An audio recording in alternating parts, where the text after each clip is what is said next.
afternoon to all of the footy fans tuning in to our live stream today. It's an absolutely cracking day weather-wise of football. Not too many clouds in sight and plenty of sun to go around. We've been very grateful for some good weather this August, and we're even more grateful to be at the Adelaide Oval, the heart of football in South Australia. I'm Indiana Rogers, and joining me today is Tony Neal. Tony, what matches are we watching today? Oh, mate, fair dinkum. We are in for an absolute treat down here at Adelaide Oval. The first game, of course, Westminster versus Trinity in Division 2, starting at 2 p.m, followed by the big one, Sacred Heart versus Ross Trevor, Division 1 at 4:30 p.m. So a great day of football ahead of us, Indy. Yes, an absolutely fantastic scene in front of us to be farewelling a lot of these schoolboys who will never be playing with each other potentially again after this. So this is a very big opportunity and very big day for them. Lots of memories to be made, that's for sure. And we're very grateful to be here at Adelaide Oval. Of course, our sponsors we thank as well, Sports Interactive, Filming Footy, Dartfish, and our scoreboard sponsor, Sportle. We wouldn't be here if it wasn't for their efforts behind the scenes. And of course, folks, the big one at home that people will be watching going, what are they giving out here? Well, it's got a bit of a cult following now. Our best on ground wins the Dartfish beanie and also the pair of Archie thongs. And watch out for those interviews post-game when all the excitement and drama is happening. So looking forward to a great day ahead of us. We'll be back after this short break.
So it's been a really cracking afternoon worth of weather, and it's perfectly set up for a really cracking afternoon of football as well, Tony.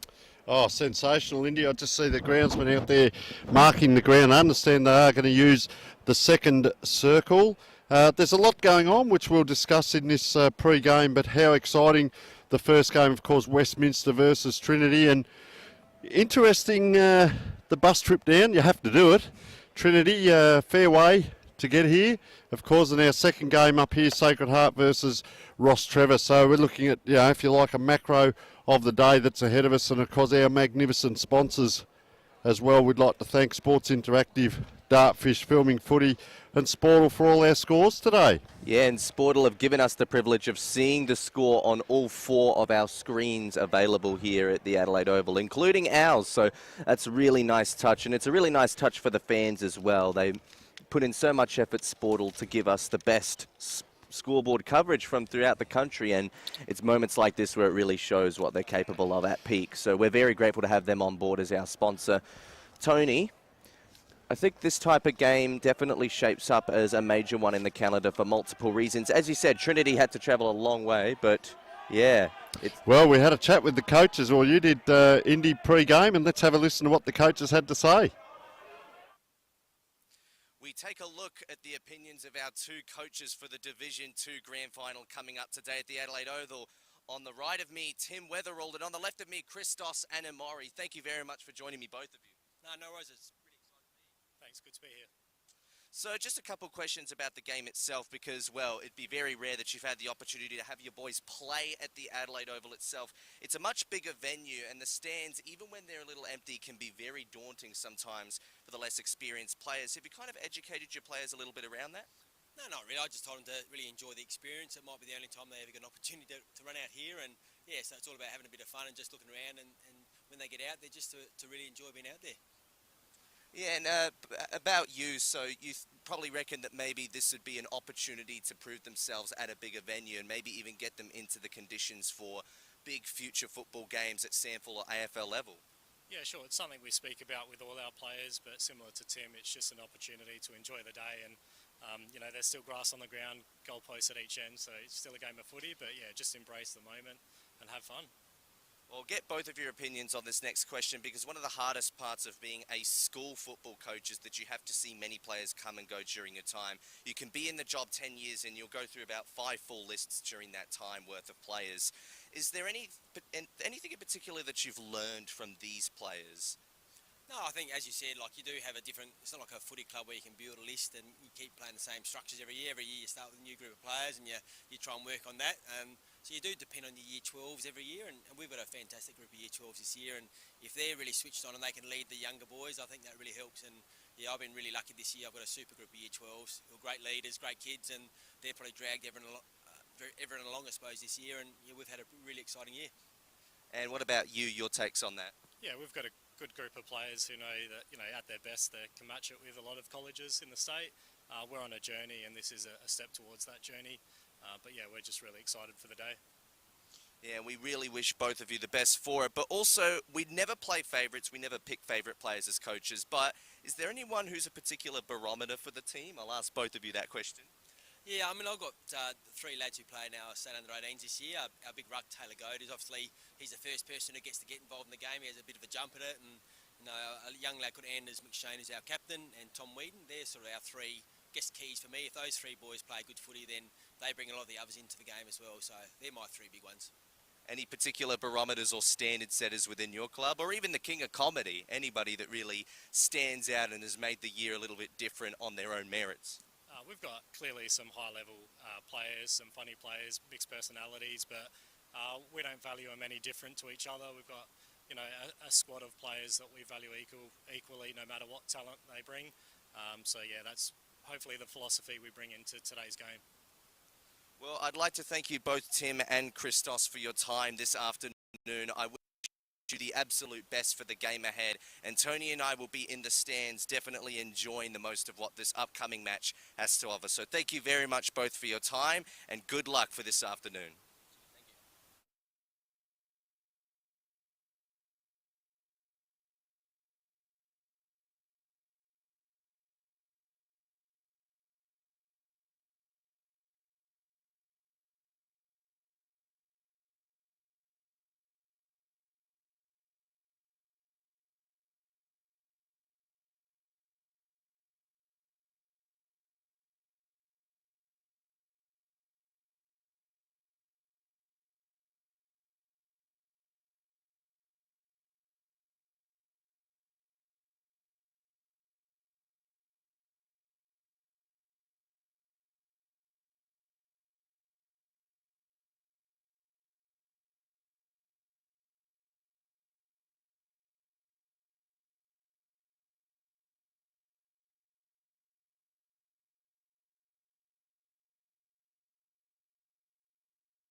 Fish filming Footy, making all of this coverage possible, and Sportle making our scoreboard coverage possible as well. All looks to be in readiness. As you can see on screen, they are using the second centre circle, not the primary one, which is those AFL games. And a lot of that would probably have to do with maintaining the turf quality, because let's face it, bouncing the ball in the centre has been a lot more of a struggle in recent years than it used to be. And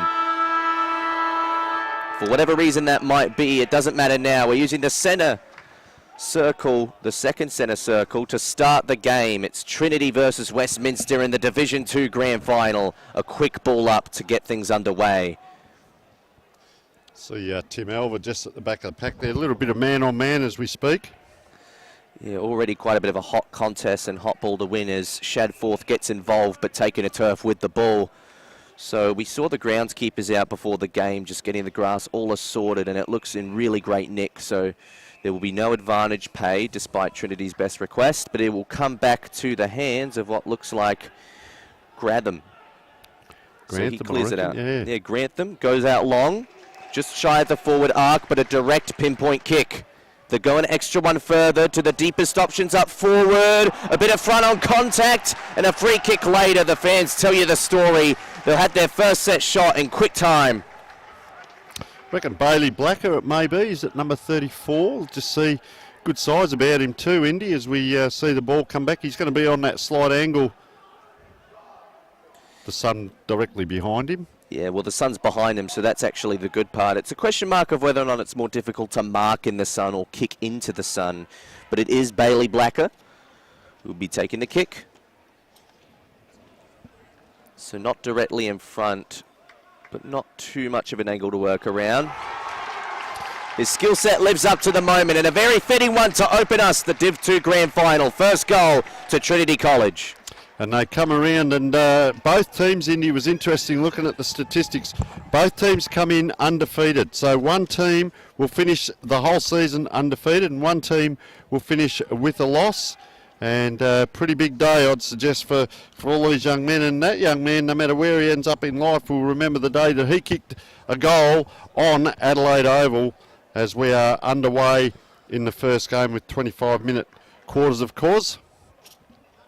Big crowd there we can see, all looking on as the ball goes up in the middle there. As we said, the second circle being used. So it comes out the back now. That looks like Ryan Vandermeil getting his kick away. It's only, you can see the painted ground from the recent AFL games. Nice kick into the forward line. Oh, they don't collide. That's really good forward structure by Trinity. I've really liked them both times. Oh, he's played on quickly around the corner on the run.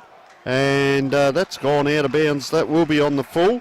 So a bit of a let-off for Westminster. And I'll tell you what, they're going all right, aren't they? Trinity just quick into the forward line, but understanding. Now under a little bit of pressure here too. Westminster, as they just get the 14.999 metres, Indy. Ball on the far wing. Oh, it's a bit scary actually how fast Trinity are moving the ball. This is fantastic from a school team. Great way to start the game and set the tone early. The ball in hand now, that looks like don't from a distance. But the ball's been intercepted instead. Picked off by Declan Kolb. He goes out wide, not to the favour of numbers. He demanded a lot of Shadforth to get that ball, but he managed to recover pretty well.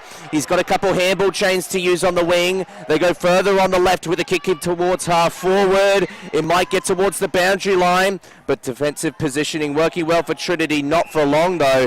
A tackle in the forward pocket, and we got a ball up to set up the next score, potentially going Westminster's way.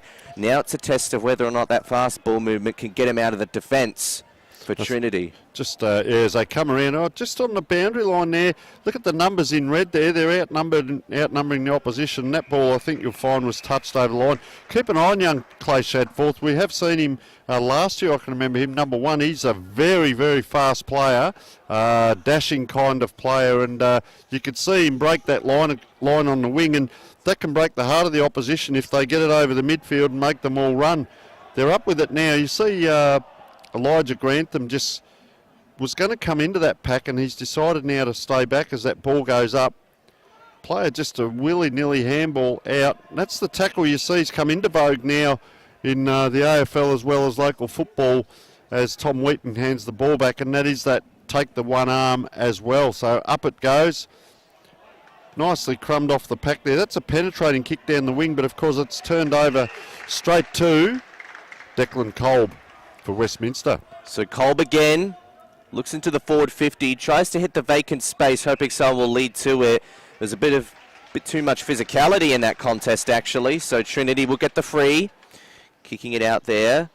Deng goes to a man in the other pocket, but he was under a lot of pressure early. He had to get that one off quickly. He did. Maybe not in the most effective fashion, but it keeps the ball alive momentarily. Another turnover in the middle, though. Westminster try to stretch out to the other pocket this time, keeping it alive, weaving it along the boundary, and keeping the eyes peeled. That was superb. Now, I reckon that's Will Thomas, but your eyes would know better than me. Just have a look here on the monitor there. He just having a look around. Don't think he's going to pass that off on that angle, but interesting kick, this one, Indy. We can see the flags just up on the scoreboard there, really going into his face here, if not coming across his right shoulder. Well, one of the worst positions to be kicking from in this current sunlight. Yeah. It is difficult to judge when the sun is also in your eyes. Keep your head up, young man. That's the other thing after you've kicked it. That was Will Thomas. So let's have a look. It's yeah, I thought it was a point. So you have to come back into the square, young man. So just having a look around. One lead came out this side of the ground. He elects now to play on almost a Sicily type play for Hawthorn, where he just comes long along the wing. Good recovery there. Darby Fitzgerald just gave it over the top. 1-2 handballs. He's picking up the possessions. Nice little kick in by Anders McShane. As we said, though, kicking up high. Player unable to take it for Westminster. Keeps control of it. Gives it off. 1-2, 3 handball. This time McShane comes through. He's kicked it around the corner, and a great goal by Anders McShane. And we must remember that he started that as well, Indy. They all come around him. So he started that from this flank here. Got it in, came back out. They moved it around. You notice those handballs came from outside the flank to the inside, and they always had another one. It's almost like choreography. Back up, and then McShane, you see, kicked that really a check side around the corner. Yeah, a bit of a following here as well for the Westminster team, is just the schoolgirls there getting a bit of extra energy into the crowd as well. So that's really great to see. Good crowd receptions from both here. They're out there in full voice trying to support their teams. We come back to the second centre circle as we establish the one that will be used for both of these games. Oh, a lot of wrestle going on in the middle. It was high infringement, doesn't matter. Westminster will clear it out anyways. And Lace out, oh, nearly hit the target, but he didn't quite mark it. So they had to work through a couple more. And they kept the eyes peeled instead, favoured the more lightly set shot opportunity with Jake Sivia. He almost considered passing it off there, but decided, you know what, this is about as good as you can ask. Even with the sun in the eyes, it's directly in front.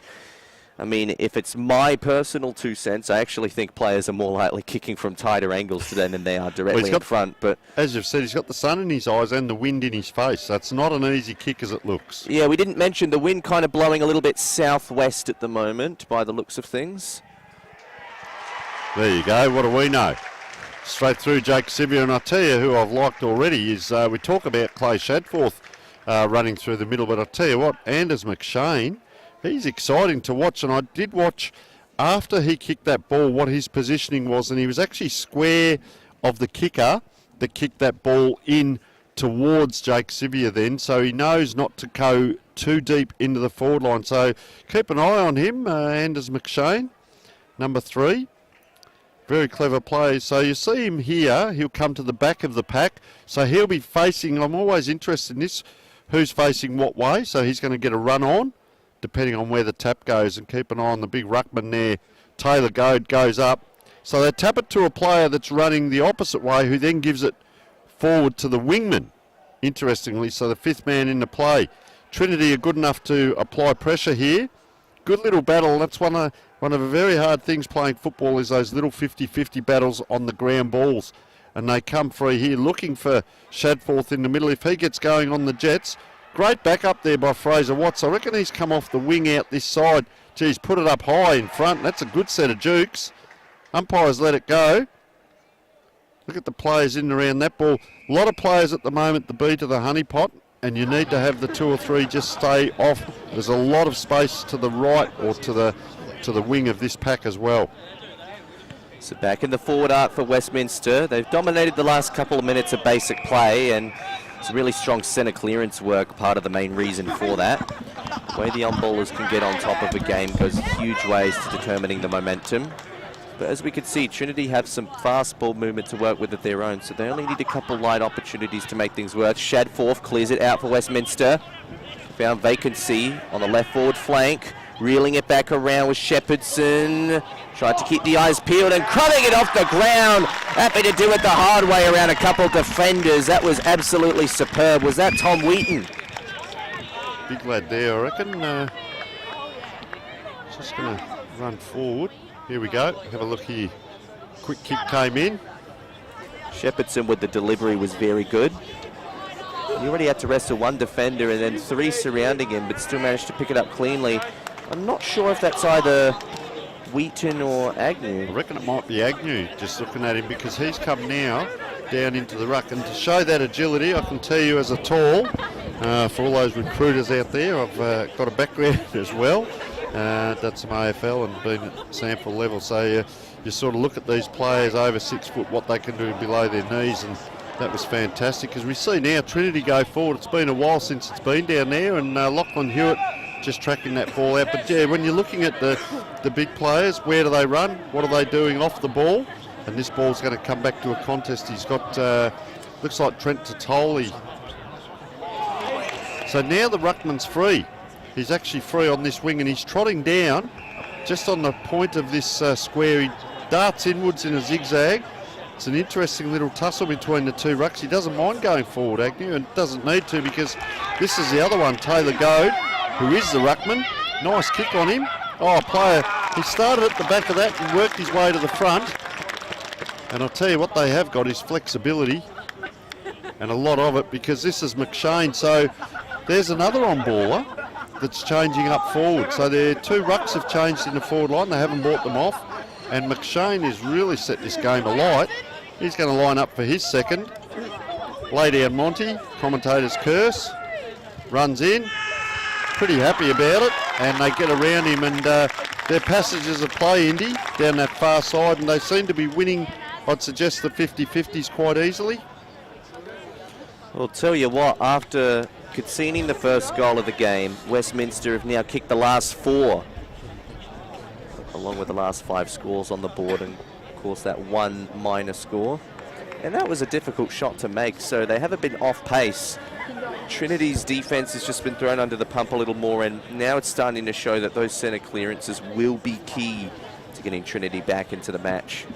That fast ball movement will need to be backed by opportunity, which they haven't been able to find these last 5 minutes or so. Well, 12.5 minutes into the quarter. Christos Anamuri under a bit of pressure now on the coaching bench. Probably hasn't been in this position too many times. 4 goals down, 3 goals down in a game, and it's a final. What do you do now? What do you do tactically? Well, let's have a look. As see, they're going backwards here, Westminster, but they're able to work their way through traffic. And interesting, put that ball back into the middle of the ground. Another player jumped on top there. The first player was tripped, and getting a little bit of work as well. There's Riley Shepherdson. Elects to come to the player leading forward, which was McShane, but cutting across the big ruckman. We'll get his number in a minute. He's got a penetrating kick. He's actually kicked that, if this makes sense, too well. Well done there by Isaac Downey. Player comes in to support now, and that was Ryan Vandermeil. So they need a little bit of this. Numbers at the ball. Just looking at the big ruckman here. We've got Aidan Schubert, number 22. So keep an eye on him. He looks a real competitor there. A lot of numbers around that ball on the AFL visiting players race there, or the 50-metre line in front of the one of the many scoreboards here that we've got going, and we're thankful to Adelaide Oval for use of the oval and the scoreboards. As the big ruckman taking the ground. Umpire says play on. Bit of a rolling maul now, it turns into this. Probably 10 minutes into the quarter. 13 minutes in I've got, actually. And a great start by Westminster. Ball up just shy of Trinity's forward 50. Rushed clearance just shy of the arc as well, and that one's gone out of bounds, but without a touch on it. Westminster will give it back. So, of course, the last touch rule, similar to that of the Sample and the Adelaide Footy League, all but the major level AFL use that rule. Westminster. Very dangerous kick, India. I know I bang on about it, but it works. And they're trying to, well, they've only got one out this side of the ground, so they stay out the far side. Emboscado did well there to find some vacancy. He's found a good target as well. This looks like Thomas. Into the middle. Fitzgerald wanted to get some run out, tried to go too quickly, wasn't penalised.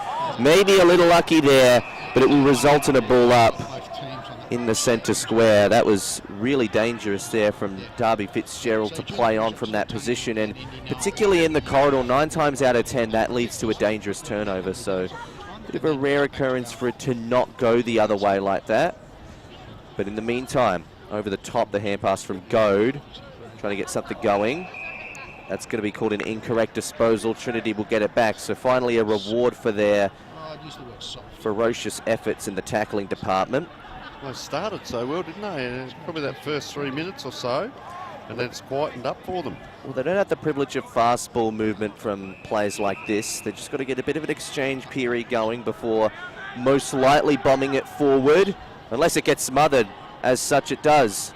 But they've got a couple of hand passes to rebound and get another peel at it. It might even work to advantage. Waiting there for it was Deng, but couldn't quite get onto it. They've still got options looming around. Is that Downey taking a shot at goal? Well, whoever it was probably doesn't want to be recognised for that effort anyway, because it's gone out of bounds on the full. Westminster will be rebounding from the back pocket, stretching out the pack, but taking the mark in front was Elijah Grantham. That was really great stuff. Is there a 25-metre penalty? Yes, there is. I'll tell you, Indy, their forward structure also with Trinity, they seem to have a fair few smalls down there trying to run around. And this guy was back, one kick back behind and set up the wall. So Grantham will get his shot on goal. Pretty much the sun is directly behind him and the wind. So that's why they wouldn't want to go with the long bomb too much if they're utilising a lot of small forwards. And unfortunately, Elijah Grantham doesn't quite get the job done with that set shot. Only a minor score. I think the groans of the crowd told the story there, but a long way from hand to foot for the big fellas. And, that ball drop is critical, because with that long way, talking about ball drop, have a look at that one. So a nice turnover here to Charlie Scollier. A lot of players up in this front half now as he puts it up. Oh, one-on-one, and just strength there. Late to get away with it too. Declan Kolb. They're big on using this ball precisely through that back line. You can see this ball went across the 50s, and McShane, so the midfielders are caught up. They can't get back quick enough. Gives a handball across, or a player caught on the run. Tim Alva, and just brought down, and maybe that one handball, and trying to do it too quickly. So the turnover now on a huge oval, AFL standard, beautiful deck. Have a look at it down there before. I was going to eat my afternoon tea off the deck. It looks so good, but look at these players out here. What an outstanding display we're seeing of great football. Great to see there the Westminster player get back. And McShane again, he's bought his own football, goes for the switch. Trouble with that kick, it does need to hit. He's given it back to Trinity. This way, that way goes Trent to Trolley. Comes out and out of the flank, and plenty of space to work in. Nice kick in, and just that, that critical punch, wasn't it? Gets it across now. Fraser Watts on that last line of defence, just sensational. Back into the middle it goes. Wheaton with the ball in hand. Shane, sorry, just helping on the half-back line there. Not too eager to pull the trigger just yet, but Alva will. He'll go further. That's not to the advantage of numbers. It was 3-on-1. The defender's looming. Superior position will get him out of trouble, but it will bounce off at the chest of Passon, and that's going to lead it to going out of bounds. And there's a 25-metre penalty against Westminster here for, maybe that was a bit of talk back, was it? I think the umpire's signalling it was a swing tackle. And not so much a swing tackle, but the way that the tackle was aggressive at the end of it. Well, they didn't remonstrate too much, but there was obviously a bit of a crowd. So Jake Agnew comes on now. It's interesting, they're just changing their forward structures at times. So he is the second ruckman. He's gone forward now. There's McShane again getting another clearance for Tom Wheaton. Comes forward towards Agnew. It was over his head. He's got the chase on. He's a brute of a man too. He likes having to go down there physically, and there was pressure on the ball kicker, and I'll put that down to the chase from Jake Agnew from a long way back there. Brought back into play. Back in the hands of Wheaton again, who's been prominent early. That's a dangerous kick into the middle. Hutchins has got to make good work of it. He's continuing to be chased. Got a hand pass over the top. That worked favourably. The kick not so much, but it will continue to bounce. Having goal side, last line of the defence was Scollier for Trinity. But they're back in trouble again. Here's McShane. He'll load and launch and fire from 45 out. That's his third goal in the first quarter. Absolutely standout stuff from Anders McShane. He's making an early statement for the Archie Thongs and Dartfish Beanie. Let's take another look at this. Obviously the rushed turnover under the offensive pressure there, but McShane just needs to lock and load, and that's exactly what he did. That's a penetrating kick too, and he probably 48 out on that kick, and he gave it everything. And for the AFL players out there watching, that's how you do it. Just get hold of it, don't think, just pot it through, and you work off instinct, intrinsic if you like, and nice, very nice goal. And the hard work out there by Westminster, as I said, just structured up a little bit differently. They've got a big tall centre half forward and full forward. They've got another tall down there and three smalls. Just have a look at Trinity as they go forward now. Oh, that fumble can be critical. Player taken around, but well followed up there by Aidan Schubert. Player slung around. Umpire says we'll bring it in, ball it up. They don't mess around either. Up it goes. Oh, player out in space in front of the pack. Another pressure on the kick, but well done. Just the value of standing in front. I always say, when you stand that metre in front or a metre behind, you're never going to make it up. So by playing in front, especially up forward fortuitously, we're going to get a shot at goal as there is just a little bit of byplay going on. Understatement to say that they need this one. This is Jack Collins now. Good size as well. Good athletic build on him as he wanders in. Just holds that ball up and down, and he has kicked it. Well done, young man. So Jack Collins has the second for Trinity now. And they just needed a, well, to say they needed a steadier. They are 18 points behind, 3 straight. And look at the numbers coming on. So we've got Clay Shadforth, we've got also Kalen Knox, who's another tall lad, and we've got Darby Fitzgerald just going down in back. So 3 interchanges there for Westminster, and Shadforth's gone in the middle. So one goes in, one goes out. So they kept their 4, they kept the 6 very quickly there. Of course, Indy and umpires just signalling. So there's an extra player of Trinity who didn't go into the middle. He went down into the 50, so he now comes in, and good umpiring to allow that to happen. Oh, I'm surprised that wasn't a penalty. Sometimes they penalise that depending on which league it is, although might have just been a warning there. Fair enough for the kids. They get a handball chain going. This is exciting.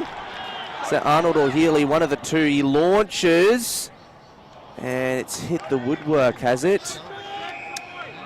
Just missed that one. No review required. Westminster will have to rebound. There's time continuing to tick down. We're under 2 minutes left. McShane again in the middle. That's not his best kick, but it will still make its way to the target. But didn't give much of an opportunity there for Goat to get rid of it. He's been caught because he disposed of it incorrectly. And it looked like there was a bit of a sling after that, but the umpire didn't cite anything too major in that. Trinity to go forward again. Wobbly pass into the arc. Hand pass over the top, continuing to put things forward, but the momentum is stopped quickly by a blockade of Westminster defenders, so they can't get it goal side. Been impressed with the defence of Westminster as well down here, not really letting too many Trinity players get away. As we see congestion there, Goat out. Now they come around Trinity, good work, but back into the arms. It looks like Kolb, is it? 22, or it could be 23, Cooper Jones. So just surveying which way he's going to go. Do their pinpoint with their accuracy, and really impressed with their foot skills as we're 23 minutes into the quarter.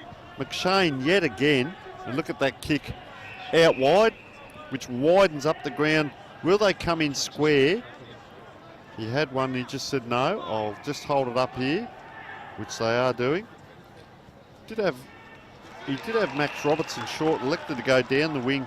Just that long kick now by Trinity. Players up. Oh, just a little nudge. Harry Lunn. Now we see the kick to McShane. Went to go, gave a handball instead.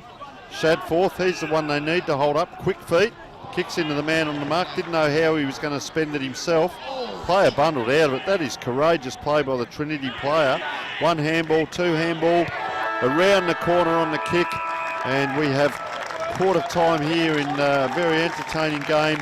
2 goals to 14 to 5 goals 1-31. Westminster lead. We will take a short break.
Quarter time for the Division 2 Grand Final of the Sports Association for Adelaide Schools, with Trinity currently trailing by 70 points against Westminster. And we'll just take a look at some of the graphics as well, because these teams have both come from different pots of their respective divisions, but they're both undefeated. And that's the main thing to keep in mind, Tony. Yeah, so what have you got for Trinity there? Undefeated? Yep, Indy? Trinity undefeated, won their first game by 4 points, and then won another game by 99 points, a whopping 99 points, and then another 54-point win in round 3 after that, followed by what looks to be a 81-point win as well. So some convincing, some clutch, very diverse pool of wins there. What about for Westminster, Tony? Yeah, Westminster, well, they opened up with a 53-point win over Pembroke, and good accurate kicking. And then look at their next game. They had 37 scoring shots in another 99-point win. Interesting, both teams round 2, 99 points. Westminster again, a huge win over St Ignatius with good scoring, 20 goals, 14, and then, of course, 40 scoring shots. So there, we're used to seeing big scores out of Westminster. That's an interesting graphic to have a look at and compare the pair, as we say, compare the two teams. Now we have them in close, and of course, Christos Anamori really urging his team on there. You can see them.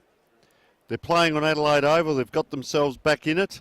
Tim Wetherill there, of course, former Sturt Norwood champion, absolute champion, this gentleman, and really good coach. We've had the luxury of seeing him coach the last couple of years out there at Westminster, and look at him, he's a teacher, so he uses, I guess both of them, but the teaching background as well, and just urging the players on. All eyes to the front, as we see, and exciting times. I think the excitement's gone, the nerves and adrenaline's gone, and it's just play football. And you play, you don't worry about where you're playing, you don't worry about the scoreboard. Your traits as a footballer at this age need to come through no matter where you are, what the score is.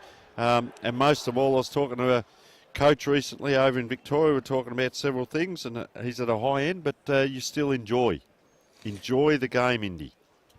Yeah, when you're only 17 points down, you're in it. I mean, we saw how fast Trinity's ball movement was in just the opening minute of that game, and that to me speaks volumes that as long as they can get the ball rolling their way and win a couple more centre clearances, it doesn't take them too much time to load on a couple more scores. Both of these teams, of course, a lot of really convincing wins in that roster of wins that they've managed to snag up. So when we talk about best players, of course, Anders McShane for Westminster stands out as the key highlight to this game. 3 first-quarter goals, plenty of the ball, had a lot of involvement in transition plays. He's a jack-of-all-trades type of player from what I've witnessed so far, and we look forward to seeing more of what he can do as well as what his teammates can do. Some of the best players for Trinity, of course, Bailey Blacker got that goal earlier on in the quarter, and then they managed to get another one off of, was it Gratham? He missed his shot, but without a doubt, Trinity looking to have more scoreboard impact in the second quarter nonetheless. This time they'll be kicking towards the northern end. They waste no time trying to get it down there. Maybe could have taken a bit more time to put a bit more effort into that kick. It's come down onto the half-forward flank. It'll go down a bit deeper from the pickup. Dropped a pretty gettable mark there.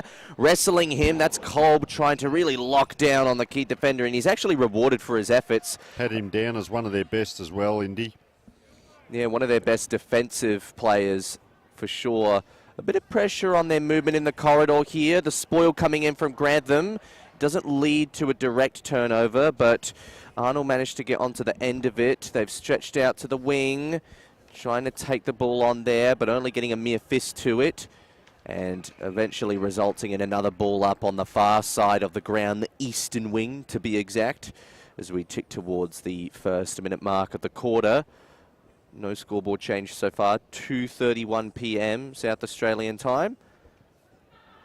Trinity managed to clear it out. So that's the centre clearance dominance that they would have had a couple words with the coach about during the quarter time break. Down towards half forward.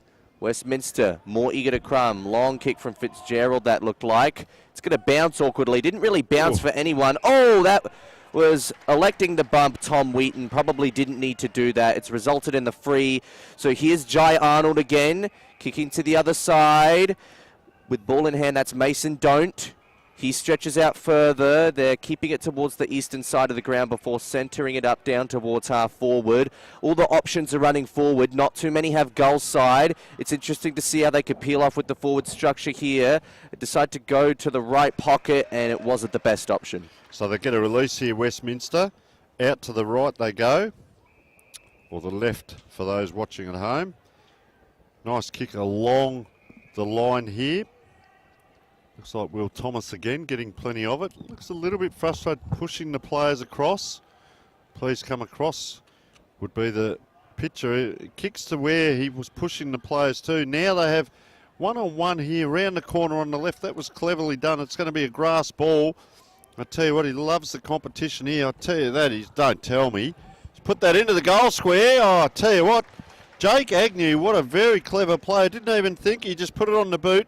Tried to centre it or have a shot at goal, or we'll give him the benefit of the doubt. And last line of defence by Trinity there, and they were awake, which is good to see. This is the clearing kick. They've got a big tall here in Asher Passon, but he's being well held at the moment by Riley Shepherdson. So they go out the other side and they've turned it over. Player picking up a few possessions out the other side there. Is that Will Thomas again by the looks of it?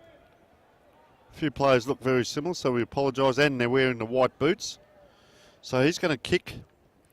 Looks like he's going to have a go from the 50. Geez, I'll tell you what, I was just looking at Jake Agnew doing a bit of bullocking work in the goal square as well. But Charlie Scollier is up to it as this kick comes in that direction. Oh, just over the top. Player held, dragged the ground. Look at them all going for it. Will we see a goal off the ground? 1-2. Can they get it out? They've got two players here, Trinity, if they can get it out, and that was well done. I think that was Will Tagg who just stayed off the pack there. See Jai Arnold in there. Up it goes. Dangerous position. Oh, a long time to get that handball and just walk through there. And that was Will Tagg who played a good position there. He didn't get sucked towards the ball. stayed out. So this kick in becomes critical. What will they do? They elect to go long again to numbers. 3-on-1. Big punch by Taylor Goad. 1 handball, 2 handball. It's a long time in the air for the Trinity player. Taken the ground just off the boot there of Goad. So what will the umpire say? Throw it in on this grandstand side with the crowd there. Great close-up. Cameraman James Moody doing a great job as umpire elects to throw this in on the wing. As he does. Plucked out of the ruck there by Taylor Goad. Didn't even need to get 1 hand up. 2 would suffice. The kick has been turned over though. Looks like a mark to Jai Arnold again, who's had a bit of prominence in the early stages of the second quarter. His man nearly dropped the mark. In fact, the umpire blew the whistle before he'd fully completed it. So it doesn't matter. They found a vacancy on the wing, although has it worked to benefit? Mason Doan had a couple to work around, but his teammates were there to support him. Dashing around one, but getting caught by another. The umpire didn't even blow a whistle there because it almost looked like he was pulled down with it, and the ball was lost in translation anyway. No free kick needed. Jake Agnew again. Yeah, McShane got that to him as well, Indy, sorry. Another potential score involvement for McShane coming up then, but it depends on the boot of Clay Shadforth. Will he look for a target or go himself? He's taking time to ponder the options. He decides to get around his man, or he wanted to get around his man, but it seemed like they were more defensively prepared than what he was expecting. They're under a lot of heat here. McShane's been tackled with the ball, but he's been taken high.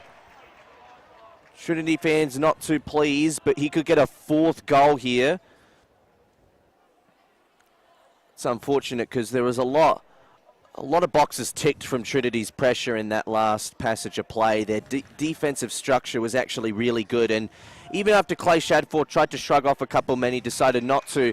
And in the end, Anders McShane decided not to go for the set shot either. He's given it to Tom Wheaton, which I actually don't know if it's too much more of an improved shot. Slightly improved angle, but distance-wise, just about the same, if not a little extra. Little Aidan Nixon-Burns just came on for a bit of a glide by there. It was half a lead as well. So opportunity looming.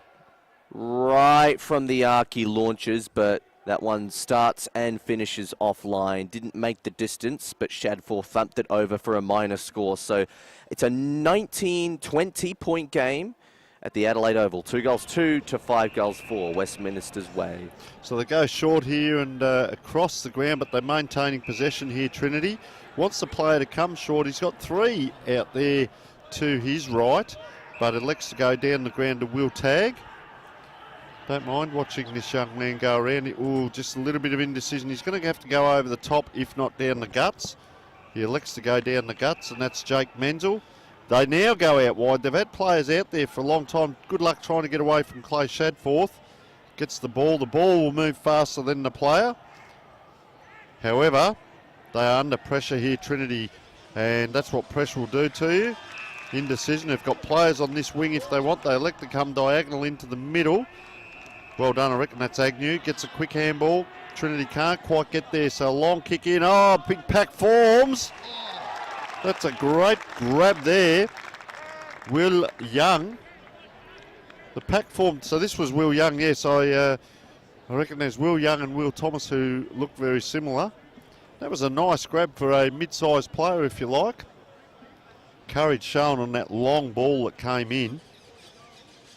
So he too is probably going to kick from 45, directly in front. The wind is behind him. There is a touch of a breeze. Just kicks out to the left there as well. They've kicked 4 points, believe it or not, for this quarter. Still in front. 21 points, commanding lead. So they've kicked 5 goals, 5 for the game. As Trinity high along the wing. Need the big grab there. Can't get it, so nice little left foot kick. Player had to stretch and reach, and that was a good mark there. Bailey Blacker now kicks it on, but it's a 50-50. Keeping his feet almost there was Brody Embuscado. Second effort, that's the value of keeping your feet. Now they handball, put a player under pressure, but gliding by, and well done by Tom Wheaton, and good vision to get that ball to him. Out in front of Shadforth. Watch this player put the jets on. If it'll bounce up for him, it does. He backs himself a bounce. This way, that way. Look at the dancing feet. Still gets around. Kicks it into a dangerous position! Umpire, please! And no mark. I tell you what, Riley Shepherdson, did he fly? Anyway, Trinity will come away with it and I'll just settle down a notch. Wowee. Gary Ablett Senior didn't hold it for that long and he got paid. Mark of the year he got. Yeah. Oh, wow.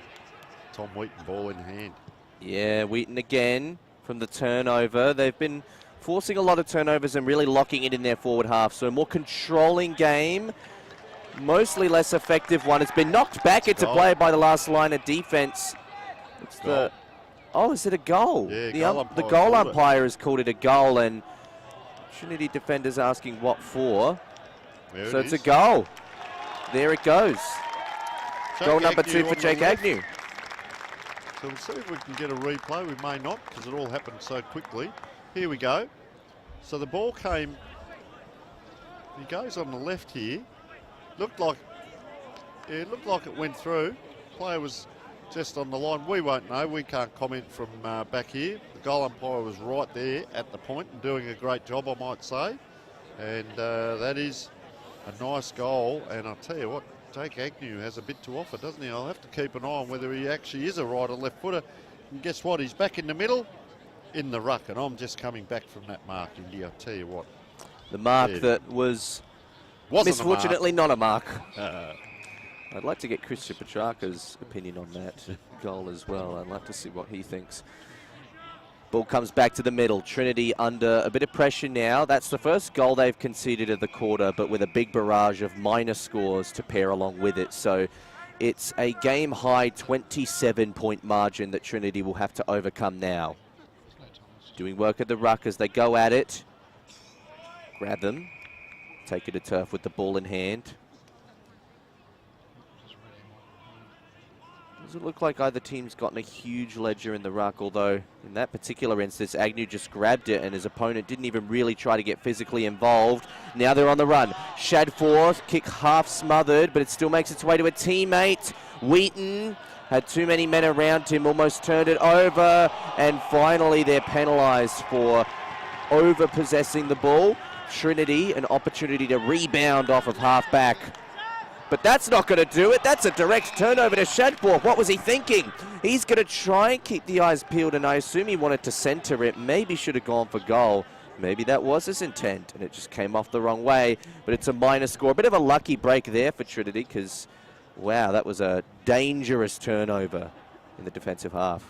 So they're out again here, Trinity. They need to get it down and get a shot on goal. They haven't scored this quarter, and we are almost 12 minutes in. Another turnover here to Westminster. Oh, just a bit of hesitation there.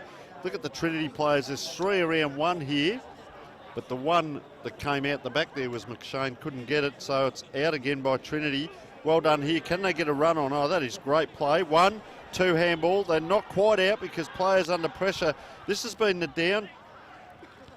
downfall of them. They're just doing that high kick in, and they're outnumbered, and they get back again. Great work rate by Westminster. You have to work up and down this huge ground, and Agnew really liking his game as well, and that's a pinpoint kick.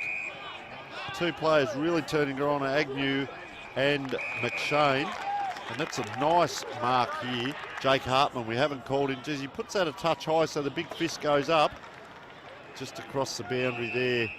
Last on defence, and just holding his back there is young Charlie Scollier. I hope he's all right. As umpire looking to throw it in here. Big goad's already in place. I don't know that anyone's up against him. Now they come in, the Trinity ruckman. Who's first to the ball here? The Trinity player first to the ball. Just held it in, so umpire says we will ball up again. Up it goes. Ooh, interesting ruck contest there. Trinity player still down. Under pressure right on the boundary line. Tied against the boundary line, but they've done well. But there's a spare back here for Westminster. Well done, Trinity. This is Jack Collins. Goes square. They've got 1 free out on the wing. Just puts it to grass and says run. And it's a race. Caelan Cox for Westminster. Up against, looks like Isaac Downey. Round the corner. Oh, this way, that way. Bang! There's the hard running by Downey. Never gave up on it. and was allowed to take that tackle on that half-back flank. They turned around here. Trinity were going forward, and a few players just starting to walk late in this quarter, Indy. Yeah, I reckon it's getting to that stage. We're not actually, well, we're just over the halfway mark, 14 minutes in, but it does look like there's a couple tired bodies out there, and Trinity just haven't found a route to get the ball moving forward. Unfortunately, looks like Tim Weatherald actually put extra effort into his winning side, or leading side, we should say, at quarter time, and it's been a bit of a blockade that's formed now. That's got to be high tackle, that will be, and Trinity will get the ball back as a means of that. So that was Schubert. Just playing around with teammates at the moment. Want to get a little bit of an exchange.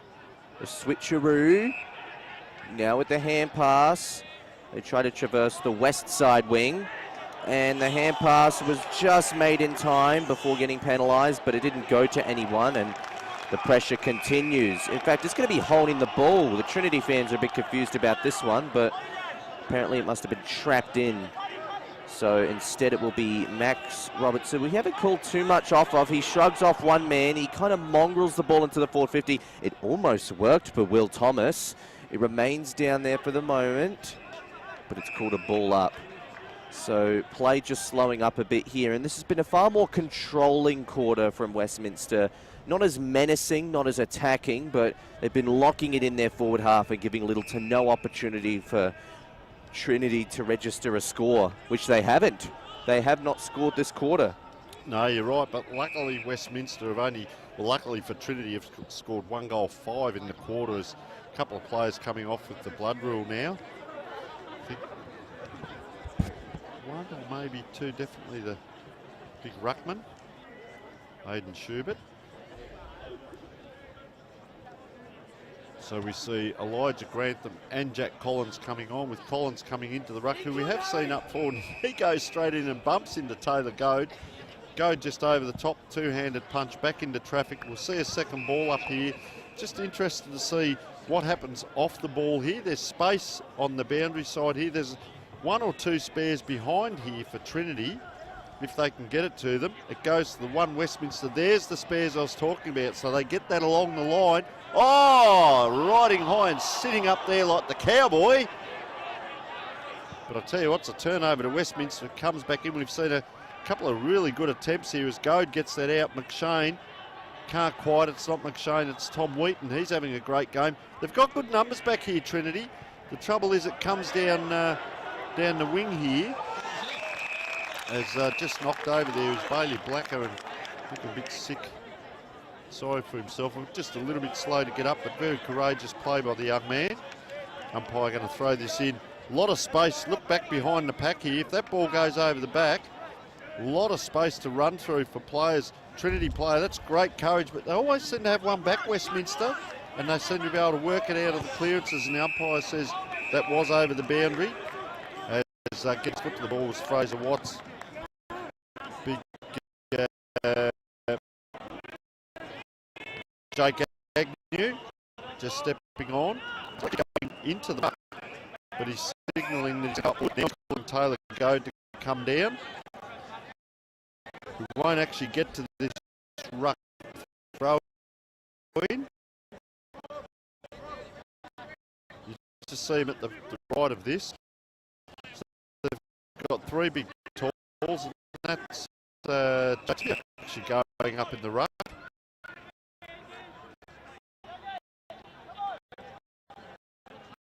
So Sivia really wants to put the body in there.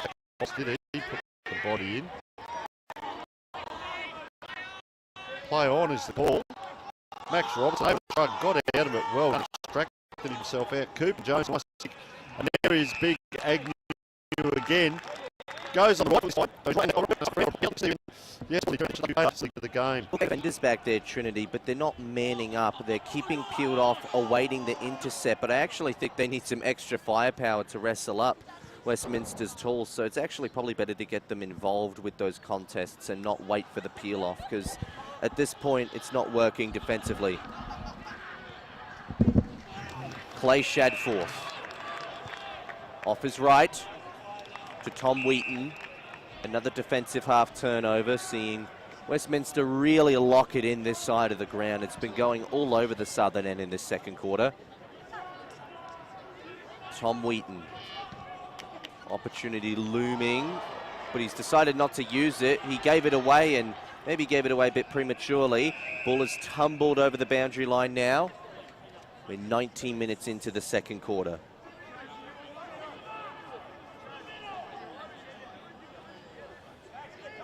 Time already of the essence, despite there still being another half of football to go. I don't think Trinity would want to go in a half-time trailing by 5 goals. Or any more than that for a fact. There's a shove out here. Advantage is going to be paid. Let's hope this one isn't too premature, but it might be. It came off of Knox from a deflection. Now in the middle and on his own, almost a bit stranded there, unfortunately, was Kai Deng. We didn't really have an opportunity to get that one out. And not enough support around him to compensate. But it's a ball up. His stoppage work will have to improve. It looked pretty good at the beginning of the quarter, but everything the last 15 to 20 minutes or so has been dominated by Westminster. Ball taken to turf again. Ground conditions still looking really good. The sun is dissipated from the ground and looks more to be overcast conditions. There is still the chance of a bit of light showers to come in the later afternoon and evening, but none of it should hamper this game too much, you'd think. For the defensive half, back into the corridor. They've been using the corridor a lot in this game. Call's going to be made to just bring it another 25 meters forward, as well as Taylor Goad was watching his man carefully and managed to catch him. I mean, there's a possibility it could have been dissent, but it looked like it was the stand rule that got the best of his opponent. So Taylor Goad has had a lot of involvement getting the ball up the ground, but hasn't actually gone for a launch himself. He's actually confident in the set shot from here. He took the full run up. He let loose. Distance not a problem, but accuracy fades. Game high 30-point margin, and in a lot of ways it could be higher than that. 6 goals, 8. A lot of those misses coming in this second quarter, so they haven't put the game away, Westminster, but they look far too promising to be deviated at the moment. Trent Tatoli. Dangerous kick has been picked off. It won't be paid a mark, but it will be a Westminster ball, but only for a moment as they run into a bit of trouble. It's a long bomb down the line, not to the advantage in numbers. It was all on his own, really. Had no chance of getting that, was Don't. It's a ball up on the wing now instead. There's a bit of push and shove coming in. Jack Collins not too happy with the contest there, and he was the one that gave away the 25-meter penalty earlier. Back on ball, big tackle, big dumping tackle. Tim Alva couldn't get it out. Now they run into a bit of a brick wall there. They might still be able to get it out. Men piling on top of each other. Holding infringement goes Trinity's way, though, and they do at least get a moment to catch their breath, but it'll have to be an effective kick from Will Tagg. It goes down deep, and it is an effective kick. A very effective contest, too. That's the type of one-on-one work that they haven't had the opportunity to see down forward because it's barely gone down there. But now a 35-meter set shot opportunity looms to get Trinity's first score of the quarter. You'd hope it be a major one. It's Bailey Blacker as well. He kicked the first goal for Trinity in this game. He needs to come to play with the second. Jack Collins, the other goal kicker.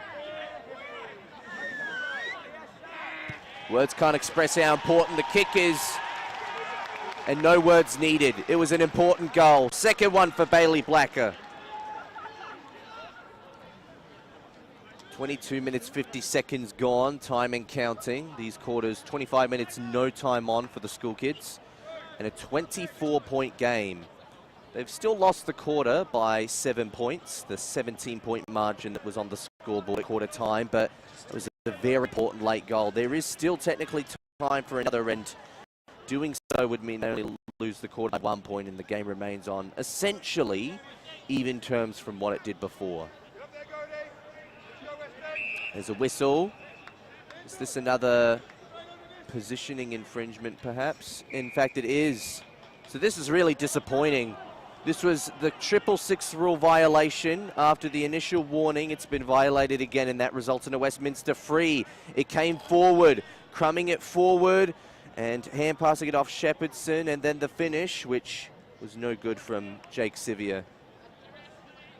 Only a minor score. A bit of a lucky break there, because that would have been lightning fast reaction and response for Westminster. Had that gone through, 25-point margin it is instead. 3 goals to 6 goals 9. Long kicking coming out. Trinity fans getting rowdy. Tom Wheaton hand passing back, but missing the intended target. It doesn't matter, they got compensation. Darby Fitzgerald.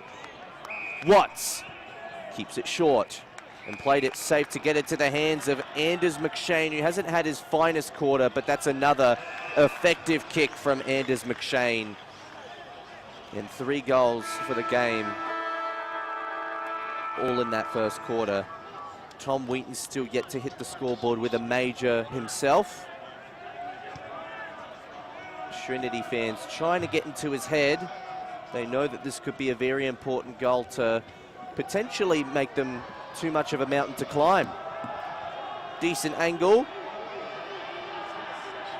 Comes in, shows some class, but it just fades to the far side. And a 26-point margin will conclude the opening half of the Division 2 Grand Final for the Sports Association for Adelaide Schools League at Adelaide Oval. It is 2:55 South Australian time, a 26-point margin, 3 goals to 20 to 6 goals, 10:46. Almost put the game away, Westminster, but not quite yet. The job not 100% done. And don't forget, we've got another game coming up this afternoon with Ross Trevor and Sacred Heart being the Division 1 Grand Final for the Sports Association for Adelaide Schools. But right now it's half-time in the Div 2 Grand Final, and we're going to take a break and be back with you for the second half.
Well, here we are with Division 1 coach for the grand final for Ross Trevor. Scott up. Thank you, Tony. Thank you, Tony. And just tell us about the program. We'll get a bit of a macro first of all. You've only been really together, got the squads together in March this year. That's right, mate. Yeah, week 7, I think, of term 1, we sort of kicked things off. So that was with a squad of about 70, which I think we sort of got down to a first 18 squad of about 44. So, yeah, it's probably maybe looking at it for next year, look to maybe start a little bit earlier if we can, I think, but it's going well. Well, you're here today in the grand final. First of all, Adelaide Oval. How do you settle the players down? Did you all come together on a bus? Did you come all separately? And how's the coach feeling? No, coach is feeling pretty good. Few butterflies are starting to kick in, and I think the boys are the same. But yeah, they all sort of made their own way here. Obviously, a few of the boarders had to come from school in the bus and that. So yeah, they're all here very early and on time, and keen. I think they're certainly excited by the opportunity that presents, and yeah, it's obviously great to be able to play a grand final in Adelaide Oval. When we talk about coaching at this level, senior 18, of course, there'll be AFL recruiters watching this sample. We say some players are at sample, and then you've got local level clubs as well, and learning the patterns of play, because they're learning at local level, they're learning at their sample clubs, and then you get hold of them and you're saying, well, this is the way we play. How's that gone in regards to actually learning their positions, forwards, backs, and the mids, if you like? Yeah, Tony, it certainly took some time. With obviously, that, as I said before, we didn't start till week 7 of term 1, so we sort of said we wanted to be playing our best footy come term 3, and that certainly happened. I think, yeah, everyone in the group now really understands our game plan, but it did take a while to implement some of that in our structures. But yeah, certainly, yeah, we feel like we're playing our best footy at the right time. And you must be very proud. On-field leadership, of course, it's not just the leadership group, it's every player needs to stand up. The last player selected, they're all equal across the board, because that might be the player that kicks you that little left foot point that wins you a grand final. So how do you get the team ethos across, and for these players now to be understanding, we're in a grand final, so they must be understanding amongst themselves throughout the season? Absolutely, yeah. I'm really lucky. We've got a really good leadership group that consists of 5 players. Unfortunately, our captain's out tonight, Damon Stepic, which is a bit disappointing. But yeah, very fortunate to have a great leadership group. And the thing I'm really big on, Tony, with them is empowerment and responsibility. So they have a lot of buy-in to what we're doing, how we're playing, even the week-to-week team that we pick each week. And yeah, but you know, they've been great as well. Like they're very inclusive, and they induct everyone into the team from sort of 1 to 44, I suppose you could say.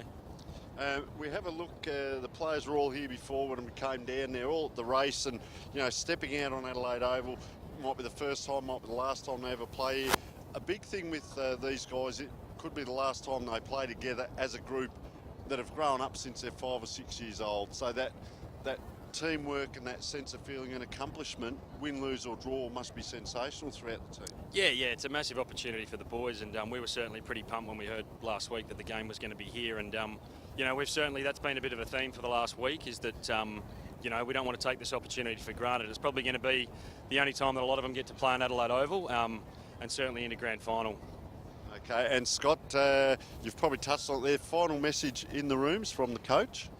So we've got a few plans in place for Sacred Heart. Obviously, they're a very good side and been very dominant all year, but if we can look to slow some of their ball movement off a half back and try and win the territory battle, we think our brand stands up and we can match them.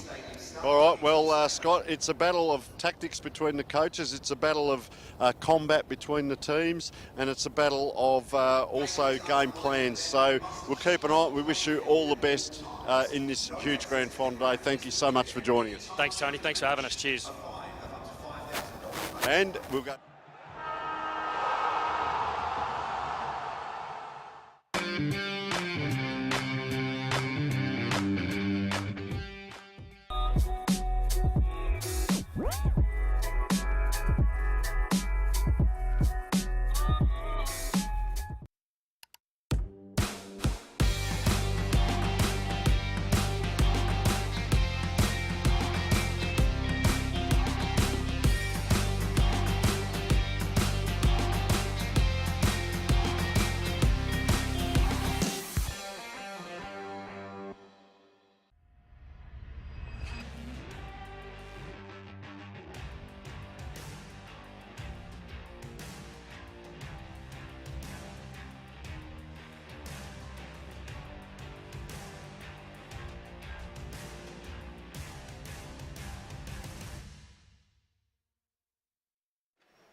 Welcome back to the Adelaide Oval. Overcast weather starting to loom over the halftime break.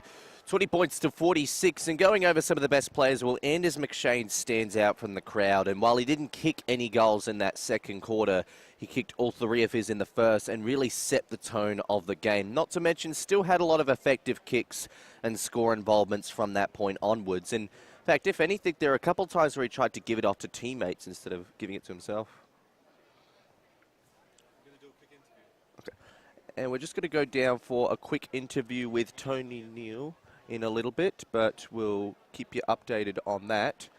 So the halftime score still stands as 26, as Trinity actually went into the rooms, Westminster didn't, but we do have an interview coming up now. Tony Neal with the Westminster coach, Tim Weatherald.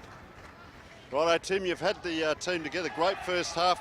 Great opening quarter. They poured the goals on, and then not so good in the second quarter with a lot of points scored. But what was your message just now to the team? Yeah, I think obviously we kicked 1 goal 9, I think, that quarter, so I really feel we've got control of the game. Trinity have done it really well. They've pushed their numbers up around the stoppage and made it really hard for us to score. So we just made a few little tweaks to try and get some more numbers around the stoppage, try and win the ball at stoppage, and then we can hopefully then get the ball in a bit quicker and a bit cleaner and actually get some reward for all the hard work. So. And a couple of your ploys, mate, your two rucks are changing up forward and, left or right foot and then on the ball. And then we see them on the bench, and also McShane we see go forward, kick goals, come back down into the midfield. You've got some great players out there, but the flexibility must be fantastic at the moment. Yeah, definitely. I think, especially when you watch AFL footy now, SAAS footy, you've got to be able to play different spots. And so, yeah, I like to try and rotate the boys through. It's a big ground. They're a bit knackered too. It's pretty hot that first quarter. So, and it's also an opportunity to give guys a run on Adelaide Oval. So, we'll keep doing that. We'll keep rotating through, and hopefully we can sort of get on top and actually get some reward now. All right, well, good luck in the big second half. Thanks so much for joining us, Tim. Cheers, thank you. All right, we'll head back to central position. Thank you. Thank you very much to Tony Neal, as well as Tim Weatherald, the Westminster coach, who would be relatively happy with the results. Of course, you're never happy until the full-time siren blows, but he'd be at least decently pleased with the performance that they've put together so far. And as I was saying before the interview commenced, Westminster actually stayed out there for their halftime break. They stayed out there. Tim Weatherald stayed out there, addressed the players on the field. They did not go into the rooms. And you actually wonder if that's for the reason that they wanted to keep the players exposed to those ground conditions. Because sometimes you go into the locker rooms, it's nice and warm there. You can have a quick halftime shower if absolutely necessary. But sometimes keeping yourself in battle form is probably the best call. And well, Trinity did the opposite. They went straight into the rooms at halftime, and who knows what the message down there would have been. That remains to be seen, and potentially the way they play on field in the second half will be reflective of that. So we're coming down to the ground now as we look to be set to commence the second half. Players a talk with the coach, a quick drink. They'd be ready for another half of football, and so are we on the grand final day coverage at the Adelaide Oval. Very excited to see where this goes. Can Trinity respond? They call it the Premiership quarter sometimes, and this is in the Premiership determining game. It's grand final day. But it's hammered Westminster's way pretty quickly. They don't look off pace in the slightest. Sevier can't grab it. Agnew works with, that was Thomas. And falling over, Shadforth might have to see it over to the boundary line, which they do. Some good defensive effort there from Trinity just to make sure they don't get the easy score. But once again, the territory conceded, and one of the things they haven't done in this game so far is that they've had great ball movement out of the middle, but they haven't really gotten those defensive 50 to forward 50 transitions rolling their way. There's an early whistle here because the throw-in was not up to standard. The umpire will have a second crack at it. 3:07 SA time. Tap straight to the Westminster player. Effective tap out. McShane loomed over the pack. Applied pressure a little too early, and as a result, it was high. Trinity, they've got to spread the options now, but there isn't 100% confidence in the way they're looking. Going long, Elijah Grantham wanted to get two hands to it, but was spoiled out of the contest. So another great defensive effort from Westminster. They're just locking it in their forward half, this time the northern end, of course. Although the wind has dropped right off. The flags were definitely blowing towards the southwest at the beginning of the game, but now they've dropped right off, and I don't think conditions could really be blamed as the reason for the way this result could go one way or the other. If anything, it actually favoured Trinity in the first quarter, and they didn't really capitalise on it. Only the 3 goals for the game. They are technically more efficient on the scoreboard, though, compared to their opposition. Grabbing it out of the contest. Deng seeks out a teammate, and he gets right back up. Mason Don't doesn't want to waste any time. Stretches to the other wing. the east side wing, and Arnold couldn't quite hold on to it. Now he's going to have to go back and chase his man to get it back, but Knox has knocked it towards the boundary line, and that's going to be called last touch, so Knox's effort invalid. Don't. Finds a man. They go forward. They've stretched the options. They use that smaller forward line, and that's got to be front on contact at the very least. It is. And this looks like a big opportunity now for what would have to be Mazzio.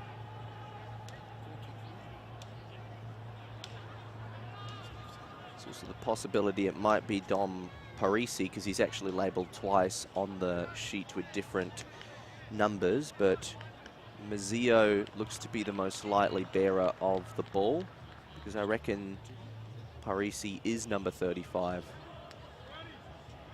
But it's not about the who, it's about the what. The result of the kick itself. He leant back on it a lot. It didn't make the line, and it's actually been intercepted by Taylor Goad, who's gotten back into the defense. So he's got time to plan his next move. Not the wisest one. Oh, but teammates got in each other's way, and Grantham just needed to take the mark, but his teammate actually hit him front on. That made things more difficult. Tossing it out, Hewlett manages to come out the other way. Grantham might have another go at it. He looms on the outside. Maybe he didn't get involved enough, but he's tackled his man over the boundary line and taken him over for a very, very big tackle throw-in. As Tony Neal arrives back to the box, and he'd also be ready for a second half of football. Well, I'll tell you what, you can feel it down there. The people from both teams, the supporters, but even the players waiting for the next game in the tunnel, and there's a lot of people down there. In the, I don't know, there's too many people at the schools today. They're all here. There's a lot of green and a lot of red. Oh, good grab there by Trinity, and can they get that little mini comeback perhaps? And once again, have a look at the size of this lad. Jack big, Collins. tall, athletic, yeah, big, tall, athletic lad, and gee whiz, let's see if they can maybe get things going here. As Collins just walks in. He's kicked one for the match. He's one of 2 goal kickers for Trinity. Yeah, likes it off the boot. Could that be the start they need? Collins gets his second as well. So just that little step closer. Well done. They needed it, let's say. On one hand, it's 2 less goals. On the other hand, it's 10 less scoring opportunities. But gold in the opportune is more important than actually getting more. Quality over quantity. As we just take a look in the stands there. And there's also some fans and key individuals. Who is that on the screen, Tony? No idea. He said hello to me. Oh. No idea. So, just supporters, parents, fans. They're all down here, and I tell you what, 2 types of people, Indy. Those that are here and those that wish they were. As we go forward in schools football, Division 2, it is fantastic football, let me tell you that. And look at this pinpoint precision. Plenty of space out there to run. It was interesting, Tim Wetherold, that half-time very quickly grabbed him, and yeah, he said, a few of the players are feeling a little bit tired from that first half. You put nerves and adrenaline in. You know, did they sleep last night with the grand final? There's a few factors still to come into play in the game as Trinity go into the middle. Well, another interesting thing, Tony, is that Westminster stayed out there for the half-time break. They didn't go into the rooms, where Trinity went straight into the rooms. So 2 very different approaches. Comes down to the forward line for Westminster. Dangerous place to be. Keeping it alive along the boundary line. Almost getting caught with his hands in the cookie jar, but Tom Wheaton just got it off in time. Oh, getting taken well was Shadforth. Is that last touch? That is. He had to concede to the boundary line and was penalised as a result of it. They're off here too, They're off. They've got to go quick, Trinity. This is the type of defensive 50 to forward 50 rebound they haven't had most of the game, and the mark is taken by Collins. He's too far up the ground to score, of course.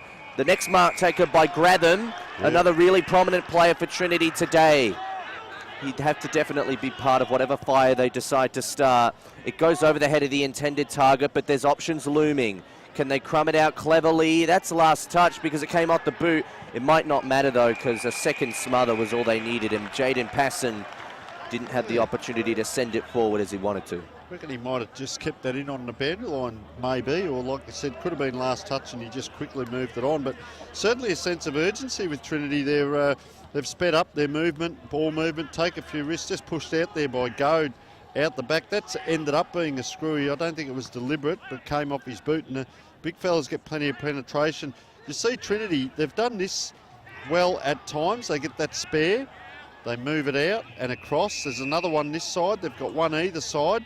Guess what? They've given it up to, you won't catch him, Clay Shadforth. Penetrating kick, but he's given it back to the opposition. Oh, this way, that way. Big fella, is it? He got that to boot very quickly for a big fella, and Jake Agnew, if he doesn't kick him, he's helping. Oh, and he's back. He's jumping up and down on the spot with hands in the air, looking back at Will Young to say, well, I gave it to you, you give it to me. And Will says, no, I'm on Adelaide Oval. And good on him. He reckons it can go around the corner. Does so and gives it. Geez, I tell you what, the player has picked that ball up, thinks he's going to play on, and it was a goal. So that was an interesting kick there. It didn't quite look. Let's have a look here on the replay. Very deliberate. Just didn't get a lot of penetration on the kick. See the play though, he actually bent back into the goals. So Will Young has his first. And there's a big contingency there, boys and girls. Good on them. Enjoying it, Westminster, and they're pointing and saying, look at that cameraman. And well done.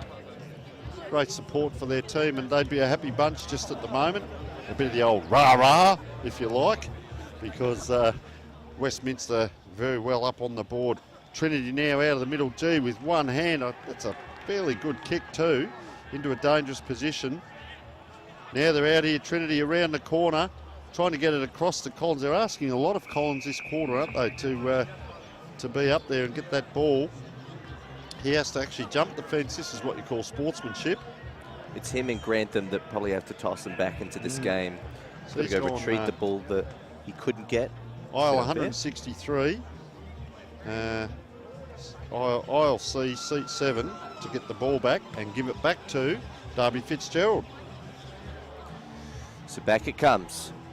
Fitzgerald decides to go long. That's one of the longest kicks of the day. Hit the pack. Crummers were looming. Westminster continued to advance, but only as far as getting intercepted by Jai Arnold. That was the panic kick, wasn't it, too? He's been one of their better players today, but he could have had a couple more intercept marks that he kept his cool at moments. Ooh. Oh, pack went up. No one came down with the mark, and well, that's a bit of a sling tackle, but the umpire doesn't think anything of it. So once again, two players down. It's Agnew and Collins, believe it or not, the two rucks. Collins jumps up now. He's not actually going in the ruck. He's going straight towards the goal square, and Agnew, I think he's winded, but that's why you see that punch there from the Trinity player, because Agnew's back on his haunches. He's just up now, and it's not a good feeling when you get winded like that, let me tell you. But he's back on his feet, which is good to see. So little kick. Most teams will give you that first kick into the pocket. This is the dangerous one. They've done that twice today. McShane again gives it off, and he's chased this ball up. He's down in the half-back flank. Now Agnew back on his feet. That's good to see. Gives it to a player who had to weave under a tackle, Tim Elver. In turn, in doing so, he's popped that ball up quite high, and they have come undone a little bit here, Westminster, during this quarter across half forward. You see again that panic kick in, or the high kick. Falls to numbers 1-2 around the corner. He's a very clever player there. That's quality from Tom Wheaton. But just saying, they still got caught up across that half-forward line with that, not so much a panic kick, but the high ball in, or a kick to a contest. And just keep an eye on that. But with the quality of a Tom Wheaton, they move that ball around quickly, and he just snaps that around the corner for his first. And a very nice goal it was. And, well, a little bit more accurate from Westminster this quarter. Yeah, the 2 goals already for them, and that's a good way to start the quarter. Of course, the third quarter is a lot of times the premiership quarter, but, well, almost a bit disappointing as well to see just the defensive 50 to forward 50 transition. So Tom Wheaton just with 1 goal, and It's his first for the game, although he's had a bit more involvement than that. Yeah, McShane again. McShane straight out of the middle. Tried to hit out Thomas, but demanded almost a little bit too much of him. The ball's come back in and stayed alive temporarily, but only to land into the hands of Passon. So Passon indecisive on where he wants to go next. They're just getting locked up so much here, and they hate being in this position as well. When you lose a centre clearance like that, it's another 150 plus metres from one end of the ground to the other, and He's good, it's very difficult to pull out. Now here's McShane again. He wants a fourth. Fourth option was looming, but he actually missed everything. In fact, so I wonder if he was just trying to hit it out to the pocket. Not one of his more effective kicks, but wow, he's having a lot of it. Just say, Will Young there, number 40, he's very good overhead. It's about the third mark I've seen him take overhead in a contest. Just that one grab. Very well balanced player. He doesn't look, it's probably for us, he doesn't look that tall from here, as in a tall forward. Now they go across the ground here, Trinity, which is going back to Passon, left footer. I could talk about this dangerous kick. Umpire got in the way, so it became a contest. Down low, 1, 2, 3, McShane. He's going around the corner. He likes it off his boot, and he has got that elusive fourth. You spoke about Indy, if 4 goals is elusive, but we're only into the third quarter by 13 and a half minutes, and McShane has 4. He's probably got 1 foot into an Archie's thong and a beanie on as we speak, if he can keep up this form. But looks like he's just trotting out here. Is he going to come to the wing? No, that's sorry, that's Kalen Knox. Similar haircut. So you've got big Taylor Goad in the middle. He'll be up against Aidan Schubert, and can Trinity push back again? And McShane just standing in front of his opponent already in the forward line. So if they get another one forward, now they go. This is the Ruckman's done this a few times, the big fella Aidan Schubert. He puts it in a great position for them, and that's a mighty mark there to number 32, Patrick Hutchins. Had his moments today, and it's all about playing your role. Will Thomas now. As he goes out wide up high, player at the back. Round they come now, Riley Shepherdson puts it up high. Oh, they go up. Player unable to take that for Trinity, in a bit of trouble. It's on the ground again. McShane, he's coming in unselfishly, spots a player, and that's a good grab. It looks like Aidan Nixon Burns, it is, who came on the ground earlier on. And just look at the red numbers there. He was outnumbered 3-1, but you put that ball to what we call the fat side. We saw that a lot in the second quarter as well. They had a lot of extra defenders, but none of them really manning up, kind of awaiting for the intercept, but that's just not going to do them much good. Certainly not then. So that's their 4th for the quarter here, Indy, and they're really rushing away with it now. 64 or 70 plays 27. So very good score here. Aidan Nixon Burns. Yeah, so just playing up forward today. Didn't take many steps, pops it through.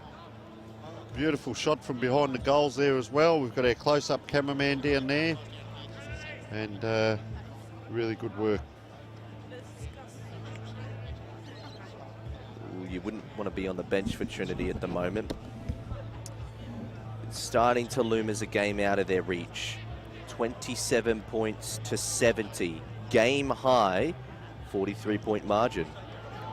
Take it to turf. Umpire calls it ball up. Trinity fans and humble. Tap out by, pretty well done actually by Schubert, who's been pretty good in the ruck most of the day. He's got another opportunity here. He actually got boot to it, but fell into the lap of Kolb, the other number 22 wearer on the ground at the moment. The ball in hand now, Will Young. Stretches, and that's just another example of, well, I actually thought that was a Westminster mark, but it's been paid front man in front. Trinity opportunity, no mark paid there either. There's Nikolai, who ran into a bit of trouble. McShane, who's pushed up the ground. Not his most effective hand pass, but it did make its way to Robertson. They just get out of trouble for a moment. But a mongrel kick into the corridor isn't going to help them too much. Deng keeps his eyes peeled, and it's picked off again. The short options, the long options, it doesn't matter. Their forward conversions just cannot work today.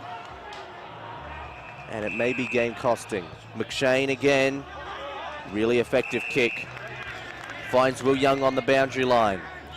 Gives it back to McShane. He weaved around the boundary line and wanted to go himself with the forward 50 entry. Positioned it well for Hartman, but he's just not able to get clean hands to it and has to see the ball over the boundary line. Amelia ball up instead.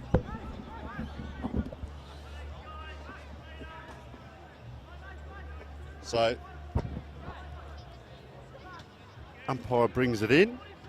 Up they go. Trinity player couldn't quite. It actually bounces behind the two ruckmen. So around it comes. Ball on the ground here. Trying to get hold of it there was Tom Wheaton. Couldn't quite. Trinity squeezed up against the boundary. Back it comes and up and down. He took that in one paw there, Jake Agnew. Really been a valuable player for them today. And Indy, I'm going to leave you with it. I'm going to head down and get an interview with John Simons for the next game. And you can just work your way through these final 7 or so minutes of this quarter. And we'll be back up for a huge last quarter as well. See you on the other side, Tony. And I don't think we'll miss too much in these last 7 minutes. But you never know what could happen. More X factor for Westminster seems to be the custom expectation at the moment. Pack forms, tackling each other. McShane's tackle also a bit premature, but none of it worthy of being penalised. Oh, McShane nearly tried to take it out, but the free kick's gone the other way. That could have been looming for a 5th goal. Instead, it will come to Passon's hands. It'll be kicked to the other side.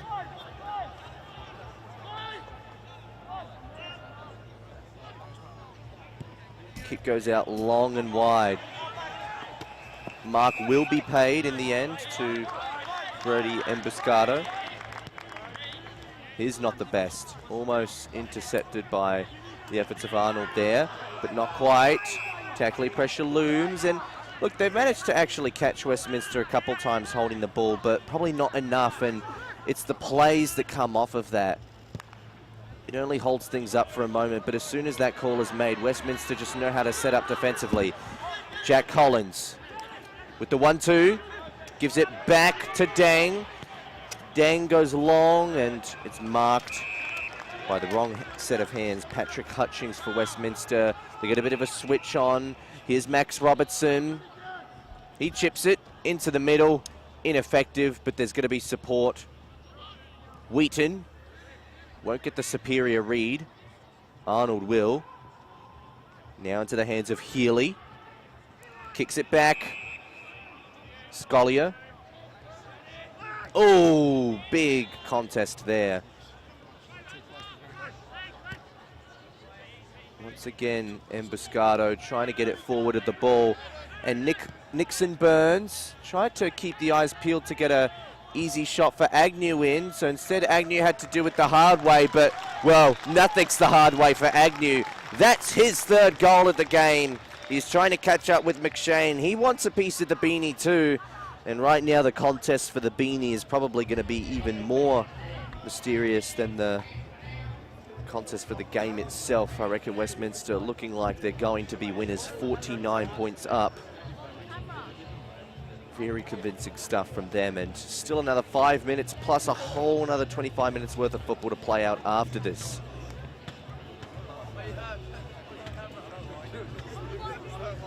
Overcast weather at the Adelaide Oval. As the afternoon settles, the sun isn't as easy to sight out because more clouds starting to roam the sky a bit. Aiden Schubert. Probably been the best part of Trinity for today, just his competitiveness in the ruck. Fortunately, it hasn't been enough. In fact, he didn't even peel off that time. He actually waited for his opponent, and that's why, because he wanted to clear it off of his own boot. Took it to the arc, but it ricocheted off of someone, and right away it came back into the wrong hands. But he followed up with a really great tackling effort of his own to compensate. So we were just talking about Aiden Schubert and how he's been one of the highlights today for Trinity, and that's another example. He actually gave it off to a teammate for the privilege at the kick into the forward 50, and it's not really a privilege at this stage. It's almost a chore with how well Westminster defend. Point case an example, this next play, another ball up.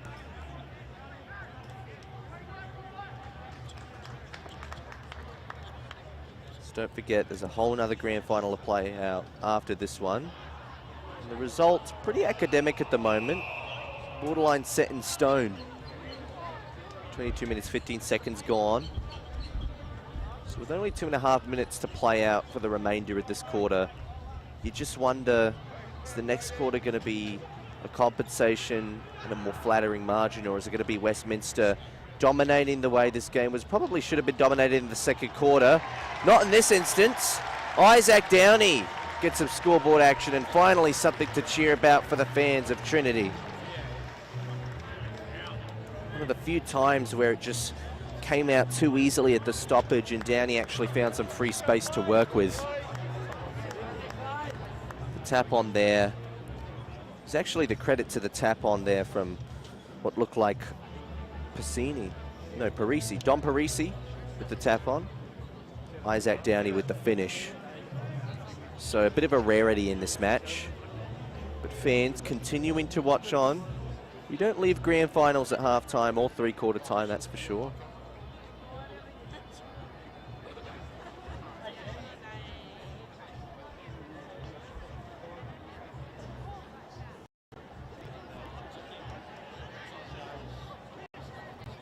Cleared out once again by Westminster. Holding on, that looked like Nixon Burns was holding on to his opponent, so they want to be lightning fast here. They don't want to be trigger happy, but they can't afford to waste too much time allowing for Westminster's defensive structure to get the best of them again. Kick it forward, Mason don't. Found a good option in the middle. They're just chaining together some good plays here, but again a turnover as soon as it enters the forward half. Emboscado, kicked out to the side. Found an option, found a good man. Mark taken. Contested mark. Taylor Goad, who's been really good today. They've had a lot of good taller players. You could throw Nixon Burns and Will Thomas into that group as well, but still something about Goad which reigns supreme. And then Agnew for goal number 4. Back neck on neck with Anders McShane for most goals kicked in this game so far.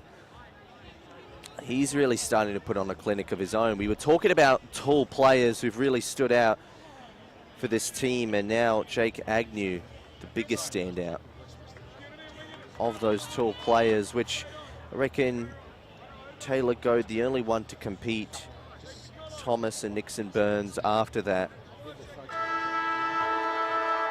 And after this quarter break, it will be likely a Westminster Premiership Cup to play out in the remaining 25 minutes of this game as they lead by 49 points game high margin.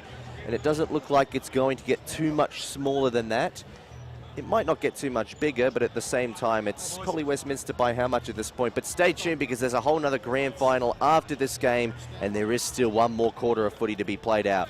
We're going to take an ad break and be back with the final term of this game. No, we're actually going to go down for an interview because Tony Neal has gotten John Simons, the Sacred Heart coach, and he's going to be interviewing him ahead of the Division 1 grand final for the schools.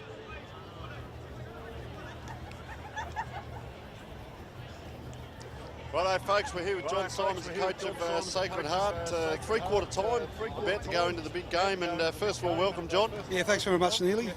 So Adelaide Oval, we only found out a week or so ago, and how did that change? Perhaps not so much the setup of the day, but did you change much in regards to training, looking at the bigger ground and the excitement? Yeah, look, there was a real sense of excitement amongst the teenage kids, that's for sure. When we gave them the announcement last Thursday night at training, they literally jumped over the top of each other.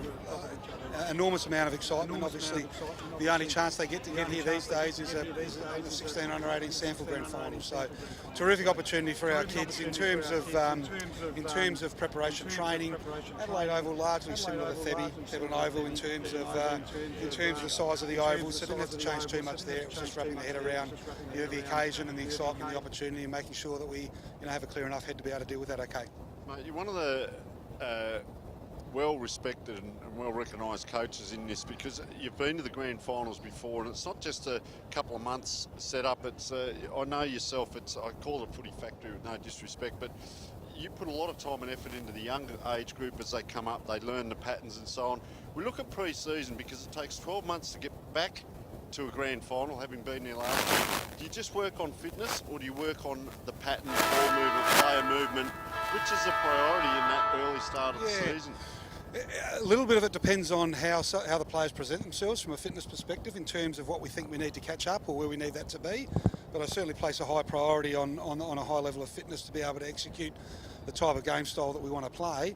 But largely it's around skill level, practicing skill, being clean with disposal and ball handling and being able to move the ball the way we want to move it. So they actually work hand in hand. Fitness to be able to play the type of offensive game we want to play and to defend the way we wish to, and then being able to practice a lot of skill to be able to execute, particularly in games like this when being able to do so under pressure becomes probably one of the most important deciding factors in who wins the game.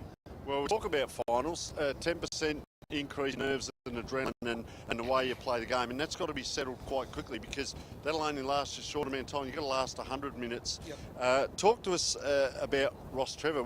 Obviously you play them in the home and away. Have you done much research in the last week or so, or do you stick with what your team's strengths are? Yeah, I think in this competition you have an understanding of what are some of the opposition's key strengths, and we played them earlier in the year, but they'll have a different makeup and look to their side today. So we have an understanding of what's important to them and how they're trying to play, but at this level it's largely about our guys being able to play the style that we want to implement, and being true to the instructions that we provide around that. So that's the most important thing, but we do have an awareness of how we want to match up and what we want to restrict the opposition doing. Tell us about the excitement very quickly of John Simons on game day, toes on the white line. It doesn't wane over the years. As we said, you have to keep ahead of every other team again. You're in a grand final, mate. What's the excitement like for yourself? It's hard not to be up and excited for it, nearly. It's a fantastic opportunity, environment like this, and we've worked all year to get this opportunity. So we don't plan on wasting it, and really excited. And you should see the change rooms to see how excited the kids are as well. All right, thank you so much for joining us, John. So close to the game. We're going to go back to central commentary position, and we wish you all the best. Thank you so much. Good call. Thanks, guys. Thank you very much to Tony Neal and John Simons, the coach for the Sacred Heart Club, which will be featuring in the Division 1 Grand Final in just half an hour's time, because the next 25 minutes will be finished with this match, and Westminster looking to finish as strong as they played in that third quarter. Probably delivered on the scoreboard conversion and accuracy that they lacked in the second, just to put the game away. And we talk about when you're 5 goals down and the opposition's kicked in accurately, sometimes that weighs you down for a whole game, but sometimes it only weighs you down for the quarter. And, well, in a lot of ways, they did what Collingwood didn't do in the third quarter of that 2010 grand final, at least the first one. Mind you, they got the result in the end as well, albeit a week later. But there is no next week for these teams. And there's no next week for many of these players who will be playing their last school games together. There'll be meaningful moments to come for many of these players as they say farewell to school league football. And the Adelaide Oval, the stage where their goodbyes will be heard.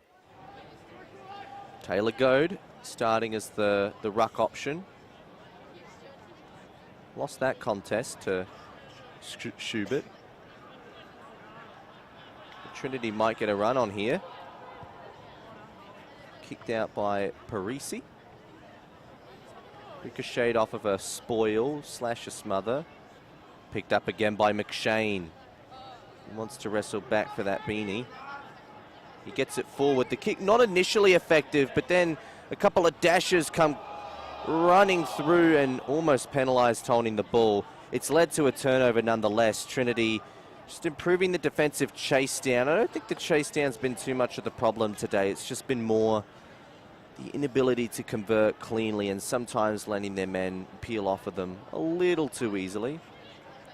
Although in a 49-point loss, you could trace it to a multitude of different reasons. Hand pass around.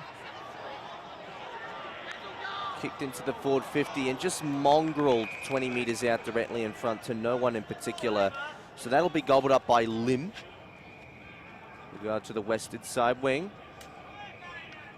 They slow up, only for the moment.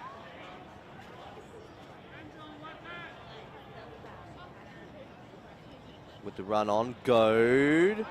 Had to end up seeing it over the line and had no Well, he had opportunity to get rid of it. That's what the umpire said. Holding the ball. Mason don't. I'm sure a lot of people have made puns with that surname. I'll try to refrain from doing so. Don't goes along the western wing. The eastern wing, I should say, because it's far side of the ground. Pardon my French. Ball comes out. Intercepted again. Westminster just really starting to... They've already put the foot on the throat on the scoreboard side of things, but defensively now they're really just gobbling everything up, and there isn't a lot of enthusiasm around those forward entries either going the other way. But Will Thomas, this is exciting. It could be. Hand passes to Shadforth. He hasn't hit the scoreboard yet with a major, and that wasn't quite his moment either. It could have been, but just missed to the near side of his arc at goal. 50-point margin, game high, Tony. Yes, they're running away with things at the moment, Westminster, and you don't turn up to a game thinking you're going to win by this much, but playing a great brand of football as it just comes along the ground now in front of us with Trinity. Player there caught with the ball, Kai Deng.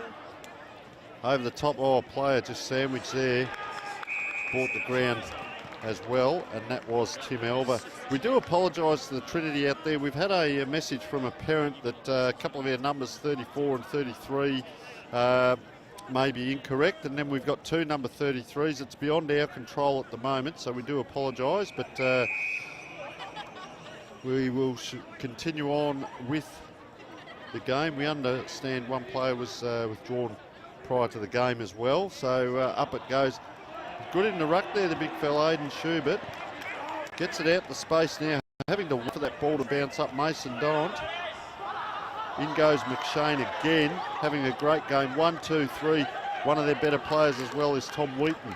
Wheaton now gets that ball into the middle. Dangerous position because it can give it back to Trinity. They haven't quite got the back up, so they can get out to McShane again. Nice kick, right on the line. The Trinity people call over the line, but we can clearly see that was in, and Tim Elver with ball in hand just goes short into Tom Wheaton. Wheaton goes long on that right. Demands a lot from the pocket, but one man reigns supreme. Seemed to have mittens better than the rest.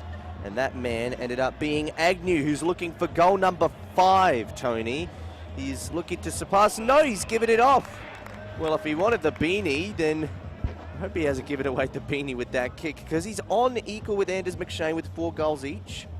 A couple of goals were kicked, of course, while you got down there on the boundary, so... Yeah, just talking down there with a few of the players, even the opposition coaches from another division, how good some of their players are looking out here. Well, this is Riley Shepherdson, and he has not kicked a goal today. And that's why Agnew probably should have taken the shot himself. So only a minor score, which has been the case most of the day. Mind you, 12 goals, 12, 50% accuracy, not the worst, but obviously, wow, scoreboard damage could have been even stronger than what it currently is. Saw in those graphics how big a score they've been able to kick. So, you know, you talk about the backline. Well, I think their backline's done a mighty job, equally as good as their forward line today, in keeping them in the game, in the defence. I look at Declan Kolb down now, just looking at him on the ground now. He's come out to probably almost half forward flank. He might be sneaking up the ground maybe to get a kick. But, yeah, just the work that some of these players have covered as it comes out now, just over the top. We see the backline players. Oh, a player there, just McShane just slipped over. I think he's already wearing the thongs. That'd be why. Grantham it is, just pops it up. Trinity, they've got an outside if he wants it. 1, 2, 3. Gee, held on to it for a long, long time. Dom Parisi, slow to get up to, who's tackled to the ground. Oh, it came to him while he's actually still recovering, and he's gone down again, the poor lad. And Grantham it is. A little bit slow to get up, a couple of them now. Grantham comes through. That's a strong tackle by number 10 and slams the player to the ground. That's a big tackle, a bit of wear and tear now. See the two ruckmen there.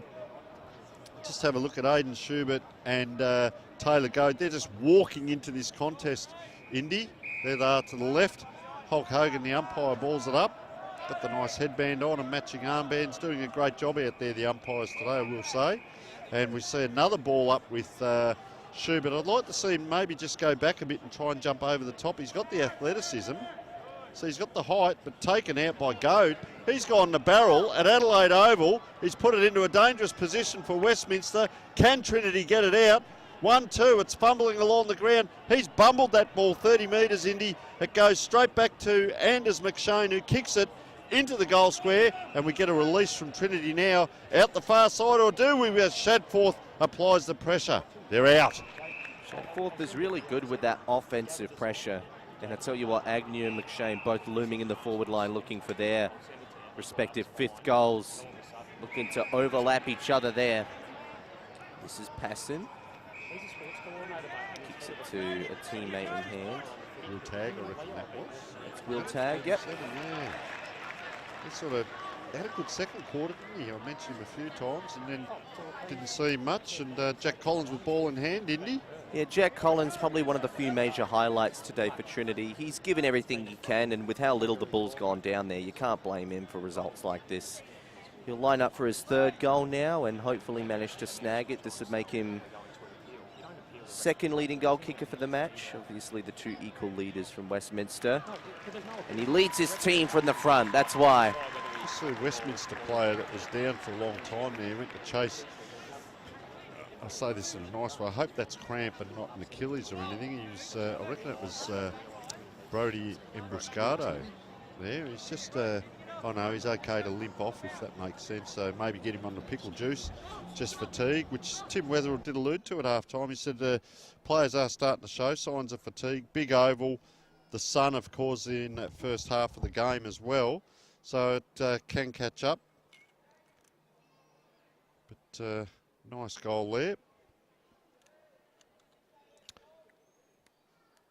Trinity, can they get another? Seen that a few times today. The ruckman just barreling it out there. Opportunity here. Oh, player dragged around there and gets the free. So big Collins looms again. Collins has got 3. So, geez, he puts a great lead on too. It's ignored, and just the high kick.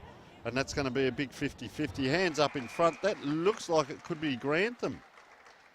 It is. And that's a good reach. He took that up at its highest point. He reached up high and took it at its highest point. And that was a good mark out in front.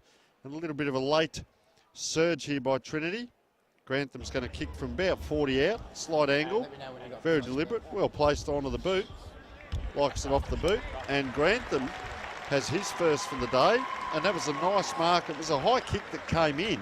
The runners out there giving high fives. That's how enthusiastic they are. But yeah, very high kick that came in. Took a great grab and nice kicking action. As we say, perhaps a little bit of that sun into their eyes down there as well. Beautiful day here in Adelaide. We're looking at maybe 17, 18 degrees, close on the line. Slight zephyr of a breeze. Well, the flags have gone quite limp as we speak. So umpire just saying now blood rule. This will be the Westminster player. You can just see them having a look. Beautiful shot of the Riverbank stand. So he is being sent off. Blood rule. Was a bit on the arm by the looks of it. And Fraser Watts was getting ready to come on, but they've decided to bring Harry Lunn on. And of course, he's going to have to go just onto this wing. So they've brought a player in. Westminster wingman is right back on the far side. Another good tap there to Aidan Schubert. He hasn't given up today. Certainly having a go, and there he is again. Up again. Doesn't win this one. Up against Jake Agnew. Now it's out to Shadforth. Geez, look at him put the jets on. Ran a long way. Quick handball to a player facing the wrong way. Had to turn. Gets hold of it, does he? Oh, well done by Trinity there, back there, and just swatting it towards the boundary line, and under a bit of pressure back there, Indy. 3:48 South Australian time, 11 minutes gone in the last quarter. A very cosy 39-point margin. Not the highest of the game, and credit to Trinity. They actually gotten the last couple goals on the board and started to just ease off a bit of the pressure, but clearly it won't be enough to undo the damage. Robertson, hand passed it straight into a man under pressure. And there's been a call here for what looks to be no prior opportunity. And it's interesting to see a team win by this much when they've actually been caught holding the ball a lot of times. There are a lot of teams in the modern era that completely build system around catching their opposition holding the ball frequently and manage to kick a lot of goals off of it. Mason Don't the one to send it forward, sharing the love and giving it to Jack Collins to finish. It's also good to hear the fans still in full voice.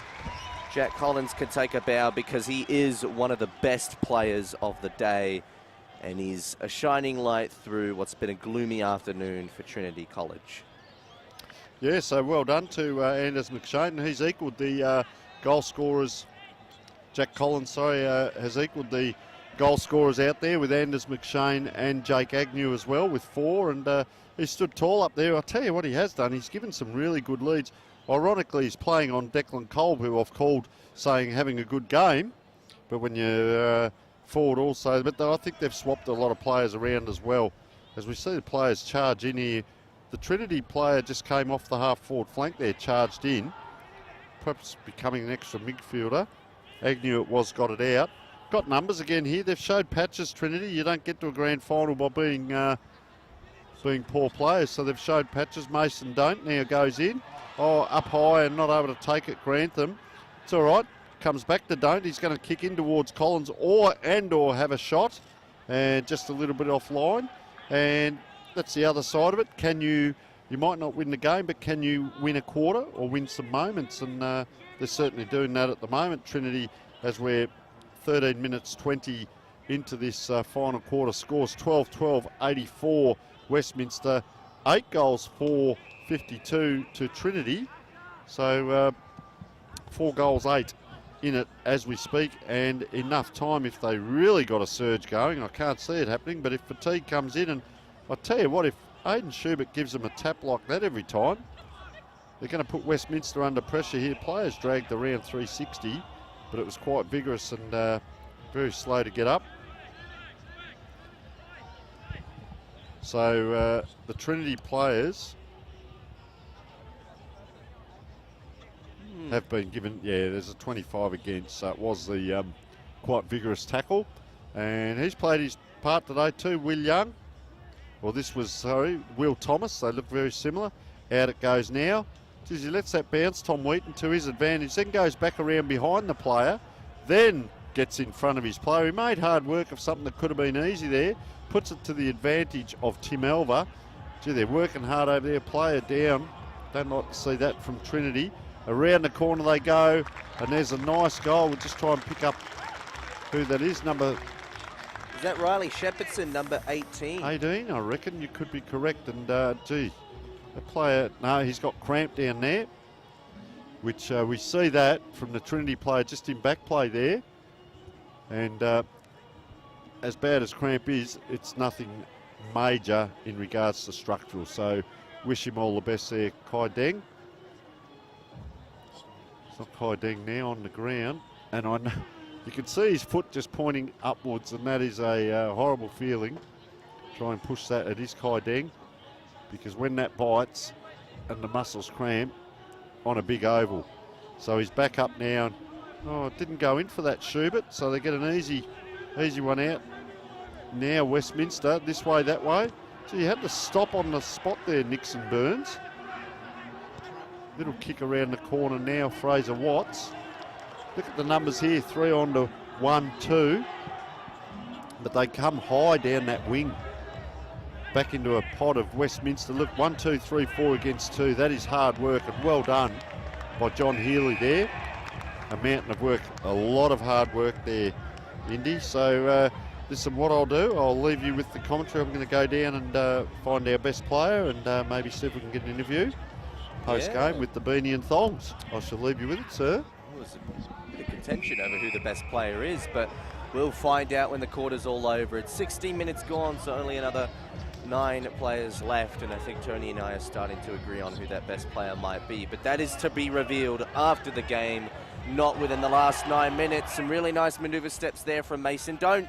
He goes forward. Unfortunately, his kick has been chopped off here. Scollier through the middle. Young. Kick to a one-on-one, and that was Nixon Burns trying to ask for it, but he got too much front positioning, so he overran for the mark. The Sun has just come out here a little bit again for some late game action. Declan Kolb, who's been a valuable stalwart in the defense. To the eastern wing, turned over, finds its way into the hands of Nikolai. Kept alive, but not in the right type of way. The kick's turned over to Watts. He kicks straight into the corridor. They got the confidence to go there. Sivia goes forward. Who's the deepest option? Is that Agnew over the top? It might just be, and the mark has been paid. He got a hand to a Trinity fan saying that it was defended. They say otherwise. Agnew it is. Jake Agnew looking for goal number 5. His impact on today has been priceless. Game winning leading goal kickers, but he might be the number 1 man up. Kick, no, he's missed. That could cost a bit.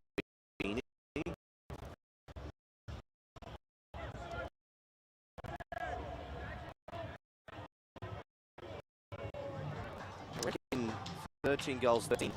Not sure how many Agnew get. Trinity comes out onto the eastern side of the oval. Plenty of shade side, but this means Lachlan Hewitt isn't afraid to go down. They've already lost what they came to do, so there's nothing else to lose at this point. It's a gain for their fans. The faithful who've come out here today. That's Scollier again, taking a snap around and back.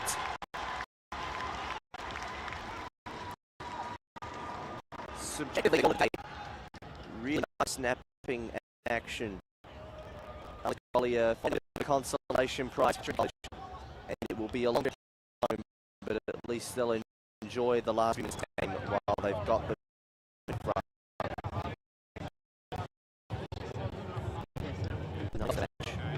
Goals for 13 goals, 13 to be exact. So, on the scoreboard opportunity, more so just inefficiency on their transition, and they move it so fast.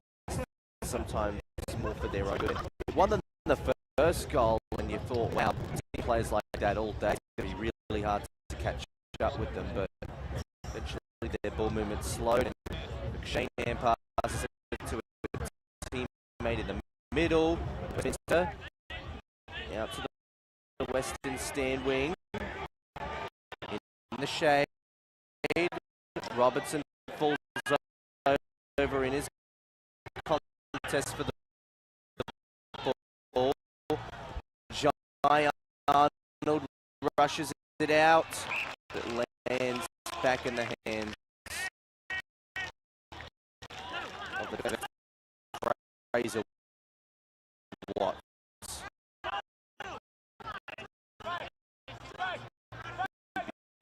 More than pleased with his own performance as well in this match.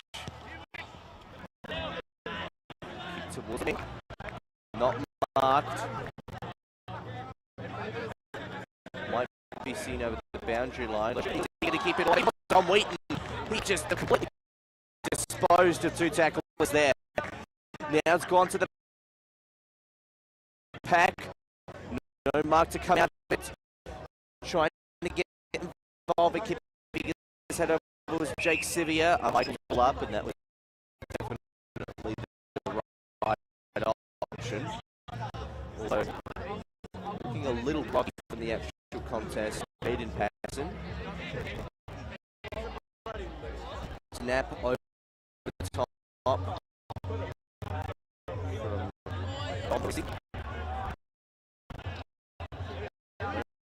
Mark to come out of it. Find some corridor ball movement. Might go the other way though. Harry Loom.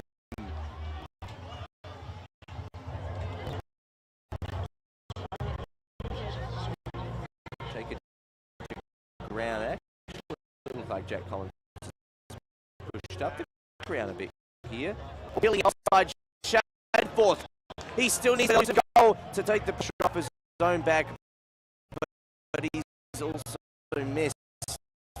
Wow, he's had a Jason Castagna 2019 style grand final performance. A lot of almost moments, but a lot of minor scores, and just hasn't been the man. He hasn't been, but he will be part of this premiership team. And well, his forward line of the most standout feature of his game.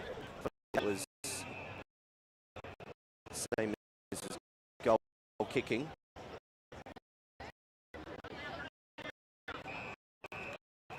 They are not equals, but very least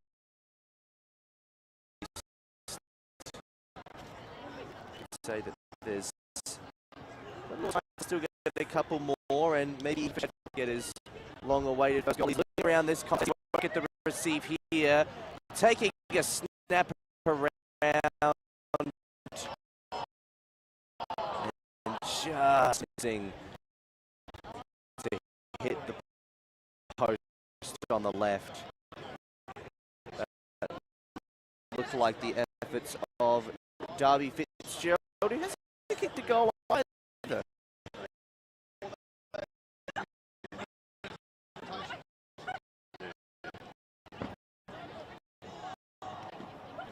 The contest, take it. It's good to still hear some of the applause coming for the Trinity Gardens fans. Their trip back home will be long too, so they're riding the results of this one home with the players. They are one unit. Schubert is forward, and I don't think Jack Collins is too eager to keep it alive. I thought he would work it around at the last second, but it didn't quite play out that way. Only 3 minutes to go in the Div 2 Grand Final. 58-93. Definitely lose, though it will be a 30-fight win. Holding ball is the ball. Trinity fans in agreement there to come back to the hands of John Healy. John Healy, not the most superb of days, but at the same time, this isn't a time to shining, and back to the fans who have made this campaign and what is possible. Not to be. Knox. Found a couple uncontested men down the corridor. They got another one looming.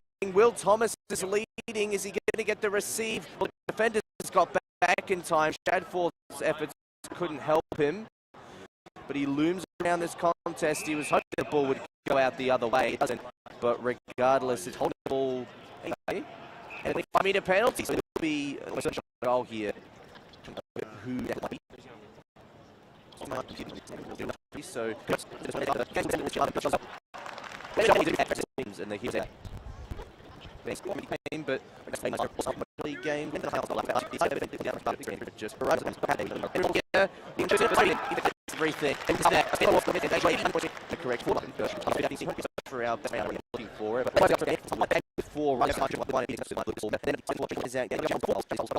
Including the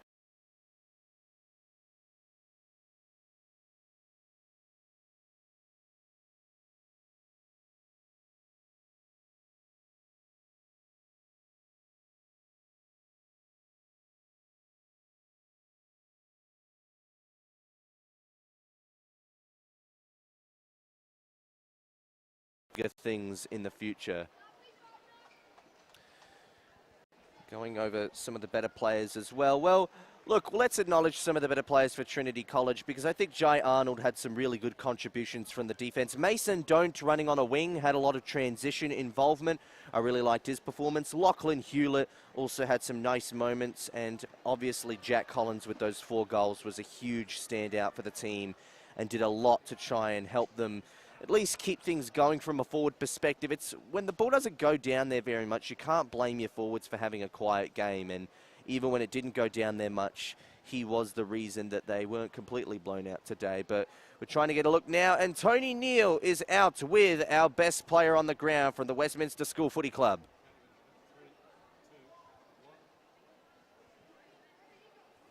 Final siren, mate, absolutely sensational. Best on ground, 4 goals out there. You play midfield and forward. How'd you find it out there? Yeah, it was bloody hot early, but just the weather, but it was good getting a good switch up, working hard in the middle, going up forward. It's pretty dangerous down there. The boys were delivering it to me well, so no, it was good. And how much work do you do on your motor, mate? You're a very fit man. Yeah, a lot of pre-season running, a lot of hot days in the sun, so no, it paid off today. And Westminster win a grand final, mate. Sensation. Tell us what it means to you to play with your mates. Might be the last time you play with a lot of these guys. Tell us about that. Highly emotional, but fantastic. Yeah, no, it was unreal. Just being able to come to Adelaide Oval, play with the boys. Yeah, it was awesome. Just couldn't ask for a better experience, really. Cheers to SAAS for putting it on, and yeah, it was unreal playing with the boys. Some of my best mates, so yeah, it was awesome. All right, mate. Well, you've won the Dartfish beanie and the thongs there as well through Archie's. Mate, you're a premiership player for life. Don't ever forget that. You're an absolute champion, superstar. Congratulations. Go and enjoy it with the boys. Thank you. Cheers, guys. Thank you very much. Congratulations, of course, to Anders McShane, our voted best player on the ground. But, of course, the actual league will be voting for their own best player, so I wonder if they'll be in solitary agreement with us over that decision. But obviously he was a huge standout. Running through the midfield, had plenty of transition game going. And when I talk about transition game, I talk about players who can weave together through traffic and get the ball moving in fast motion off of rebound plays, off of quick fire stoppages, off of ball ups, and more importantly, the turnovers as well. He's got that type of versatility on him, and you definitely think he would have a big future in Aussie rules football, no matter what the level is. As we see the scoreboard change, the Sacred Heart and Ross Trevor logos pop up, but we're going to go down to the post-game ceremonies. This is the first time SAAS has had the privilege of playing these games on the hallowed grounds of Adelaide Oval. Thank you to all the umpires on the day, the helpers, medical team and the SAAS Football Committee. To the schools involved over the season and to everyone who has participated and supported their teams. A special thank you to the Sample, Darren Chandler, Angela Child, Brenton Phillips and Sam Blades for supporting the SAAS football competition and creating the opportunities to play the Division 1 and Division 2 grand finals at Adelaide Oval. I now invite the runner-up captain from Trinity forward to say a few words.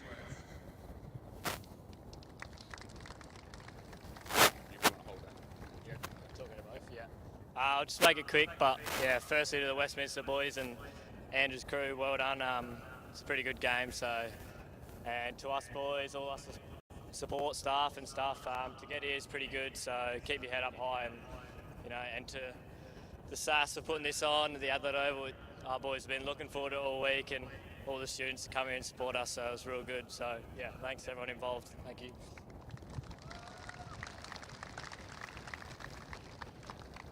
Okay, I now invite the winning captain from Westminster forward to say a few words.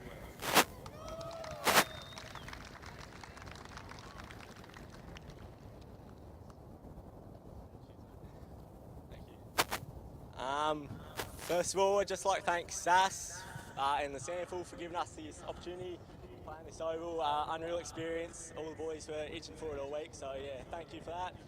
I'd like to thank Trinity boys. Yeah, hot contest, solid game of footy. And to our boys, we deserved it, we've earned it, and now we're here. Well done, boys.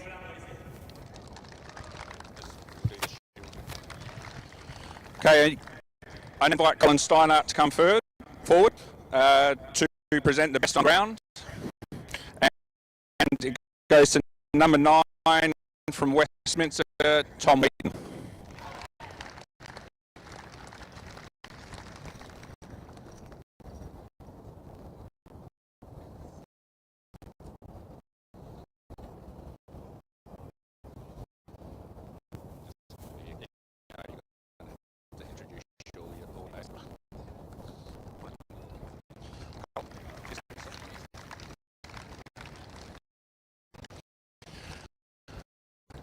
Okay, I now invite the captain to introduce his team members to receive their premiership medals.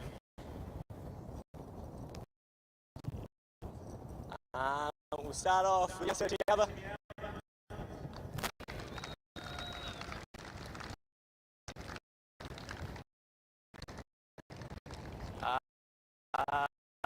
Fraser Turtle Watts.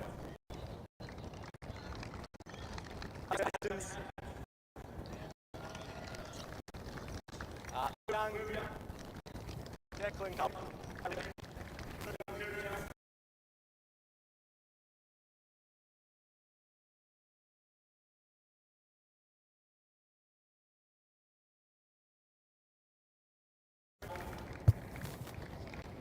Clay Shadford.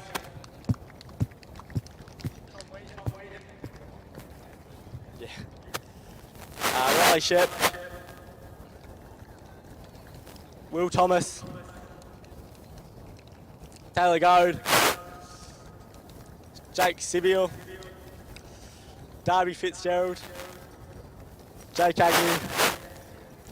Cody Emboscado. And Max Robertson. And a shout out to Jack Wiz, we love you.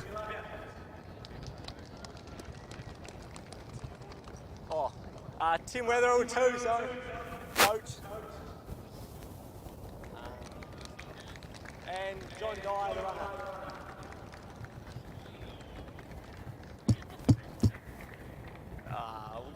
And Seamus Maloney. Shagger. And also Andrew Whiteman. Oh, we've got plenty. Adam Thompson. It's got to be everyone.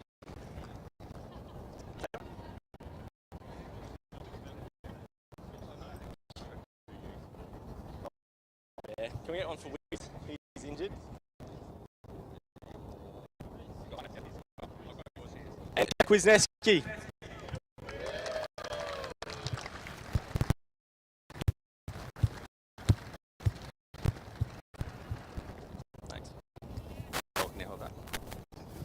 Okay, and last but not least, we've got Anders McShane, the captain.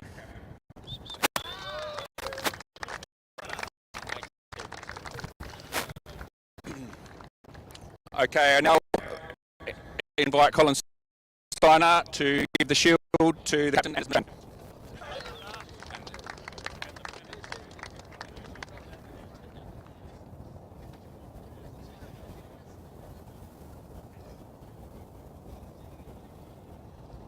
Okay, and thanks everyone.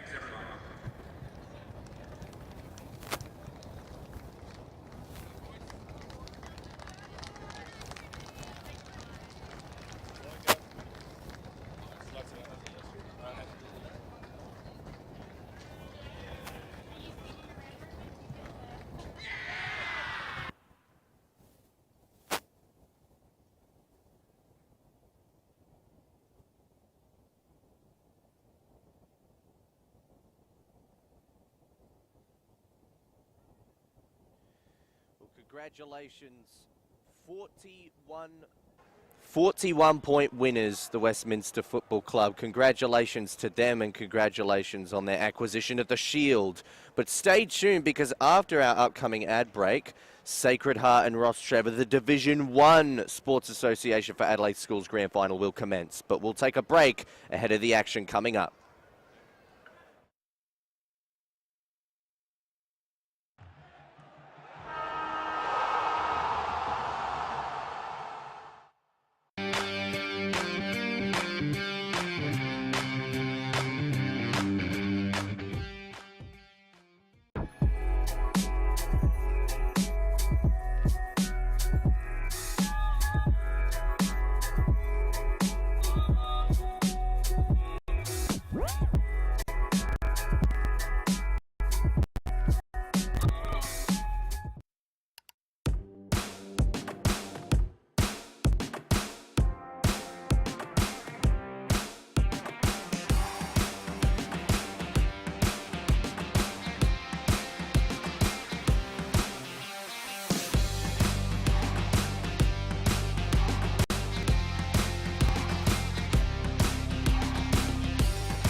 Well, it is Division 1 Grand Final, and the big game, of course, is Sacred Heart versus Ross Trevor on Adelaide Oval. They found out 1 week ago, through the week, that they would be playing this one on Adelaide Oval. And as I said, with regards to Sacred Heart, they have been here before. For Ross Trevor, they have the big win against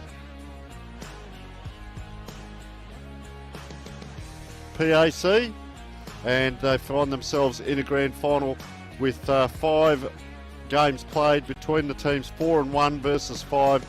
Division 1 grand final, as we said, and there's a lot of players here that we can watch, a pack of superstars in both teams. So we look at the ladder there, Ross Trevor 4 and 1, PAC 3 and 2.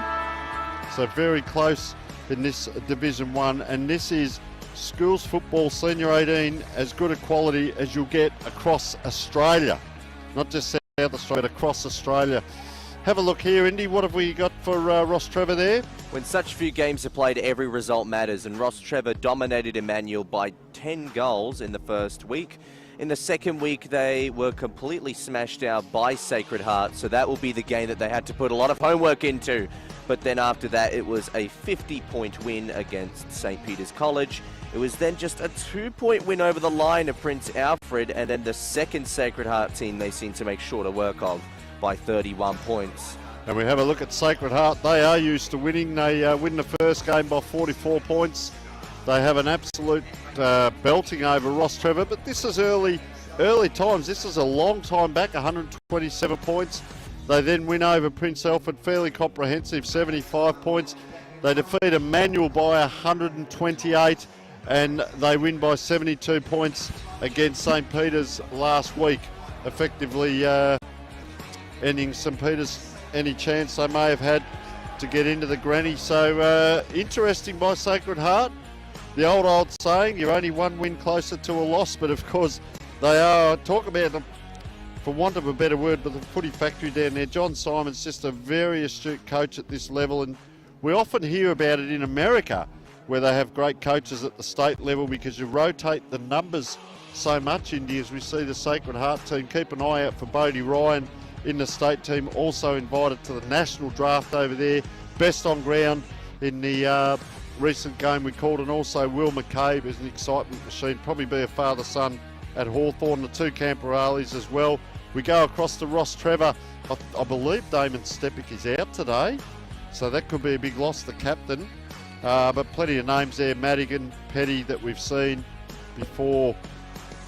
Darcy Best we saw a couple of weeks ago playing a great game. Jack Michaeloni, Finn Wakeland we've seen in the past, a very, very good player when we go through. So both teams really chock-a-block with quality, but you're only as good as your 21st player selected. That's the other bit. So you want a good even spread in a finals game, Indy, because you want to be remembered as a player that plays well in a final. Yeah, just to touch on Ross Trevor as well, because obviously that was a very huge loss before, earlier in the year against Sacred Heart back in round 2. And it's the type of games like that where you do need to sometimes do the extra homework and study that game with a bit of extra time on your hands. But with extra time on our hands, we're going to take an ad break now and be back with you after the break.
Welcome back to beautiful Adelaide Oval. It is 4:30 in the afternoon, so we may see this game going into twilight, if not darkness. Probably get dark about 10 to 6 over here in Adelaide. So the players in this game using the yellow ball. As we see, players just wandering in now for the coin toss. Umpires in the middle, all excited and ready to go. Ross Trevor and Sacred Heart. Ross Trevor coached by Scott Uppington, first year coach out there, and Sacred Heart, well, John Simon's a long time coach, and here we go. Number 21 is Finn Wakeland for the toss. Very good player. Up it goes. Sacred Heart win. They'll kick to the left of the screen, and that is Connor Glias. Very good player, Connor Glias as well. They are all good players, we say this, but very good player. We saw play several weeks ago. Chock-a-block. And both players just going into their huddles.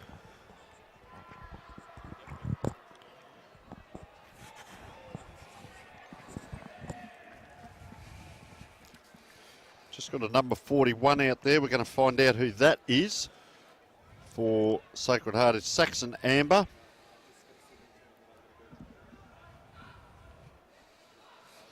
And look at the nervousness there. But they've been there before, Sacred Heart. So several of these players, there we are, Indy, right up high in Adelaide Oval. And, well, the Sacred Heart players have been here before. The coach has been here before.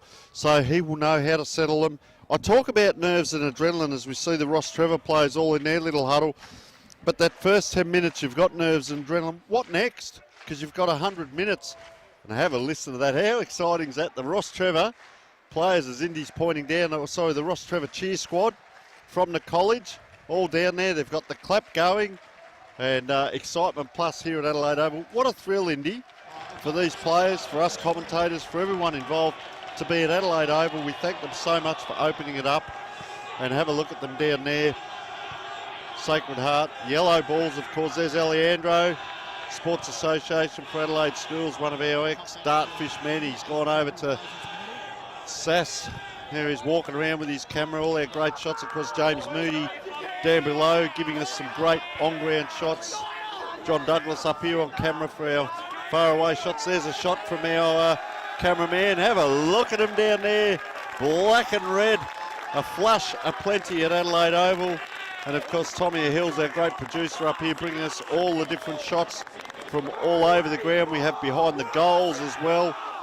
It's a first up here. We're so proud with Dartfish to be able to bring a broadcast of this standard across Australia and across the world. The past players, of course, around the world can watch this. Grand final day. A couple of commentators get a mention as well down there, Indy. There's our camera operator, but it's a professional standard. We've got a huge team down here. Of course, Leo Panzarillo, of course, helping out down there at SAAS as well. All in readiness. We are using the second square as we see. That's Jonty Thompson. Sorry, Ned Atkinson, number 2. Keep an eye out for him as well. Son of a gun. Many of these players are. Sacred Heart in the blue. Ross Trevor in the black and red. Ball up, Division 1 football, and it is a bounce down. And that is a huge lift up there by a little number 7 on his back, and that's Jack Wilson. Player held that ball up, and we talked about this, about being tackled by one arm. And the Ross Trevor fans have got early, Indy, and Ross Trevor are going to load up through Finn Wakeland. He can probably give it back to that player. He will too, running by. A little bit of Sam Mitchell about him, and he runs straight into trouble. So Wakeland gets it back and just does a hack kick forward, but good hands in front. True centre-half forward position, not 15. So we get our second ball up for the day. Could that be the, as they sometimes say, the 19th man on field is the crowd? And Ross Trevor have brought one of the most vocal crowds that I've heard all year, and that's not just in the school leagues. Sacred Heart getting some handball traversal. Kicked into the forward 50 by Bodie Ryan.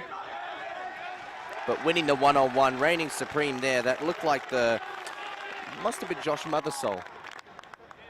Yes, fullback. it was, yep. Yeah. Very well read, very well timed leap. It's the type of key defensive mark that you don't get even from many AFL level players. Kicking longer, Madigan into the corridor, a bit dangerous. But what about the pickup, the 360 maneuver, and then the kick into the forward 50. But it was one-on-one, really good contest there. Saxon Amber did a superb job at spoiling his opponent and saving up a moment in the back pocket.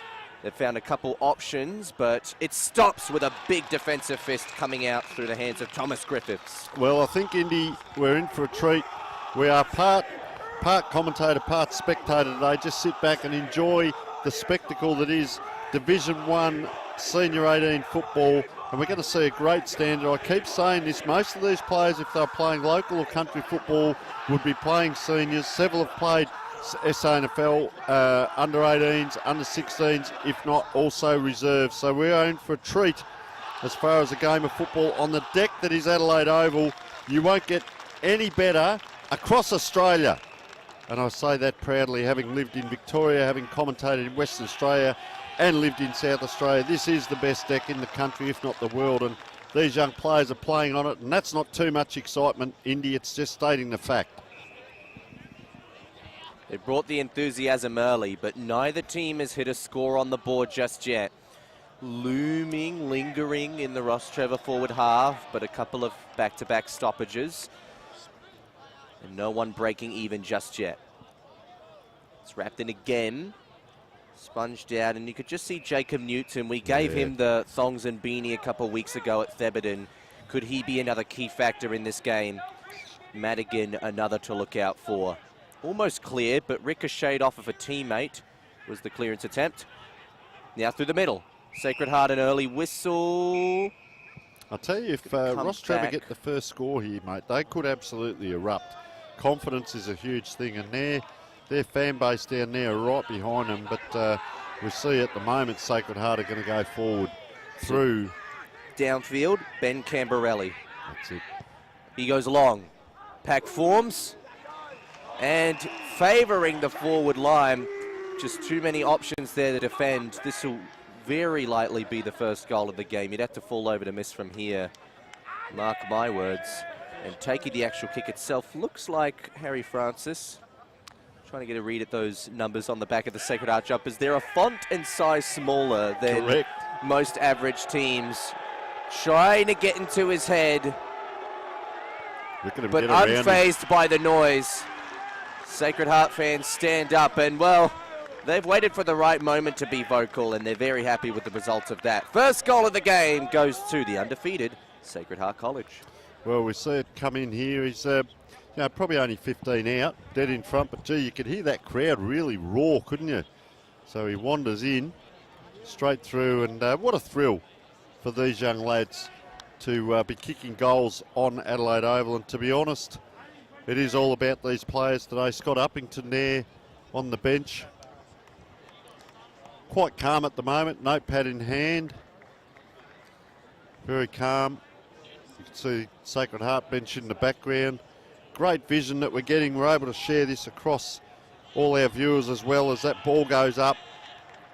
Both ruckmen hit the same way, so Ross Trevor now trying to extricate that ball out. Can't quite, gives it up to the umpire. You see the second circle is just marked in blue there to protect the centre for the AFL as it gets out towards Jacob Newton there. He won't give up. Player taking the ground. Sacred Heart now, and you can hear, for those if you can hear that, that's the Ross Trevor crowd. It's almost like a soccer feel about it, all the chant. Up it goes, down it comes. Who will get the clearance? Well, it's Sacred Heart now. It's a high kick into the forward line.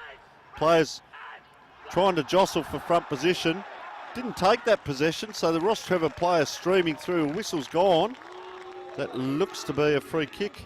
Ben Camberelli again. Yeah, he's been instrumental early. Just a hurried kick in, wasn't it? So big Wakeland there having to bend down and get down to that ball. It's on that far side for Ross Trevor. Will they get a running game going? Let's have a look at what their style will be today. Indy up against a very talented Sacred Heart. And watch for this.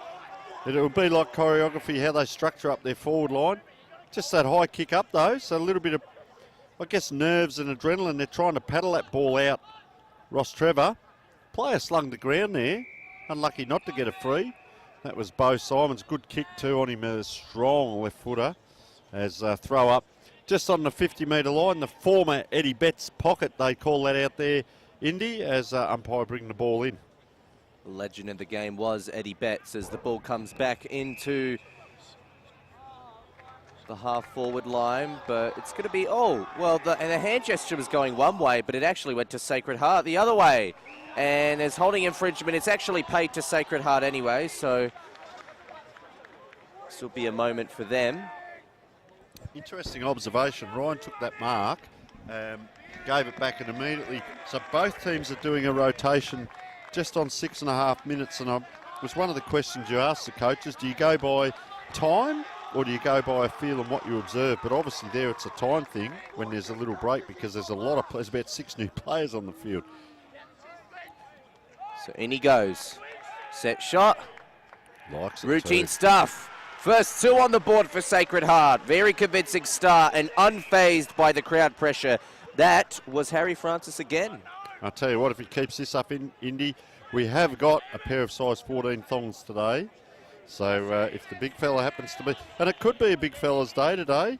We saw a midfielder win the best on ground in the former game from Westminster. Anders McShane played a great game, kicked the 4 goals as well, went up forward, but also his work in the midfield. But it's a night or day that is made for bigs and smalls today. Nice and dry, no wind to speak of. Limp flags as we speak. So back into the middle it goes. Ross Trevor's on ball is suddenly under a lot more pressure. That was Newton trying to get rid of it. He only just did. It was cleared out off of the effort of what looked like Marshall. But it's been halted momentarily and then cleared out. Sacred Heart have got some options on the wing. It comes near the Ross Trevor cheer squad and, well, that type of pressure tries to get under them and they're still applauding the effort there. 2 goals disadvantage now, but you could still feel like there's a lot of enthusiasm favouring them. And, well, I kind of wish that they were both at each of the goal ends personally. Yeah, but a bit of the rah-rah from the Ross Trevor lads. That ball up comes in right in front of them, that throw in and taken to ground. It's almost like the Sacred Heart players in front of that group want to give a bit more. And Connor Glias there, saw him play the other week. A great game it was as well. So he's right there applying this tackle again. The crowd wants in the back. They would find a free to Ross Trevor in there for sure. And glad to see them enjoying it. Jay Johns in there, number 15. Look at the numbers. Gee, great pick up and around he comes there. I reckon that was Ned Atkinson or Hillier it may have been. Out wide now. Just to settle up. Looks like Simons it is. Just looking on that left foot, isn't he? He is a beautiful kick and have a look at that. That's what he can do and that's a damaging left foot kick from outside 50 to a lead to the player's advantage. This is a little bit harder kick now. So let's have a look at what he's going to do. Getting right back. He'll probably be right back on that fence. Coming in now. It's going to be a difficult kick. Right in front of the scoreboard here at Adelaide Oval. Gee, he just stands and leans back. Up it goes. And big Finn Wakeland, who's going to have his work cut out for him today. Punches it through. I'm hoping the Ross Trevor cheer squad doesn't waste too much of their voice on these early stages because their team hasn't even kicked a goal yet. Ross Trevor still scoreless on the scoreboard, 4:38 p.m. So we're 10 minutes into the game. Take a look as the ball goes to the eastern side of the ground. There's a marking contest. Call favours Finn Wakeland. His kick not the greatest. He's got a bit of support. They'll have to weed their way around this one. Oh, that's a bit of a dangerous mongrel kick. It's gone into the middle of the ground. It's a good tackle. It's paid in the back, so Ross Trevor will get one there. But they're not going to be able to pay advantage. And Newton was all out on his own. They wanted to go quicker than that, but they'll slow up with Will Marshall instead.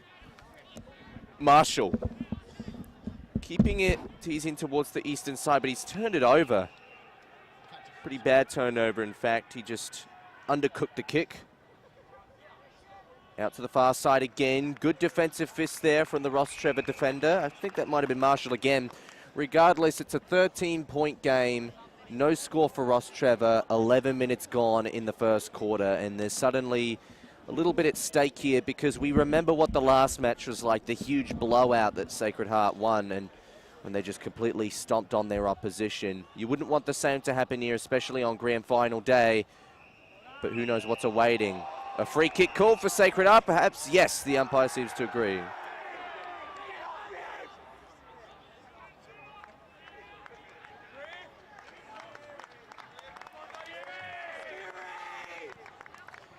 So taking the set shot will be Ben Camberelli. By the looks, he's got a couple of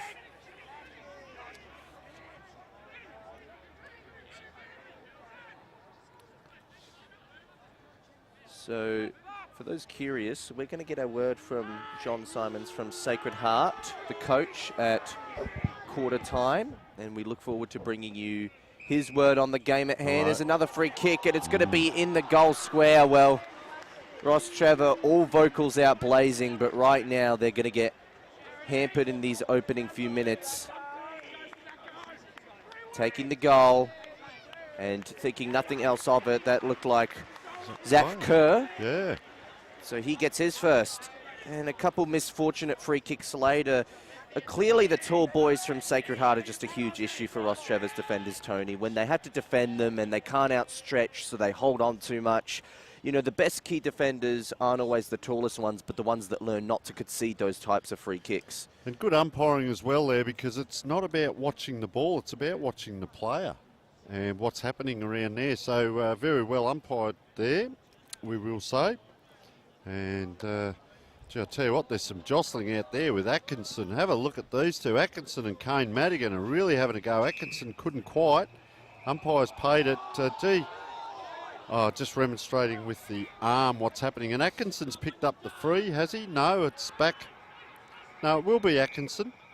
Umpire just saying no, he's giving it to the Sacred Heart player. This is Harry Francis, kicker of the 2 goals. So let's see, he kicks it to where he should be leading. Interestingly enough, up with the one hand, can't take it out, beats the tackle of Ryan, but pressure again, Sacred Heart, there's 3 of them there. Player gets hold of that and just pops it through a touch offline. 1 point the result, and they already are opening up a fairly handy lead. Let's see what the kick-in does here for Ross Trevor as it comes out towards the wing. It's going to go over the top, not taken by the Sacred Heart player. Ross Trevor player tries to come inside. 1, 2, 3. They couldn't quite, and that is Ned Atkinson there. Talk about sacrifice and things that you do in grand finals, and that was great work by Atkinson. And him and Cade Madigan are having a real toe-to-toe here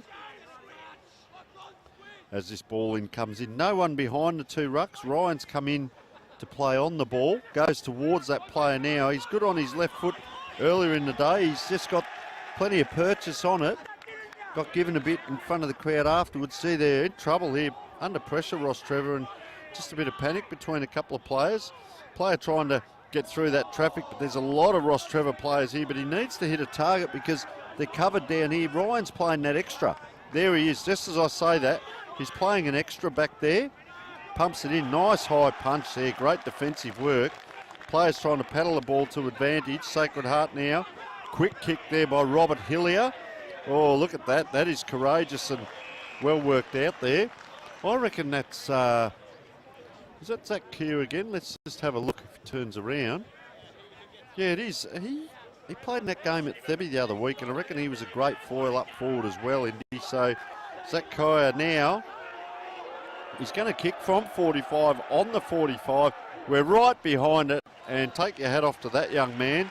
That is a nice goal. Tell you what, a second goal to him. So they've only got the 2 goal scorers, but they've got 4 goals between them. So Zach Kerr and Harry Francis with 2 each, and just opening up a handy lead. 15 minutes in, grand final day, Adelaide Oval, Sports Association for Adelaide Schools. It does not get any better than this, and Sacred Heart just at the moment opening up a handy lead, and Ross Trevor might need to get a score or 2, stating the obvious. Yeah, they can't afford to concede too many more like this.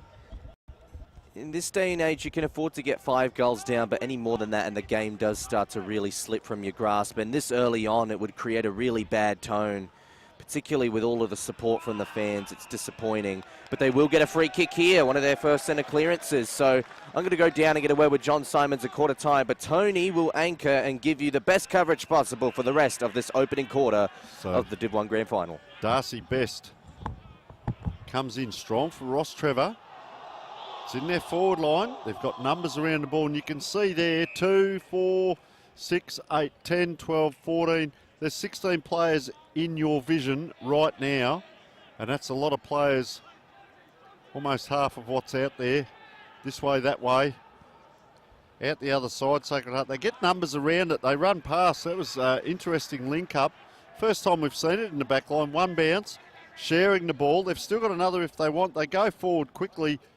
This is Bodie Ryan, taken into one arm across. So young Bodie there, know the family quite well. And that young lad there has been invited to the AFL draft day in Melbourne to get tested. Played in the state games and got best on ground in 2 of the games.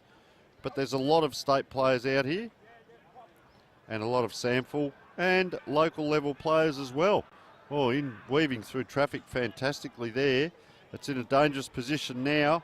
Over the top, Ryan was hanging out. They gave it to him, but unnecessarily. And Ross Trevor, can they capitalise here? Oh, free kick, just hang on. That player actually tackled and looked to let go. Thinks he's got the free there. Daniel Doby, I could actually see what he was doing. He was trying to let go and control the player to the ground so he didn't hurt him, and the umpire's called hanging on too long. So in front of the magnificent Adelaide Oval scoreboard here, they get another shot on goal, Sacred Heart. Player wanders in. Didn't really like it off the boot, right across the face, out of bounds on the full. So Ross Trevor squeezed up against the boundary line here.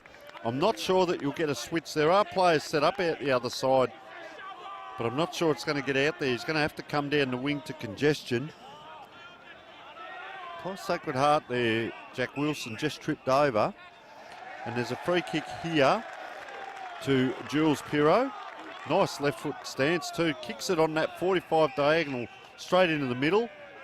Jacob Newton, he also goes on the 45. So they've played directly across the square now into the forward line. Player went up and dropped that with Zane Scripps. Able to mop up, get it out. Just along that boundary line now. It doesn't matter if you have a fumble or drop it, there'll be a player there to support. Ross Trevor coming in. 4 goals, 2-26 to no score, 19 minutes in. Far side wing, Adelaide Oval. Doesn't get any better. Around they come through. Zane Scripps now, second possession. Ryan comes in, cousin of. Goes around, gives it up to the opposition now. Ross Trevor. Number of handballs, but just missing the target, so put the kicker under pressure, and that's a nice mark back there. Sacred Heart, and they're going to come into the middle of the ground and having to stand his ground nice and strong there. Sacred Heart player, Ross Trevor player now comes around the corner. They're out now, and a nice little kick here. This is Archer Rouvray, I would suggest, a son or relative to maybe Paul Rouvray, with a lot of names and talking about relative. Ned Atkinson, just in the back there, giving it up to the Ross Trevor player. Had to earn it, Jay Johns, kicks it in. Ryan comes through with a fist.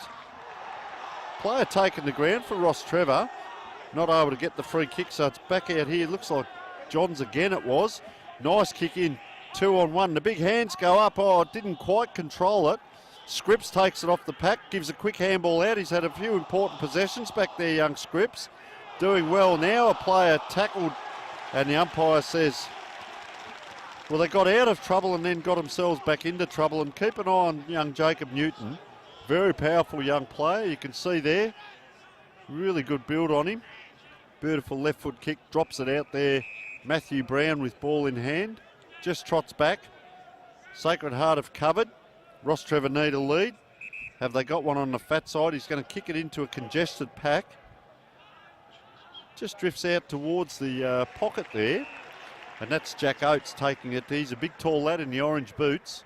Took it at his highest point. Players pointing down the ground. Few players free here for Sacred Heart, but he's just going to bomb it up again, which really gives Ross Trevor an opportunity at it. Oh, flying high. Did he? He did fly high, but unable to control it was Cooper Bowbridge. He probably thinks he took it. Looked all right from here, but there was a lot of hands. I'll tell you what, the umpires have thrown it up quickly today. They're out now. Nice left foot kick down the ground. Sacred Heart riding the bump. Boy, oh boy, you see him hit that pack and got up and rode that. And I reckon that looked like it was Ben Dewhurst got that quick kick out. And that's how quick Sacred Heart can damage you. They go from half back to half forward now. A lot of players around the ball. Dewhurst on his own in front here. Can't take it. That's him just tracking the ball in the white boots. Very much the mannerisms of his father, Craig, who was a fantastic player for South Adelaide.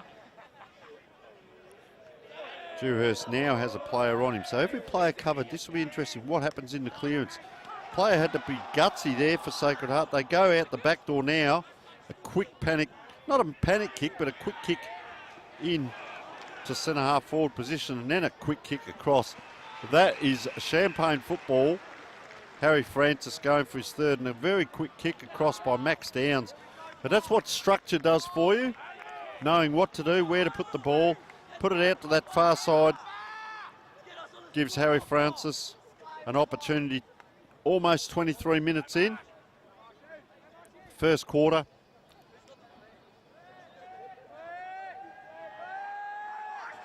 Wander's in now.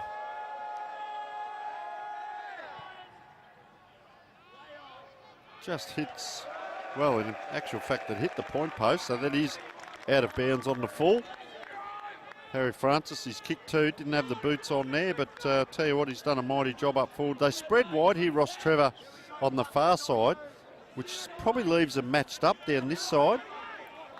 You see the player just dropping that ball and taking it across the ground now. Jacob Newton, a little bit of feeling going on and right in front of the crowd there. Great camera work by James Moody down there. We're just about on the boundary umpire's toes here. So you see this jostling there, really putting a lot of work into Ned Atkinson here. Couldn't take it, pushed out of it, didn't get the free, but there's a lot of work from Ross Trevor on Ned Atkinson here. See Finn Wakeland on top. Atkinson just comes up. Playing a mighty game. Look at the two ruckmen. In they go, two young bulls. Oh, Camporeale coming through. Crowd calls holding the ball very, very early. So Ben Camporeale had his moments already. Up it goes. Look at him bouncing off each other. Wakeland out the back. Camporeale now. Quick kick from number 30. Lucas Camporeale gives it back to Ross Trevor too. The player took off. Teammates around him weren't ready for it, so they're going to get out of here, Sacred Heart, or are they? Player under pressure on that right boot. That's a very nice kick out to Simons. Watch his left foot kick. Just pops it in the air over the top. Right on the side. I doubt whether he'll have a shot from there. And he won't. The Sacred Heart player. And we see quarter time, 4 goals to 26. And we will stand by because we're going to hear from John Simons very shortly. I'll just see what's happening down on the boundary. 4 goals to 26. So we'll go to a short break and come back with a bit of a wrap of the first quarter.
Well, welcome back. Welcome back to Adelaide Oval for this big Division 1 grand final. 4 goals to 26 to no score. Sacred Heart leading Ross Trevor. And of course, this is the Intercol game that's going to be coming up in a couple of weeks again. So great rivalry between all of the teams involved. We can see there the Ross Trevor team with Scott Uppington putting in a fair bit of work into his team, I'd suggest, at the moment. And you can see the blue team here is Sacred Heart College for those people watching at home. Bo Simons just with the water bottle there to the left. Very good left foot kicker there, number 12. We can see number 5 there, Max Downs had his moments as well. James Allen just on the outside of that pack in the white hat and the shorts. Just, I believe he might be doing like the director of football now, former coach, McGarry medalist coaching. He's doing some work at North Adelaide as well, but was the coach of Ross Trevor. So we're going to come down to Indy very shortly with John Simon. So let's keep an eye on proceedings right now.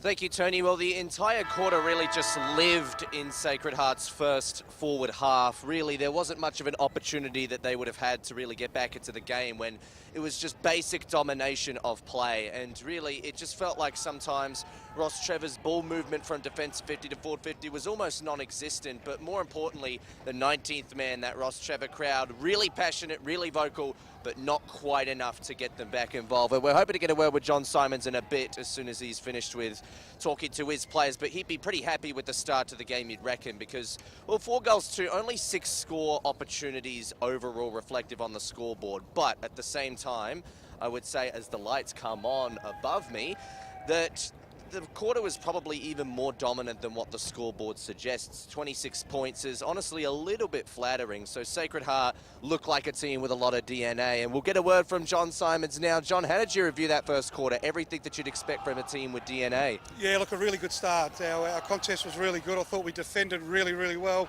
and looked very dangerous going inside 50. Our tall forwards, I think, gave them a bit of trouble. Yeah, and well, how are you going to deal with that 19th man as you can hear the Ross Trevor crowd? Did you prepare for this? Well, you expect that. We're used to that from intercol competitions and those sorts of things, but no, quite frankly, more concerned what's going on inside the white line. That's not a factor for us. Well, thank you for your time, John, and good luck for the rest of the game. Thanks, Indy. Yeah, just sensational to get access to the coaches down here at quarter time in a grand final and a commanding lead, 26-point lead. And as Indy said, the lights are on now at Adelaide Oval, and I hope they come on up here because we could be in semi-darkness, but we'll keep bringing you this fantastic telecast through Dartfish and Filming Footy. As we see now, ball just on the ground, and as you'd expect, in around that is Jacob Newton from Ross Trevor. Fantastic player, and of course our magnificent sponsors we'll come back to in a moment as that ball comes forward for Ross Trevor. That is a very courageous mark there, playing on the left foot. Oh, went over the top of everyone. So the race is on. Ryan is first to the ball. Geez, he's been released of it. Tries to apply the tackle back. Can't quite. And we'll see a ball up, and our magnificent sponsors, Sports Interactive, Dartfish, Filming Footy, and Sport will bring us all the scores today from this magnificent double-header down here. 2 grand finals. Westminster coming out on top in the previous game over Trinity. And now we see Sacred Heart in front at the moment in a 4-age forward. Again, around. Has he got a left foot? He has, but it's high, wide and handsome. So Harry Francis has kicked 2. Probably missed 1 or 2 and kicked a point here. As we hear the... I'll tell you what, if you get points, beanies and thongs for supporting, Ross Trevor would have it. A little bit of fun and games in the crowd as they come out on that far side, but they've got their work cut out now. Player looking this way and that way, and that's Darcy Best, one of their better players. Just turn over on the kick. Sacred Heart come forward again. Big strong punch there. Well done by Ross Trevor. Sacred Heart player picked it up, went around the corner, but it went higher than it did lengthwise. Oh, you wouldn't believe it. Taps it to himself. Too easy for mine, but Harry Francis has his 3rd goal on the board. Let's see if we can have another look at that one, because he, it was a swirling ball coming in. This was the nice kick, but it was this next kick just up in the air. Look at this, up it went there by Robert Hillier and just tapped it, and that's just fortune there. And poor old Josh Mothersole had to stand under that ball for a long, long time and just couldn't quite get it done. And there's the Sacred Heart crowd. Look at them all there. Very quiet over there, Sacred Heart. I think they're sitting around a lot further there, sitting over next to the race here in the members as well. And what a thrill for all these players out here. Adelaide Oval, can you believe it? 5 goals, 3-33, Sacred Heart. Ross Trevor yet to score. Just a hack out there, and good old 50-50 here. And good set of jets on that player that gave that ball out. Ross Trevor go through. Oh, not quite Newton. Around they come. It's in a dangerous position. Newton's had to go again 3 times there. Sacred Heart are going to come out.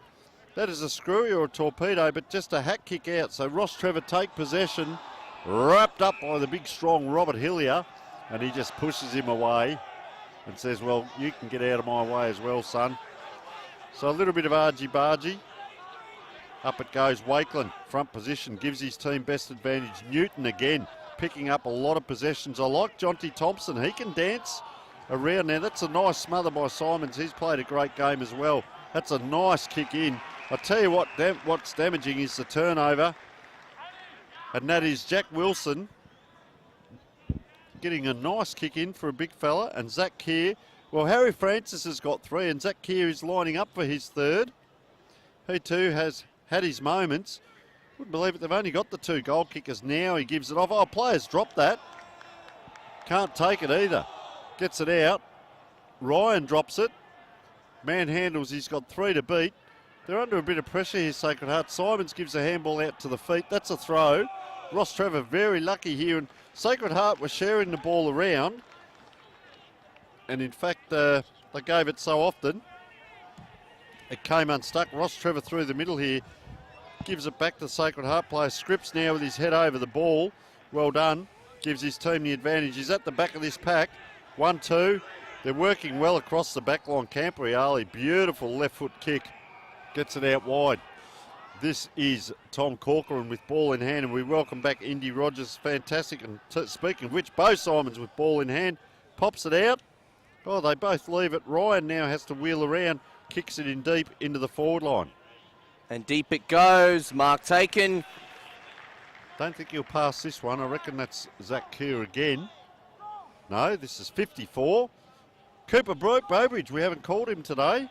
Yeah, he was another prominent tall force in their win against Prince Alfred that we did at Theberton. So he's got a lot of quality under the belt. But wow, this is starting to turn into a bit of a nightmarish start for Ross Trevor as Cooper Bowbridge hits the scoreboard and humbles the Ross Trevor crowd. It might start to lose a bit of voice, particularly by the second half. But that is the first 6 goals of the game to Sacred Heart without a single score on the board for Ross Trevor across about a quarter and a bit now. 5.5 minutes gone in the second, to be exact.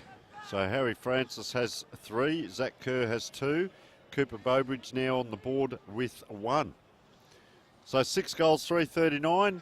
5:04 p.m. in the afternoon, and of course there is another big sporting event on, but we'll wait till post-game to mention anything around that, because this is the big sporting event leading into it.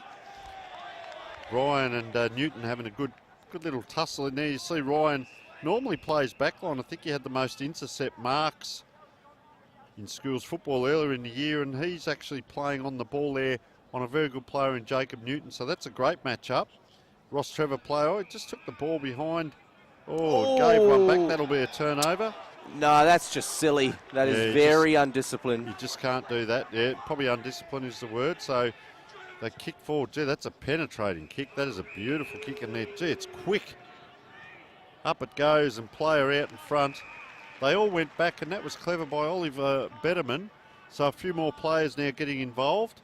And is this Francis again, I reckon, with the ball in hand? It is. Got the little bandage on the knee, and that happened so quickly, Indy, I didn't get to throw to you, so I'll just call this through. And, geez, I'll tell you what, dead in front too. They're in that centre scoring area. almost like rugby where you put it in under the goals to get the kicker a best opportunity. As he runs in, does so, and they celebrate Harry Francis with 4. He has got his 4, but we'd say a good team effort to get that ball to him. Yeah, and absolutely a team effort that honestly probably shouldn't have happened and gone the other way. But when you're down by a lot, when the moment's getting heated, you don't want to give away free kicks like that. It's just a really poor reversal. And, well, there wasn't even a whole lot in the initial high contact because he was kind of trying to shrug him off. So that was purely just an aggressive act on his own initiative. It did not need to happen. And now it's 45 points, 7 goals, 3. Ross Trevor yet to hit the scoreboard. 7.5 minutes gone in the second quarter as we come back to the centre. Obviously that second centre circle that they've made just for these games. Savour the quality of that AFL one, because I think the umpires, even at major level, struggle to bounce the ball straight like they used to. They might get it back into the forward 50 here. Jack Walters. Pass to a teammate. They go deeper. It won't hit a man lace out, but working it on the run. Was that Jack Francis again? It was. Goal number 5. And it's not even half time. I'll tell you who gave that to him, and he's having an outstanding game out there, was Lucas Camporelli. I thought Ben Camporelli's having a great game, but young Lucas there on his left foot. Have a look at this. He is a beautiful kick of the football. Just exquisite, put it to advantage, and tell you what, that's not easy to do, what Harry Francis did then. Getting that ball so quickly in your hand, putting it on the correct angle and kicking that around the corner, and poor old Ross Trevor crowd has gone a little bit quiet. They're like the flags here at the moment. They've gone a little bit quiet as well, but I hope they keep it up. Their team's done a mighty job, and no shame in what they've achieved getting here, and well done to Ross Trevor. And you're enjoying a day at Adelaide Oval, win, lose or draw. The competition, the enjoyment, hard, vigorous football there. Newton taken to ground. Oh, boy.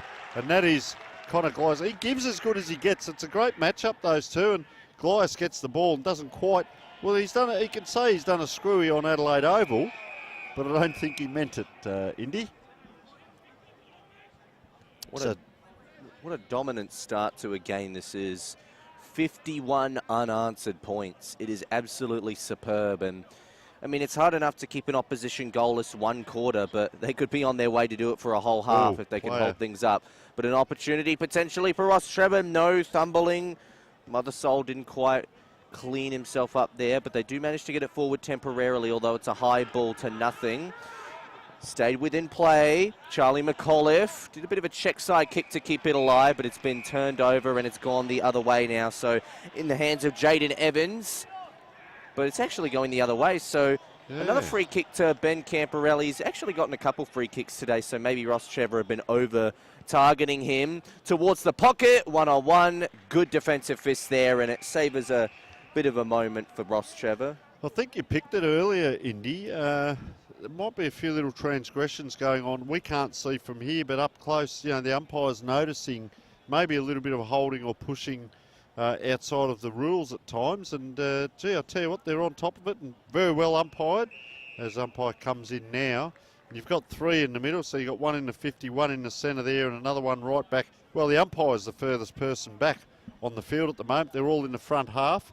So maybe Ross Trevor are trying a little bit of congestion. The trouble with that is, when there's a goal scored, you all have to have your 6-6-6. So the 6 forwards, if you like, have to run back. A little bit of the Sydney flood from years ago. So a bit of congestion around the 50-metre line now, and you'll see Ross Trevor hack that ball out. Well done. I reckon that might be Jonty Thompson, ball in hand, and there was a good race on between him and Ollie Betterman. This way, that way. Nice little chip. Can they get 2 or 3 going? He's going to put this ball a lot of time in the air. That was what worried me with that switch kick. Well, the ball went backwards as well, technically. Haven't gone forward yet, have they? That's a big switch of play. Now they elect to go forward. Is it going to be a 50-50? It's the longest kick you can get. We need a fly at the back, but the man in front, gee, surely a mark. Jack Wilson couldn't. They're up. They're out. Are they? Not quite. Ross Trevor player taken the ground. Man tackled, man handled, all of the above. And just hope that he's all right, because that was quite vigorous. And that looks to be Jaden Evans. That is Thomas Griffiths. So still a little bit of byplay going on. Griffiths. Thomas Griffiths now coming in. Wanders in. He's got his first. They will come from everywhere, and it sounds like a crowd of 50,000 when in fact it's probably 500. But well done to Ross Trevor. Doesn't matter how you get him as long as you get him, Indy. And well, there was a little bit of manhandling in there, and he got back up. Thomas Griffiths. Huge wandered mountain in. to climb. Yes, correct. So the lights are on, and it took until the 12-minute mark at the second quarter, but finally they score a goal. Ross Trevor through the circumstances of a bit of an undisciplined 25-metre penalty there, which is a bit similar to the one where they conceded a goal earlier from the centre because of a reversal in the centre circle. So now they've got to pile on. Just see Scott Uppington down there. He's got Ben Spear, who we haven't seen much of today either, but he's just got his arm around him, pointing, showing him. That's coaching 101 there. That's great work by him as Simons goes forward for Sacred Heart. Our player at the back couldn't get near it. Ryan, it was trying to fly high, but he's given it back to Simons. Now on his left foot. Oh, geez, I'll tell you what, he's very quick between the ears. He's given 1, 2, 3 handballs, getting plenty of it. Geez, well done by Ross Trevor here, and that's a very good tackle as they come in. And look at that great close-up shot. Once again, James Moody, our cameraman down on ground, giving us a great vantage point there. You feel like we're standing about 10 metres off this pack. Up it goes. Ross Trevor under pressure now. Player just goes around. Ross Trevor going to get out across that half-back line. Our player really came at that running flat out and had to put the arms up. So it's given the ball back and they go for a switch. We've seen a bit of this, but this is the difference in that switch of play. Oh, is he going to get caught? Not quite. Max Downs goes forward. Oh, towering mark. That is a towering grab. Giving that off now, Camporelli back to Kia. In it comes, and a nice mark too. They made a little bit of hard work of that. This looks like Charlie McAuliffe. Just wait till he turns around for us. No, this is, Archer Rouvray. Good courageous mark too in that pack. So Rouvray just wanders in now. Gee, going to be a fair way out. 45, he does wind up a bit and can't quite get hold of it. Pops it through for a point. Not sure if the Ross Trevor fans have too much to jeer their opposition about. Celebrating opposition points. Yeah. Well, there was actually a bit of jeering and booing when the Sacred Heart team came out at the beginning of the match. So they're very much a vocal crowd, but they're not very good kicks in this instance. They've just turned it over and Jack Walters has picked it off. He could take a set shot from about 40 metres out. No, is that Bo Simons? Not number 13, number 12. And he's actually given it off, has he? So now trying to get a look at the person that he gave it to. That could be Zach Kerr again, potentially. Might be number 14 that we haven't got on our sheet, maybe. We're trying to take a look here. He turns around. I reckon that is Zach Kerr. He slotted it through.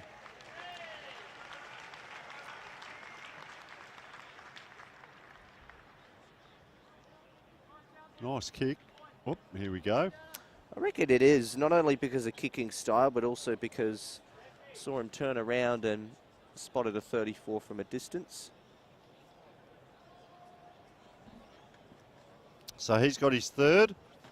Well done, Scott Uppington there and James Allen. To think that they're winning Brains by Trust. as much as they are when they've only actually got 3 listed goal kickers on the board. Yeah, good point, Indy. 9 goals for 58 to 1 goal straight 6, and they're out again here. Nice kick there. Oh, Ryan in the back. He jumped under it. He's going to try and play on here. The umpire going to allow it? No. So Bodie Ryan started well. Haven't called a lot of him of late, playing up forward. Just going back. So let's see what the kick does. There's one lead given by Connor Glyas. That's the captain. I'd be giving it to him. Just spinning that ball around. Another lead comes really on the fat side. That's where it came from. Goes through the hands. Leaning back on that. Max Downs, I reckon that was. Couldn't quite. So we'll get Ross Trevor kicking in again here.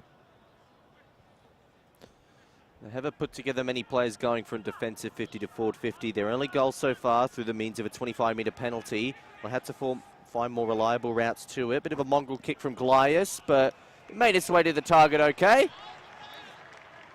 He'll be given the mark despite the little chop out at the end, and it's Jack Wilson looking to get his first on the board. 59 points to 6. That could very much be 65 points to 6 in a little moment, because Jack Wilson hasn't pitched into the game too much so far, but this will be his moment. To think that they only have 4 different goal kickers in a match where they are trumping their opposition by this much. Harry Francis with 5, Zach Kerr with 3, and now Jack Wilson with his first enters the list. The lights are on at Adelaide Oval. The sun is setting, the overcast weather dimming the sky more and more with the minutes passing. And, well, right now, the lights seem to... I don't think you need lights in the room to see how clear this result is. Sacred Heart dominating their opposition. So we come back into the middle, not using the Cole centre circle, but the second one, which has been painted out for the school players. So it does create a little bit of deviation in terms of centre square setup, because it actually means there's a further gap between one of the wing setups and the actual stoppage. Coming out again is that Bodie Ryan again, because he's been everywhere really in this match. He hasn't hit the scoreboard yet, but he hasn't needed to. He's had involvement in all of the other major plays. McCabe is going to be paid a free kick here. And I don't even think the Ross Trevor fans have enough energy to really question that at this point. Earlier in the game, they were right up in this match and they were against every call going against them. But right now, their breath has been taken away for the wrong reasons. That almost could have been downfield. In fact, that is going to be downfield. Yeah. There was a little bump off there from William McCabe taking his kick, and you'd hate to see another goal scored from a turnover like this. It's going to be Bodie Ryan. We were talking about him earlier. I reckon he's been one of the best on ground today. Bodie Ryan's had involvement in a lot of stoppages.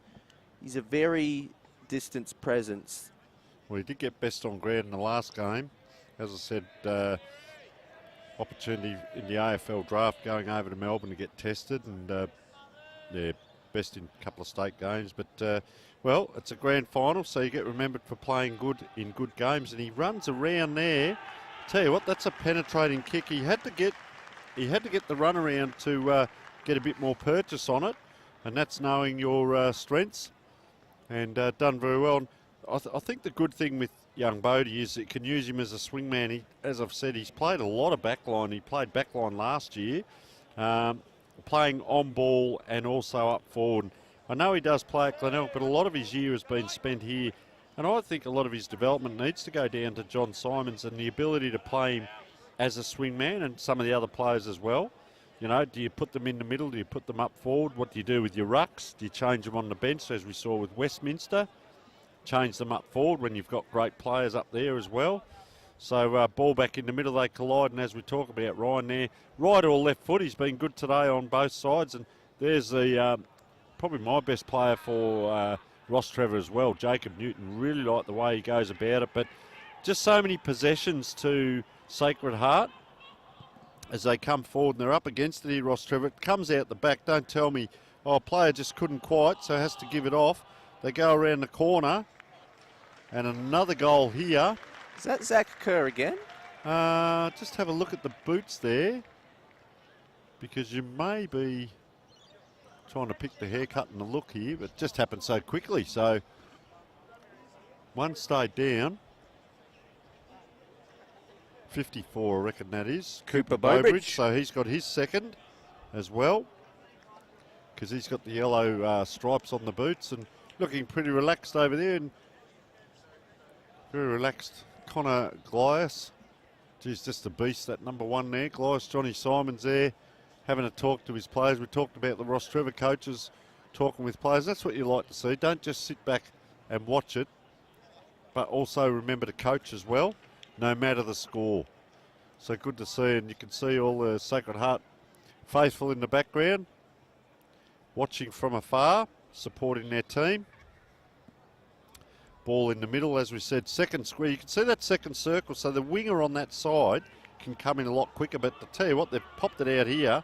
very quickly. One handball, quickly back. Oh, geez, he put that to the player behind, so he had a handball from outside. They're outside again further. Don't tell me. Round the corner. Oh, the big jukes go up. Play on is called. And that is Francis with an absolute bag. He's got his 6th goal. But it seemed to happen so quickly, Indy, didn't it? They did the chain of handballs down here, Sacred Heart. And just when you think they're in trouble, there's an extra player there. Here we go. Look, 1, 2. Round the corner. Just put it up in the air. And he was in a good spot. He was at the back of it. Umpire called play on, so he just tailed off the Ross Trevor player. And we talk about tackling and watch the hips. I don't think there was too much the Ross Trevor player could have done there without infringing. Well, that was just flawless ball movement from Sacred Heart. Absolutely flawless. The transition there, the handball chains, the delivery to the goal square. He didn't even need to line up and take a set shot. He was so confident that he'd already disposed of his defender. And that just shows Harry Francis has already got 1 foot in an Archie thong and is head in a beanie. I reckon it's going to be hard to topple his current performance, although Bodie Ryan might have something to say about that. There's a late call here. It's going to come back Sacred Heart's way. They are just dominating every centre clearance, and it seems like Ross Trevor just can't defend those centre clearances at the moment. Look at this. Another one-on-one effort. Yep. And not from a particularly tall player in Robert Hillier. He didn't need to be tall, though. He had the physicality, and that just shows the intent, the hunger, the class. This team would not be out of place in the sample if you put them there. Comes down to the tip of the square, battling a couple of Ross Trevor tacklers, and eventually called, no, not a ball up, but holding the ball. So they get caught out here for a moment, but we'll see what type of defensive structure they put in place to stop this. Finn Wakelin tries to get a switch on. Ross Trevor looking for some sort of score to get in this quarter. They've gotten their 1 goal, but only their 1 goal. Well done. Ooh, they've cleared some players here. That's back in the middle, Ben Spare. There was a player that the coach was talking to out there, and that was where he was pointing. So a bit of Nostradamus there about what was going to happen and where it needed to go. Look at the numbers here. The blue jumpers come in a swarm. Look at them. Scripps it is now 3-on-1, and he beats them all. Around it goes with a handball, and just on young Zane Scripps, just coming to the scoreboard here. It is 13 goals, 583 to 1 goal straight. I'll come back to that discussion in a moment. We will take a short break.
The last of the sun just starting to escape the high stands here at Adelaide Oval, as right now the game in front of us, 13 goals, 583 to just the 1 goal to Ross Trevor. It is an absolutely spectacular performance from Sacred Heart, and I haven't seen a school team like this play this well ever before. And well, Prince Alfred were undefeated last year, lost that grand final to a Sacred Heart team that was coached by John Simons, but this team looks all the same and even more, and it's incredibly impressive. But of course, we see camera vision there.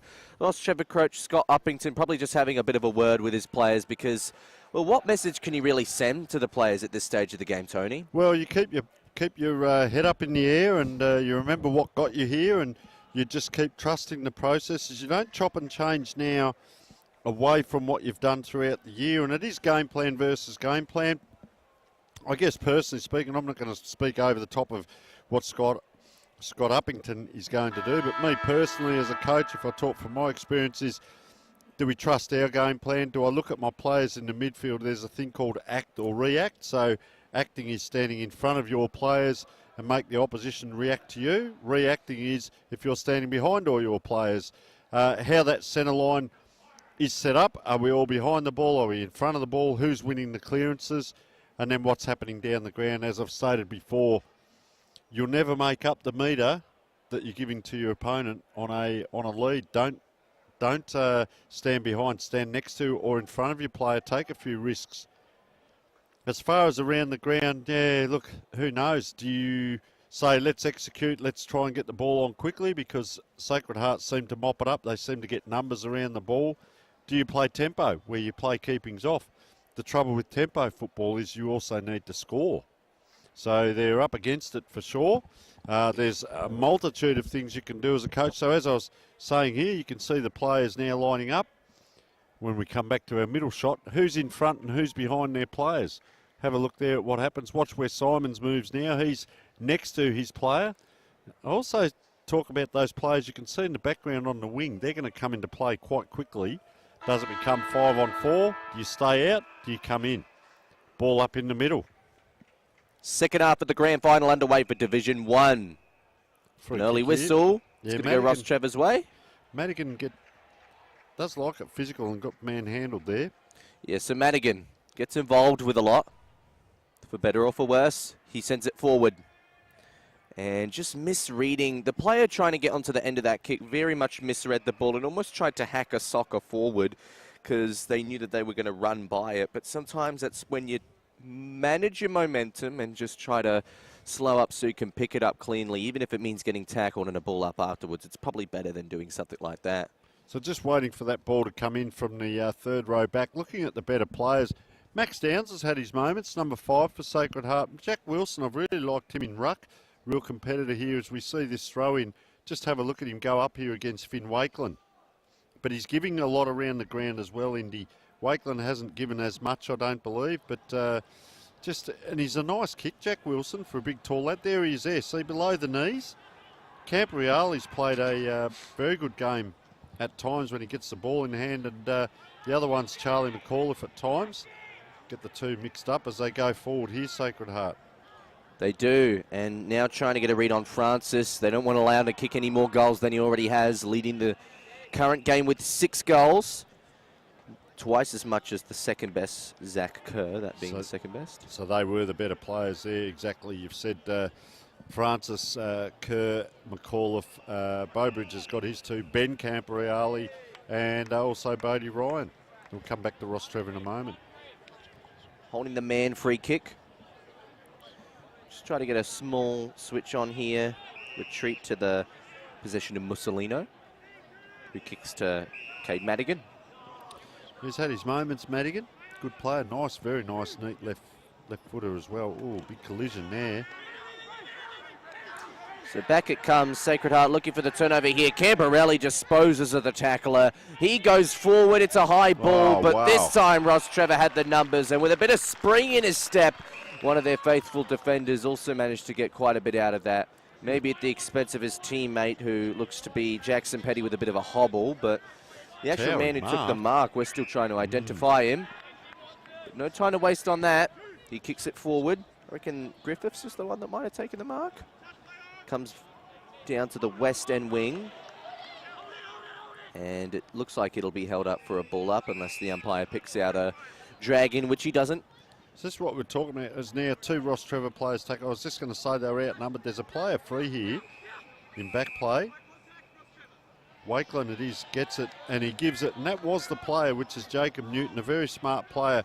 Runs away. So that's a run and carry. You run and carry that ball another 20 metres or so. They're up, they're down. They've got to get out here through Scripps. Bangs it forward. Courage needed on the half-back line. Gee, running around there was Thomas Griffiths. Gets it in. It's up and down. Now it's the 50-50. Scripps again on the hand. Gives it off and runs after it. They get it out that far side now. And, well, it's like an escape there. Max Downs running on. This is the other player that's been very good. Charlie McAuliffe. Keep getting him and Campriali with the mullets a little bit mixed up there. Well, they look like two. McAuliffe runs past. Then he goes, makes position, but it's a longer left foot kick by Simons, I reckon that was. Ball on the ground. Courage needed now. Oh, bang. Player got the handball out as he was taking the ground. They just don't seem to be able to get much of a run on here. Again is Jacob Newton instrumental in getting that ball. Look at this. We talk about this scramble. Robert Hillier, he loves it in scrappy. They're forward again here, but this is where it just breaks down a bit for Ross Trevor. Player just fumbled that. Here's the big fella. Look, what's he like below the knees, and that's good. And he's got a beautiful kicking style, as I say, that he kicks it out of bounds. One of the most eloquent out of bounds on the full that we've seen. Indy, there you are. Picked myself up there, but he has got a nice style there. So can Ross Trevor load up again? As beautiful. Ground just starting to get in dust. There's a bit of sunlight up the top and scoreboard's looking really bright. Kick goes down forward. Ross Trevor have actually won most of the territory battle in this quarter, albeit without kicking a goal themselves so far. We're nearing the 5-minute mark. Got the 100-year jumper on as well, Ross Trevor. Yes, and that's probably why the crowd was so vocal. They knew what was at stake going into this match. Unfortunately, the players, even with recent tightening restraints, haven't quite gotten the feel for this grand final yet. But Sacred Heart are playing like they're playing for a spot in another league. They look like they're a team from completely outside of the league at the moment. Point case an example. Look at this, some exciting running, keeping the eyes peeled, and despite the best defensive efforts, they weren't able to stop Rouveret. His kick went to the side, but still managed to find a vacant man. And in the end, all's well that ends well, as long as it does end in a goal, that is. Bowbridge, I reckon. Bowbridge again? Yep. Yeah, Cooper Bowbridge looking for goal number 3 to equal Zach Kerr's 3 goals as well. So he takes a fair bit of time with his personal set shot. No sun in his eyes to worry about. That's well and truly dissipated from the lower end of the ground at this stage. Still a couple of jeer attempts from the Ross Trevor boys, but it does not faze him. Nothing can stop this Sacred Heart team right now. It's a nice goal there, and tell you what, that's his 3rd as well. So here's the interesting bit. 1, 2, 3, 4, only 5 goal scorers. And I say only because they have got 14 goals on the scoreboard. But Harry Francis got 6, Zach Kerr 3, Cooper Bowbridge 3. So between 3 players, they've got 12 goals. Wilson 1 and Bodie Ryan 1. So, can you be 3-dimensional? Not 1-dimensional, but 3-dimensional. So they're the players scoring. So this is what we're talking about again. See how many players are in front or behind their opponents. As that ball goes up, it's 0-0. So it's a fight for the ball, and then where you run afterwards, and that's a nice go forward here. You went the wrong way. I was just looking at, yeah, he has too. Simon's around the corner. I was just looking at that, and I thought he's run clear of the pack and kicked the wrong way. What? So we both picked that up, looked at each other and thought, are we seeing what we're seeing? Oh my goodness, he must have forgotten which quarter it was. Well, So I don't think that'll happen again. Kick in from full back, this time in the right direction, but now to the wrong man. So now they got different problems. And that problem starts with Jack Wilson, who hands it off to what looked like Rouveret. His kick not the most effective, but they had men on the outside. This was Max Downs, who lets launches and goals. They're nearing the triple-digit mark, and you'd reckon they'd reach it by full time without a doubt at this point. In fact, they might win by triple digits. That's how good they're looking. Beautiful goal here. We'll see this on the replay. Ball came in, hit the ground. He's just hovering on the outside of that pack and knowing how to kick this around the corner. We hear, I think, just a lot of noise up here. It might be the roof climb above us, Indy. I hope. There's a lot of noise up here above us. Anyway, there we are. Lights are on, but no one's home. So he ran around. People talk about players running straight at the target. Well, to be able to kick it around the corner like that takes skill. And well done to the young man. They're going forward again. Great tackle there by Ross Trevor. Fantastic work and not giving up. Well done, young man. Bit of a tangle up now. Can he finally get up? Pushes him out the way. Well done. And they come out. Gee, that was Will Anning. No, that's Jay Johns it is. One of the better players. I've got a couple of dots next to him. Playing a good game. Gee, it's a high kick. Very high kick. Look at the big man up and the resting ruckman's back there. They come out the back again. 1, 2. See that player just mopping up out the back and precision to get that ball to a player, and they're running and running well here. That looks like Ben Dewhurst. Is it out the other side? Possession football. Robert Hillier down the wing. That needs to be precise. Was that juggled over the line? Not quite. So that is a mark. Zach Kerr. Geez, I tell you what, he's travelled. Jack Wilson was in that marking contest down in the back line, and he's now up on that wing, if not in front of the wing. And that's what you call work rate, what a lot of people don't see in games. So they battle here. Sacred Heart are out. Hillier again, a second effort. It's up, it's down. Player running free, kicks it out to the space. Don't think that's Camprioli. So it comes back now, Ned Atkinson. Just kicks it into that hot spot. Up they go, down it comes. 2 on 1. Oh, he's ran into trouble. Ryan comes in to help. Could have copped one in the chops there. Out the other side now. Down the far wing. Races on.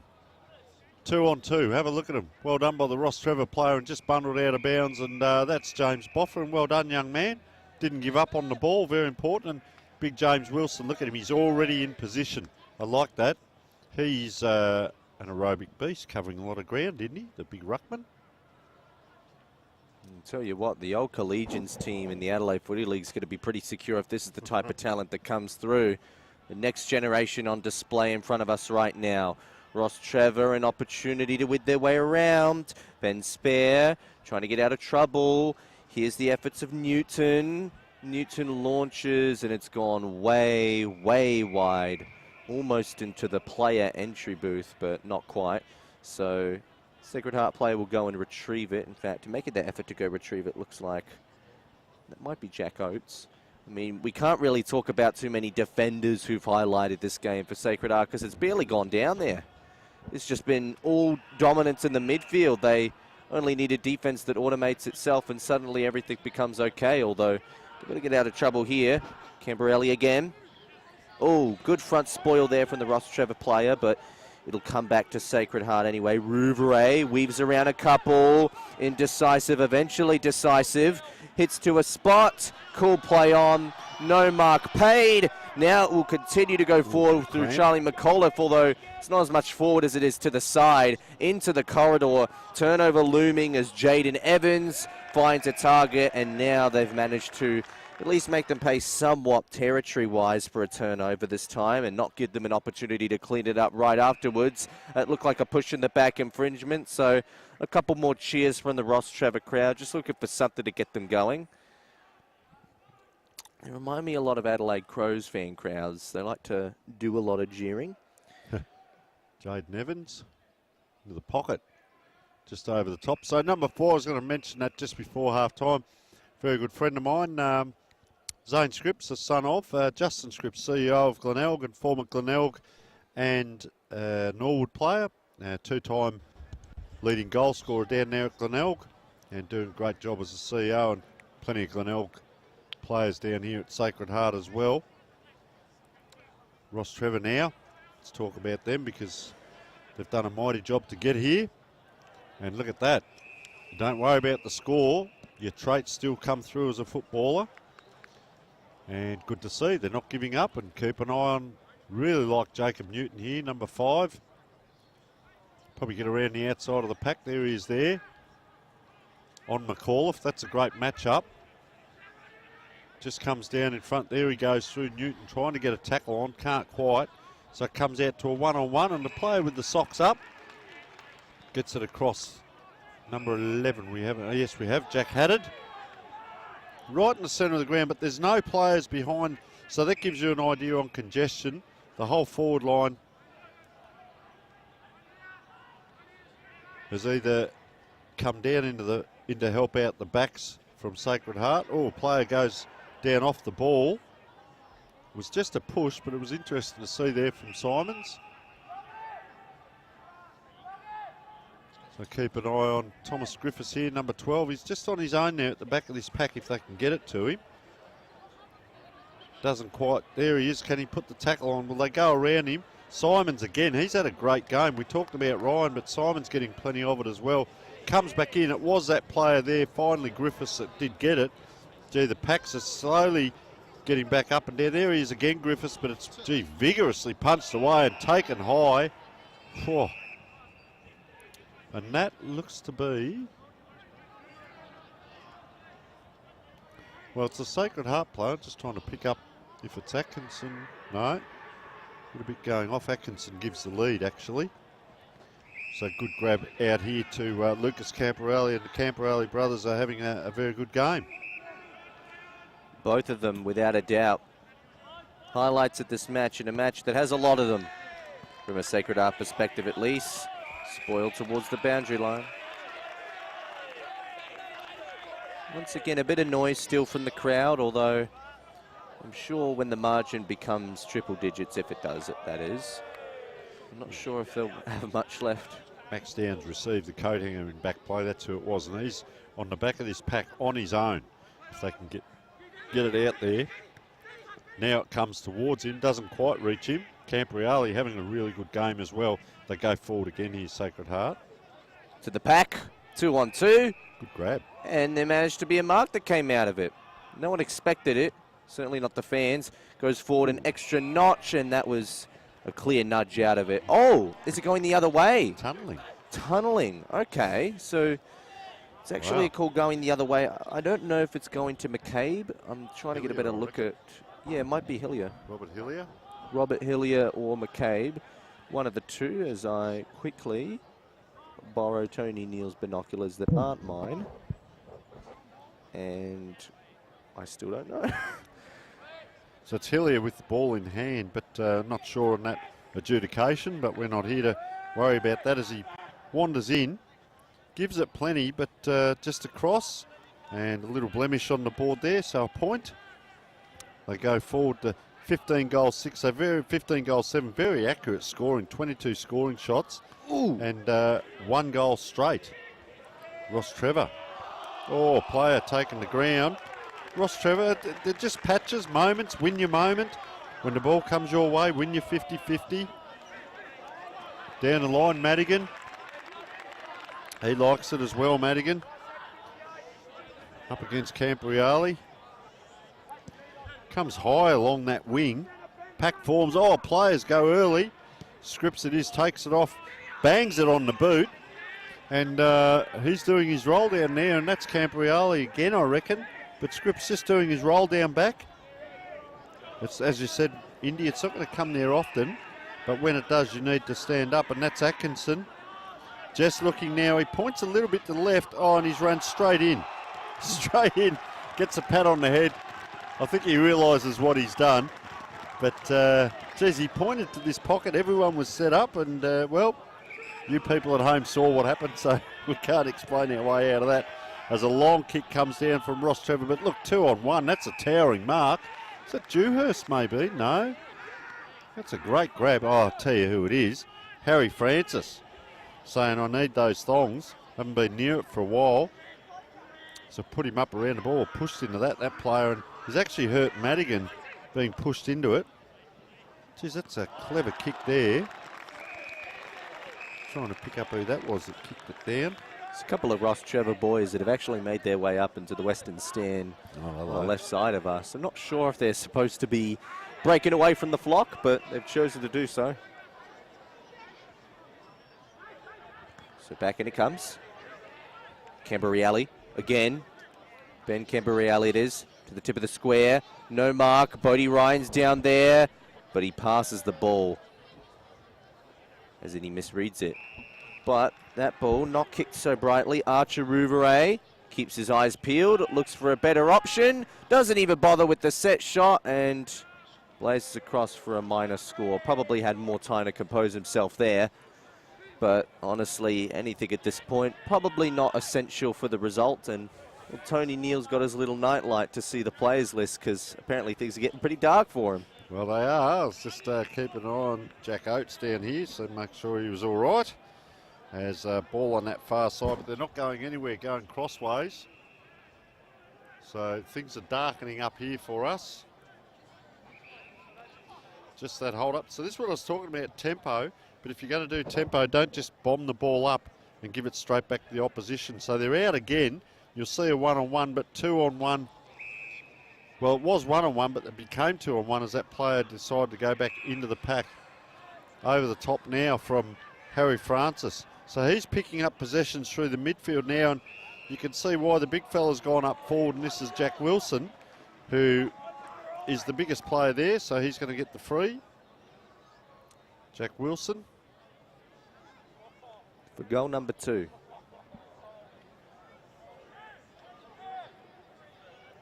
No goals from Harry Francis this quarter, and that's really because, well, there's barely been any goals going either way. A couple extra to Sacred Heart, but not an incremental amount. Still in. Oh, still in. And it's actually been gold, has it? No, point. No, just a minor score. Not too exciting. So it's over the far side now. Look at the space here. Players are going to have to work hard to get across. There is a player free on the wing. He elects to go long, though, to a pack. He did have the player just to the left of him there. They come short now. Good grab there. Jaden Evans. Geez, he plays on just this quick hack forward. Not really to team advantage. 2-on-2 or taken high.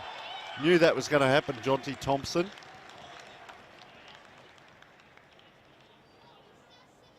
Probably put a little bit of mayonnaise on that. Positioned himself with the head lowered, but I think he knew it was going to happen, and yeah, made sure the umpire saw it, but it was there, I will say that. So Jonty Thompson going back. Be lining up for his first. Just offline. So they move out to 1 goal, 1-7, 15 goals, 9.99. Ross Trevor versus Sacred Heart, Division 1 Grand Final. And as we said, Intercol coming up in a few weeks. The Intercol will be at Ross Trevor. Bo Simons has had a great game as well. We talk about Bodie Ryan, Bo Simons, Harry Francis, Max Downs, Jack Wilson. Talking about, gee, that's a good grab. That's a pack mark. Jack Wilson's got a lot in his repertoire. That's the kick I was talking about. At least that one didn't go on the full, but he's a very good kick. He's a very good mark. He can do stuff below his knees. He's the only player jogging now.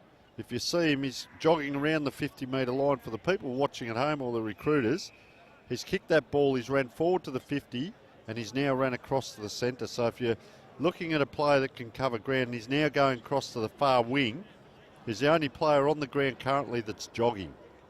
So he has a huge tank, well worth it. And guess what? The ball's coming back. He's one kick behind this.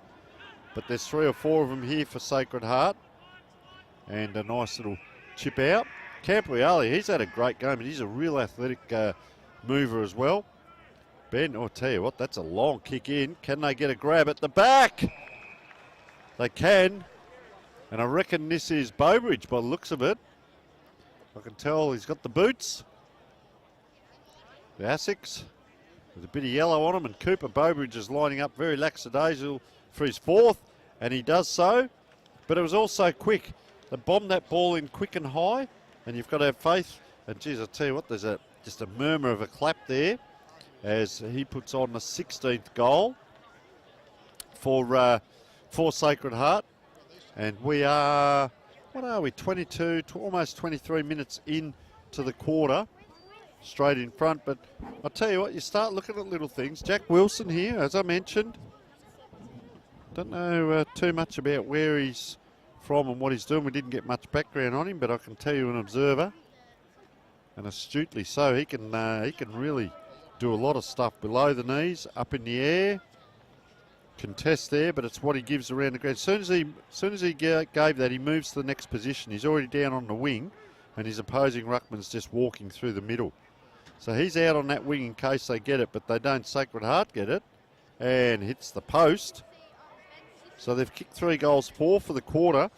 Comes out the other side now. Ross Trevor player just bumbles it. Oh, and taken across the line. Very hefty tackle there by Max Downs. I've liked Max Downs today.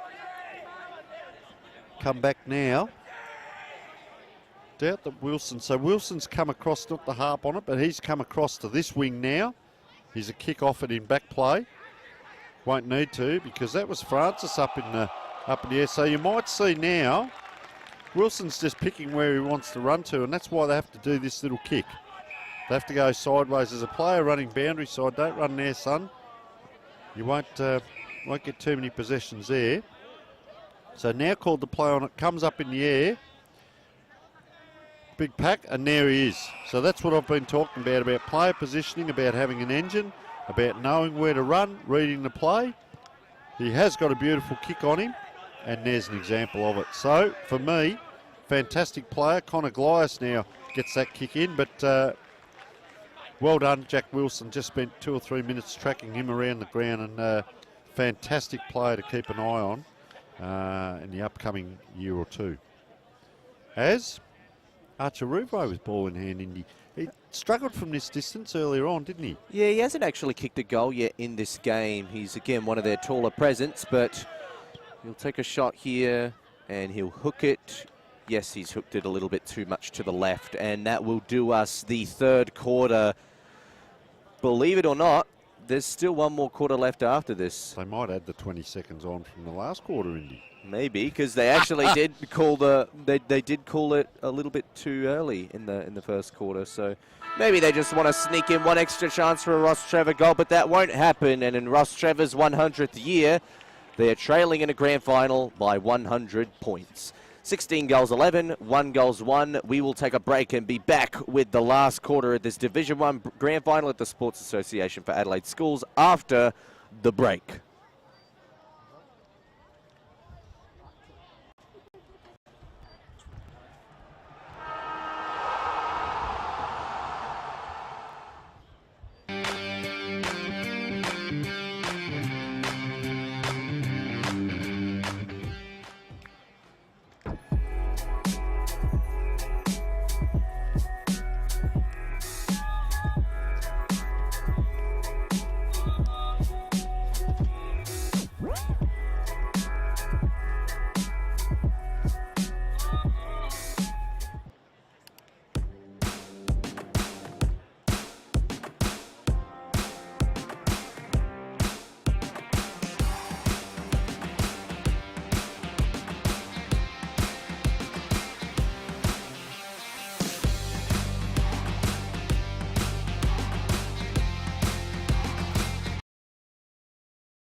And welcome back to magnificent Adelaide Oval. And you can see there, have a look at that. There's the scoreboard and the old scoreboard from days gone by, and also the coloured scoreboard, the cathedral in the background as the sun is setting. That is just one of the best sights in the world. We talk about world sports, but have a look at that scoreboard there, the history.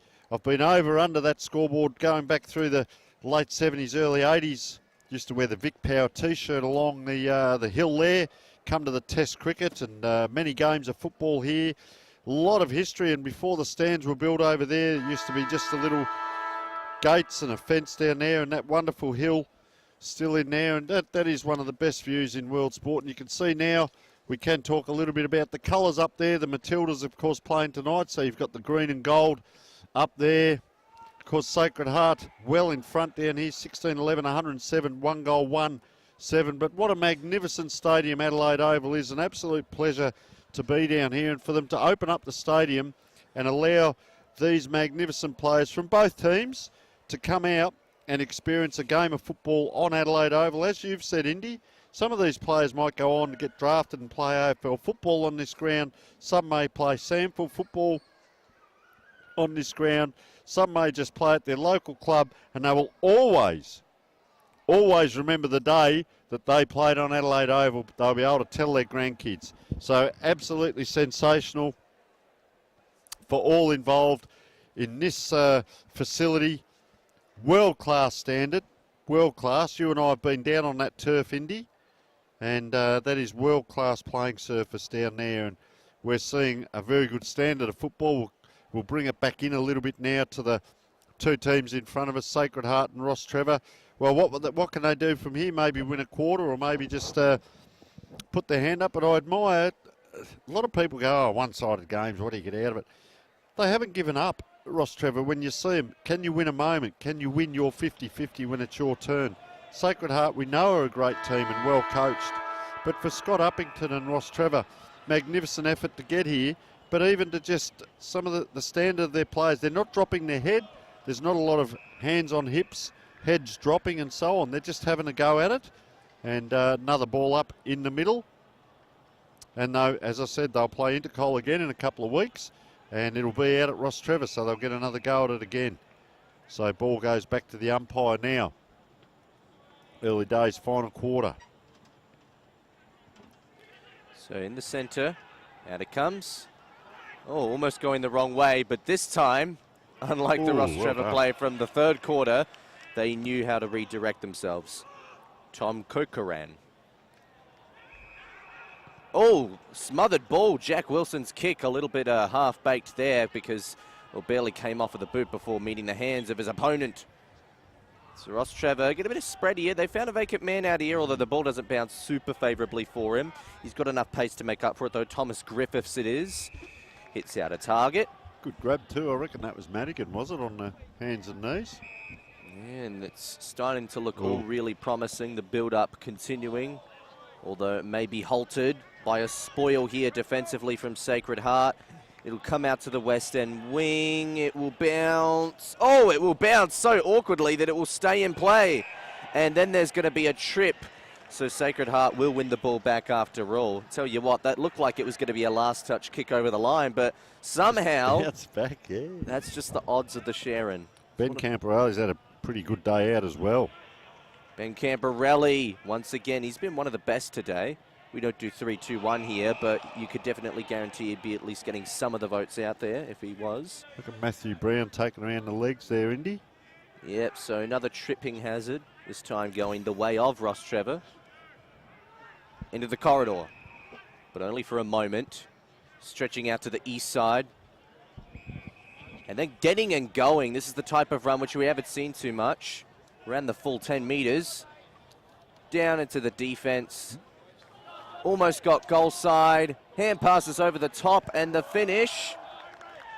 Suddenly, a goal. A rare goal for what looks like either Finn Wakelin or Jaden Evans, one of the two. Unless it's neither. Well, we'll get a replay right now. So a very rare goal for Ross Trevor. And the finisher does look a lot like Finn Wakelin to me. Play with the blue boots. Player over with in the that blue pocket. boots. Have a look at them light up now.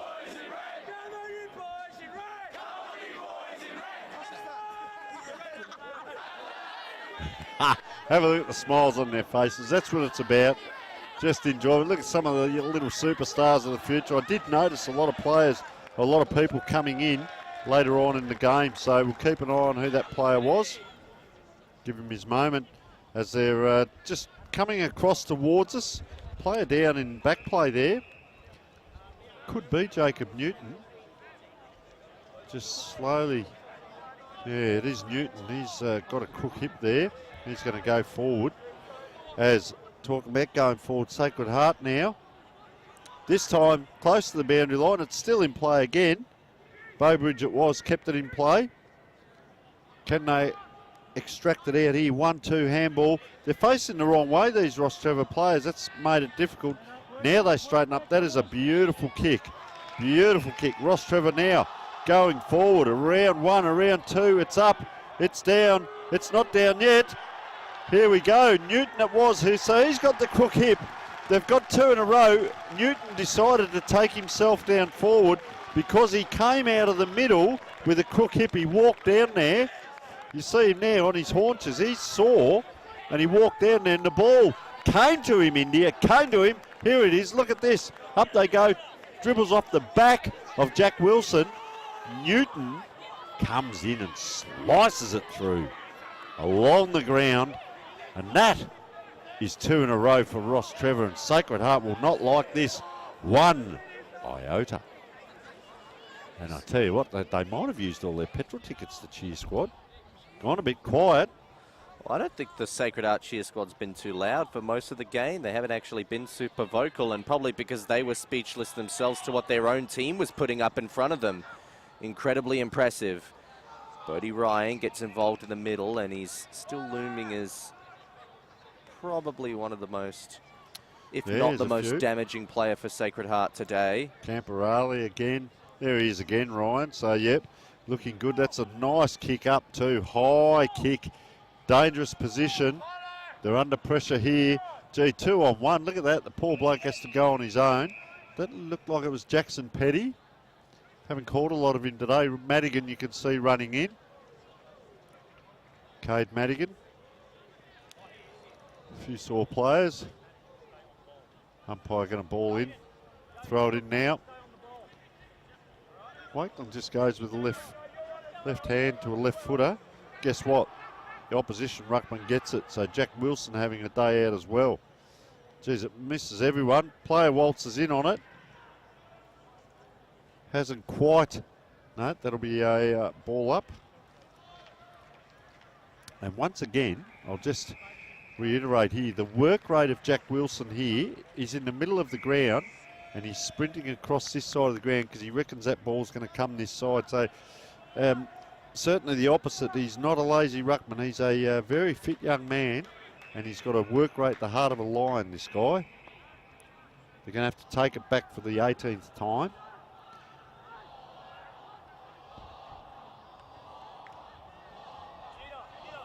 Boffa, James Boffa they're calling.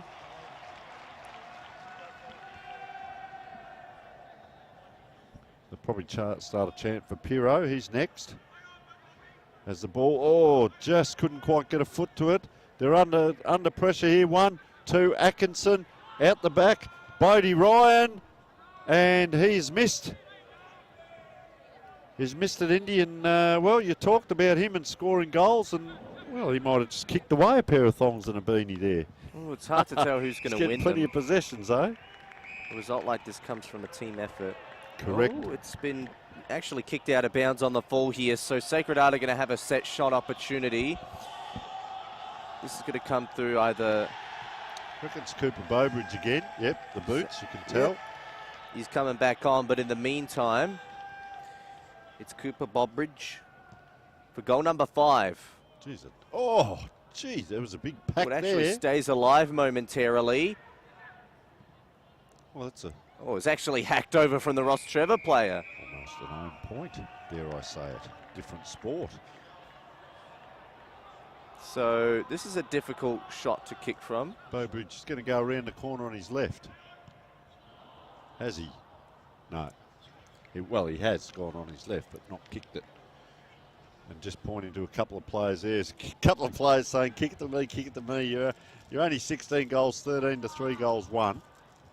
So let's see what they work out this time, Ross Trevor.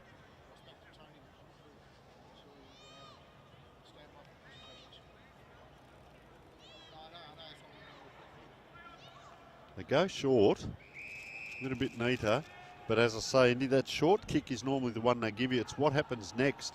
They have a short right on the boundary, but they elect to come down towards that half-back flank area and flying high, and that's a nice grab. Really good grab. Saxon Amber, haven't called a lot of him. Oh, sucking in the big ones there. Lucas Camporali. Nice kick on his left, out the Bodie Ryan. So he's going to have his second shot for the quarter. Whoop. Almost gave it off. So this is a difficult kick. Will he run out and around on his right, which we see a lot of AFL players do from this position, or will he just line up very neat with his kicking style? Let's just have a look. There he goes. Runs out a little bit to open it up. He's done that a couple of times. He likes that off his boot.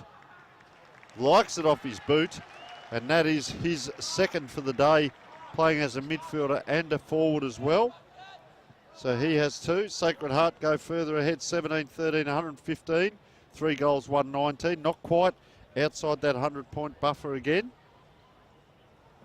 And a nice goal by young Ryan as we're just winding around to 9.5 minutes into the quarter.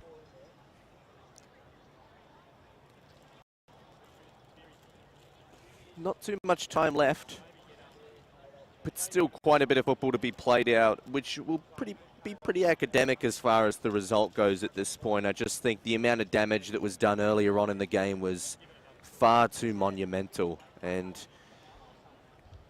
Bodie Ryan, one of the biggest pioneers of that damage.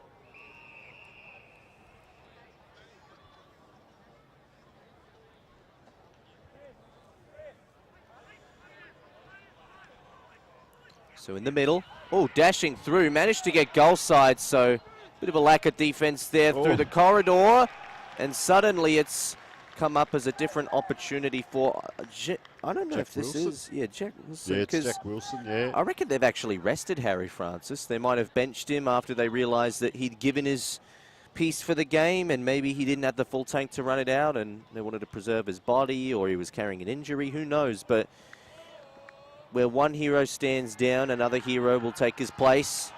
And Jack Wilson kicks his second goal and takes the margin back to triple digits. He's had a very good game, Jack Wilson. So really liked him as well. So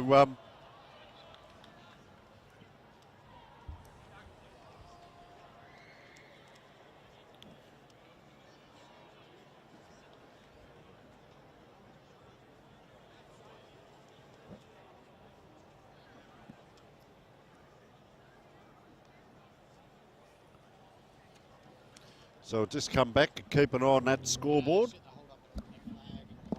In the meantime, back in the centre, it actually looked like they've tossed Francis into the ruck for a bit. So maybe he is still out there, but just hasn't been having the same impact that he normally does. Here's a low darting dart and finishes with a goal. The low darting dart ended up working, even if it was a bit unintentional. Jaden Evans, courtesy of him for that set shot.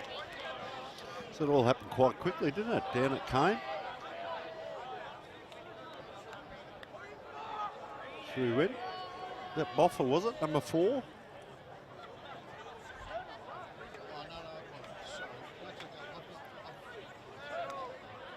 So quick time reaction goal. I reckon it's the race between, I mean, if you take 100 points off of Sacred Heart's score, then suddenly this game is really interesting. But as of right now, it looks like it's competition for the BOG really amongst the Sacred Heart players. And the fight for consolation prizes for Ross Trevor as well. Player taking a turf.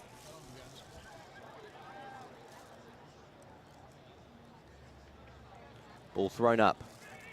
12 and a half minutes in. One half of the quarter down and one half of football left for the school teams this year. The Div 1 Grand Final. And it's been a very large surprise, this result. I mean, we know that there was a blowout earlier in the year between these two teams, but, well, I think the main message to take away is the 3 words: do your homework. When you lose to a team by that much, it requires a lot of research to find the fundamentals of where things may or may not have gone wrong, and to really extra study the opposition to get a read on how they do things. Because when you lose by that much, it means you either don't focus enough on your own game, or it means you focus too much on the opposition's. And that's why homework is required. So it looked like Ross Trevor, they built the enthusiasm and they built the culture around their fans, their 100th anniversary year. There was a lot surrounding the context of this game, but ultimately professionalism was required to be able to predict this result, which... Penetrating kick in late in the quarter. Oh, up and down it comes. I guess also, Indy, it might just be the quality of the opposition. That's really it. You can do your homework and probably watch your vision and everything, but, you know, they did a mighty thing. They won the 4 games out of 5 and defeated Princes a couple of weeks ago, and they end up here in the grand final. There's a mark here as they go forward, so well done here. They could win the quarter yet. This is Jules Pirro, is it? It is number 3. Hasn't hit the scoreboard yet himself. Oh, I might have hit it a bit earlier. I can't remember if he got that goal from the run-on passage. Wasn't the blue boots, so he's a left footer. Wanders in. And he'll remember a goal on Adelaide Oval. They've kicked 4 goals straight this quarter. 4 goals, so they go ahead to 5 goals won, 31, to 18 goals, 13, 121. So four shots each for the quarter, and they're actually leading the quarter as we're winding around to the 15-minute mark, and there'll be some big decisions made on our best on ground. So Indy, you'll head down maybe in a couple of minutes there. I think I'll bid farewell now, Tony, and be back with you for the end of the game. Right now, 121 points to 31. Sacred Heart, the first best team versus the second best team, and there's quite a gap between the two at the moment, but, well, consolation prizes or extra moments of X Factor to come. But I will be back with you, as well as Tony Neal, at the end of the game. You're with Tony Neal for the remainder of the final quarter of the Sports Association for Adelaide Schools Grand Final in Division 1. And here we see Sacred Heart now. This is Zach Keir, who's got 3 goals on the board. Harry Francis we haven't seen a lot of in this second half, but Keir has 3. Runs in, he's kicked that from 45 out, and that's a decent looking kick. Has he? He has kicked the goal. He's kicked 4 goals in a grand final. Scripps comes off, and Saxon Amber comes on as Keir gets his 4th. Cooper Bowbridge has 4. So the interesting thing here, between 3 players, there are 14 of the 19 goals scored.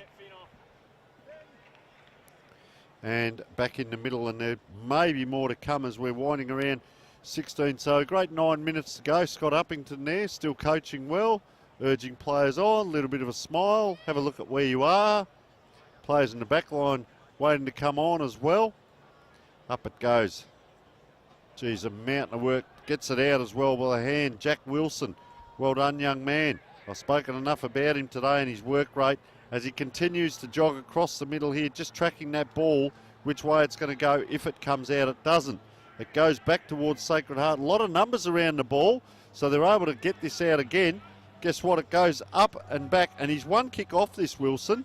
So he's gone back another kick and taken the ground. Mighty tackle there, and that was Jack Clements. Gives a handball out to the runner on the boundary line, which really only gives you the boundary line, but when you've got players like this that can take a mark up forward, and that is Zach Kerr kicking it in, up and down, and another towering mark, just mark after mark, and Ned Atkinson, you just go for them when they're like that, and that is a great mark by the young man. Son of Brody, McGarry medalist as well, so Ned, hope I've got that right of course, but certainly got the mannerisms. Goes back Having a look. Geez, a long way out again. 45. Gee, I'll tell you what, that's a penetrating kick, though. That is a massive kick by young Ned Atkinson. 1 point only, but I'll tell you what, that's a great kick on him. So they wind up again here. Ross Trevor kicks it out to a one-on-one. Over the top it goes, so gives the opportunity to Sacred Heart. Madigan hasn't given up all day. He's played a great game, one of the better players for Ross Trevor. Umpire elects to throw it in. Coming in, once again, Jack Wilson with that work rate. Going to be up against number 33 here, Thomas Turner. He's going to put his body in, but Wilson runs around him, gets to the front, taps to the front. They're out again. Sacred Heart, they just know what to do in and around. Oh, player goes up, comes down. Ross Trevor under pressure. Player handballs it up in the air. It's a swat. It's anyone's ball. And it's Sacred Heart that win out, but a handball over the top to no one. This way, that way. Oh, cut off. Don't tell me. Around the corner, rush it through. He does. And that is 29. Henry Mile, by the looks of it. Out the other side here with Jackson Petty. Just looking. Mile gives him the lead. He honours the lead. Back pocket it is. Ross Trevor, ball in hand. See the Sacred Heart tunnel there, empty as we speak. That'll be chock-a-block with people later on. Ross Trevor just pinpointing players, but they're only 30 metres from goal here. They're going to have to spread really wide. Oh, I'll tell you what. Hasn't gone far. Jackson Petty, third possession. Now the most dangerous kick in football, and that's why if you put that down there, you're in trouble. They can't get out here. This is Cade Madigan. Now they go along the wing, so Sacred Heart set the trap up, made them finally kick long, and it comes straight back in again. So, player tracking that ball, not getting the free there with Simons. So they're out again. This player here's had 2 bounces. Oh, runs around, sells a bit of candy. Thomas Griffiths puts it into the runners coming through. Umpire's gone down. Oh, bang! Big collision. Sacred Heart out to a player on his own there. He was standing still, but he put the Jets on. Oh, big collision. Simon's gone down in the middle. That could be a corky. Hope he can get up. A couple of players a bit slow to get up. Round it comes. So nice run and bounce. Good to see. Ross Trevor player kicks it in. Oh, just cutting across the back line there. Sacred Heart player. Geez, kicked that out. That's going to be on the full. Unfortunately there. It was Jack Walters, I reckon it was. But, gee, that was a courageous mark coming across. So in it comes. Josh Mothersole. High kick. 2-on-1. Just waiting at the back here. Ross Trevor. And that's a nice goal. Young Ross Trevor player. And that is Will Anning with a very nice goal there. And they've extracted a few what I call winning moments out of this. And that's their 5th goal for the quarter. So they could well win this quarter. Round the corner he goes. So 19 goals, 15, 129 to 6 goals, 137. So they've certainly brought it back in under the 100 points margin. 34 scoring shots, 2-7. But they appear to have won the last quarter so far. 6 scoring shots to 5. Sorry, 7 scoring shots to 5. Sacred Heart's way. Oh, player flying high there, but ball being brought back. Ryan it is again. Got that ball in the middle, so he's been up forward, he's been through the midfield. Got players calling on the wing, and that is pinpoint accuracy there. Oh, was he off? Not quite. Another pinpoint accuracy. Player gliding by. This is Lucas Camporali. Sorry, that wasn't Camporali. As the ball comes in. Up and down. May well have been so.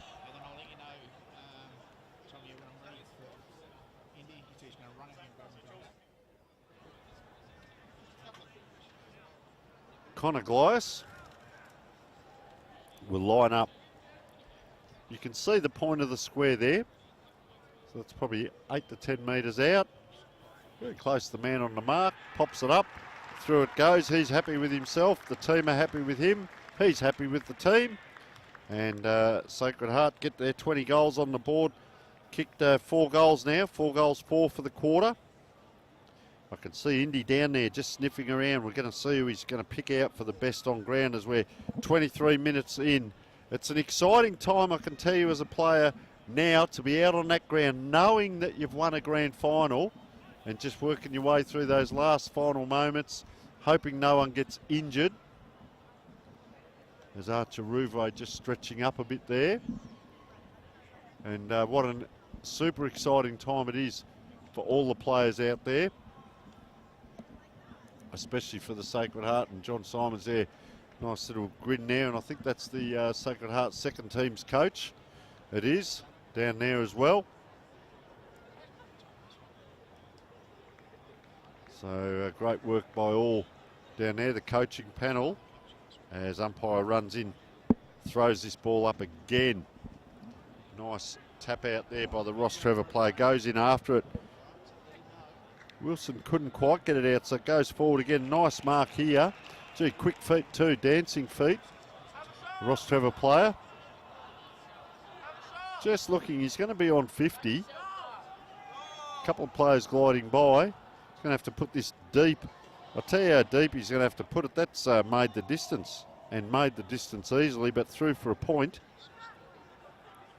So 5 goals, 1 for the quarter to 4 goals, 4. Oh, and there's the screwy.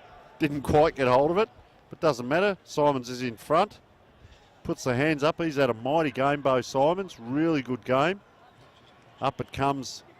Round. It's inside 50 again, but cut off in the back line here, Sacred Heart. And just a thought with both teams as we dwindle down to the final 10 seconds or so, that mighty effort. It's the last time a lot of these players will play together in school football, and there'll be some great memories, and probably, if you work it out, it might be over a good 10 or 12 year period that these players have played in various teams over their time, and they'll be lifelong friends, a lot of these players, and they'll talk back about the day they played on Adelaide Oval. 20 goals, 15, 135, 6 goals, 238, as we are just over 25 minutes in. That ball on the far side. Up and down, there it is. Siren goes. Grand final winners for 2023 for the South Australian Association of Sports, School Sports. Sacred Heart College, 20 goals, 15, 135. Defeat Ross Trevor, 6 goals, 2, 38. So a 97-point win to Sacred Heart. John Simons, premiership coach, he's been here before. It takes you 12 months to get back to this level. They're going down. You can see them just going across to the fans here at the fence. We've seen this. Hopefully the fence stands up this year. All coming across. That could well be the secondary team, a lot of their supporters. So always good to remember where you came from. And that is fantastic to see, as they're all running down and celebrating. Very happy down there at Sacred Heart.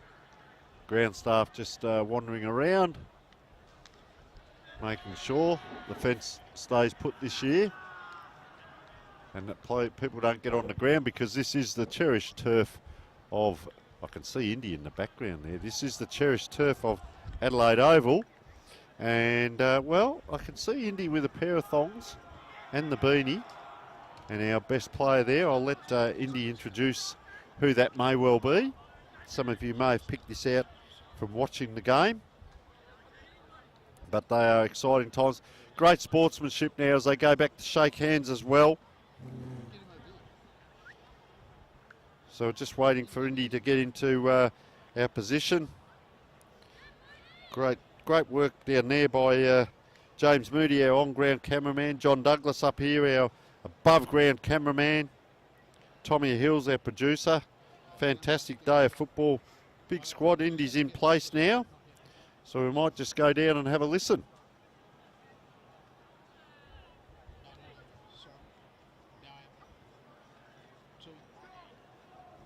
Well, he did it a couple weeks ago at Adelaide Oval, and he's done it again. Bodie Ryan, the best on ground for Sacred Heart and one of the key pioneers of their success today. Congratulations, Bodie. You've earned yourself another pair of Archie thongs and another Dartfish beanie. Well, what's going through your head now, the scenery here at the Adelaide Oval, and probably the last time you'll be playing with some of these boys. Is this a moment to savour for you? Yeah, 100%. It's been an awesome year with the boys. Sort of been in and out with a bit of other footy, but, you know, hanging with these boys week in, week out at school, and, yeah, bloody love them. So it's been great. And obviously, to play out here, it's been, yeah, bloody awesome opportunity. So, yeah, I love it. Who do you think best set you up for the role that you've played this year? The versatile midfielder who can also kick a goal up forward, really superb with transition play. Who do you credit that to? Yeah, I'd love to say Johnny Simons and Giggs over there, the coaches. They've sort of, you know, let me sort of play that free role and have a bit of fun with my footy. So, yeah, I'd probably give it to them. Yeah. And more importantly now for you, Bodie, where to next with your footy career? You've got so much limitless potential, as we've seen by the way you play. Where are you going to go to next after this? Yeah, so obviously we've got Glenelg on the weekend against Sturt, sort of to make the finals, and then after that sort of got invited out to the combine, the national one. So yeah, get that done, and yeah, hopefully see out on the big stage one time. So yeah. Well, I wish you the absolute best with that, but the ceremony is about to commence. I'll waste no time. Thank you very much and congratulations. Back to you, Tony. So outstanding young man, Bodie Ryan. We just see the Ross Trevor group just having a chat now, and I guess commiserating on today, but they've made the grand final. They can hold their heads up high, and they've played on Adelaide Oval, but just the fact that they got here, not to Adelaide Oval, but they got to the grand final with the 4 wins throughout the season. And as we allude to, a lot of this is about development and your character. And we talk with the coaches a lot around life skills.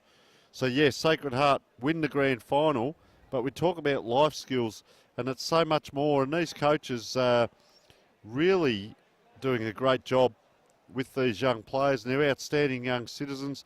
Just come back to Bodie Ryan, as we've mentioned, know the family quite well. His cousin drafted last year, of course, Jacob Ryan, and now Bodie cutting his own path as we're going to go down to the celebrations. Congratulations to both Sacred Heart and Ross Trevor for making the SAAS Grand Final. This is the first time that SAAS has had the privilege of playing these games on the hallowed turf of Adelaide Oval. Special thank you to our umpires for today, all the helpers, the medical team, the SAAS Football Committee, and Gavin Pinnington. To the schools involved over the season, and to everyone who's participated and supported their teams, thank you.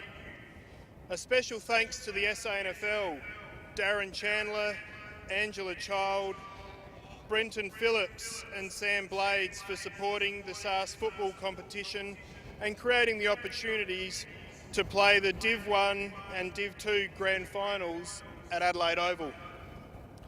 Can I invite the runner-up captain from Ross Trevor forward to say a few words?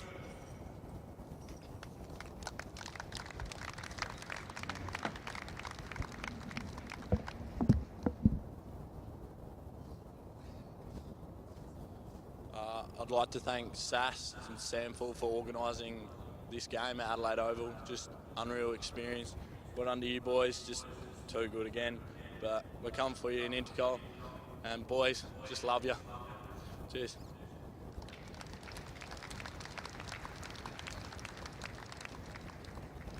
And I now invite the winning captain from Sacred Heart forward to say a few words.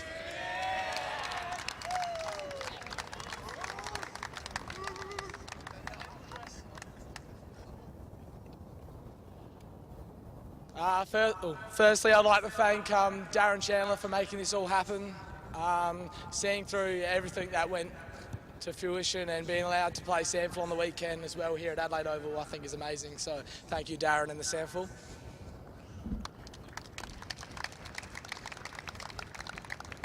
I'd like to thank, obviously, the Rossi boys. It was a good contest again, and I think we're all looking forward to next week. Should be awesome, and thanks for always providing such a great contest.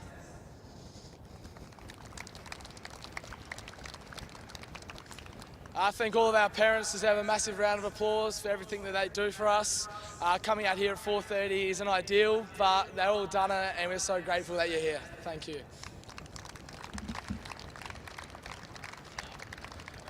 Finally, I'd like to thank Tom Judd and his cohort for coming out tonight and making it all work, supporting us like normal.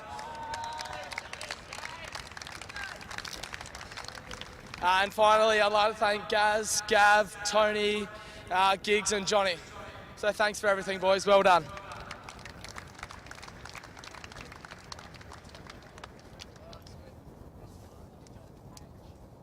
The best on-ground player is awarded the Colin Steinert Medal. It's selected by the umpires, and we thank them for doing that today.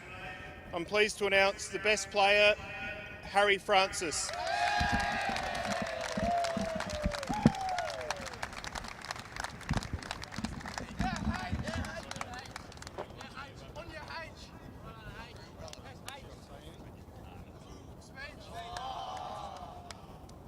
And I'll now invite the winning captain forward to introduce his team members to receive their premiership medals.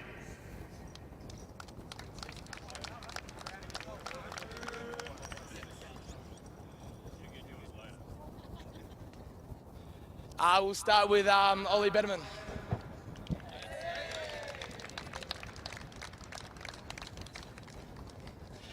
Maxwell Downs.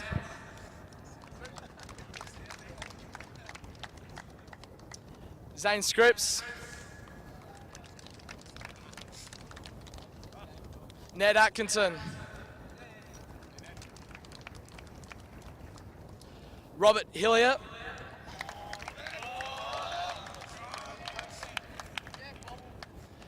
Jack Oates.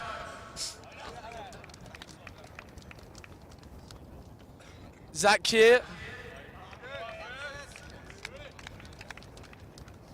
Thomas Corcoran.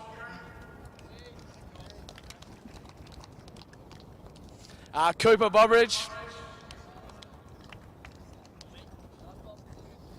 Bodie Ryan.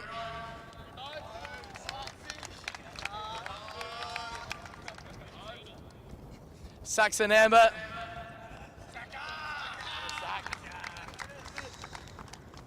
Benjamin Camporelli. Jack Clements.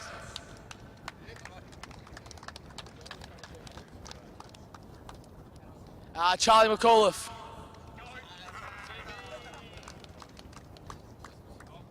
Jack Wilson.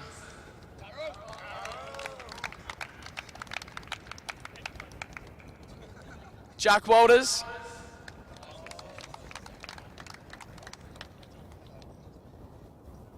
Archer Rouvray.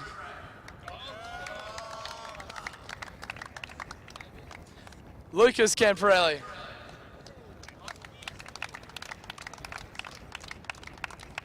Harry Francis.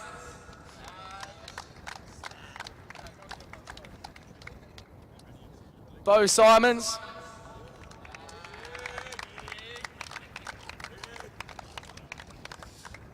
Ben Dewhurst.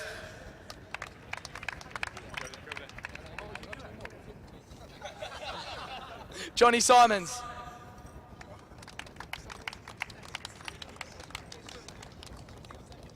Ozzie Davies.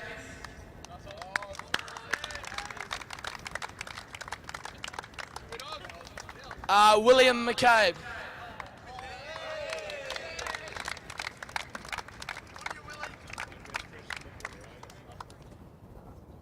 Damien Gigney.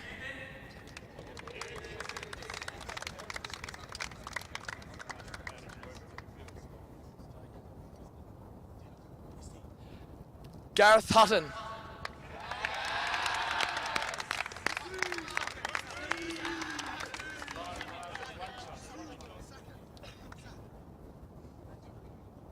Anton Vasolo.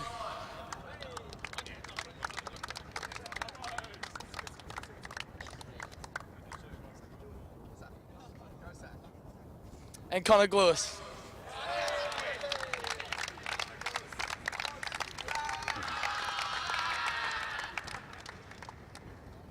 And finally, it's my pleasure to welcome Colin Steiner to present Sacred Heart with the winning trophy.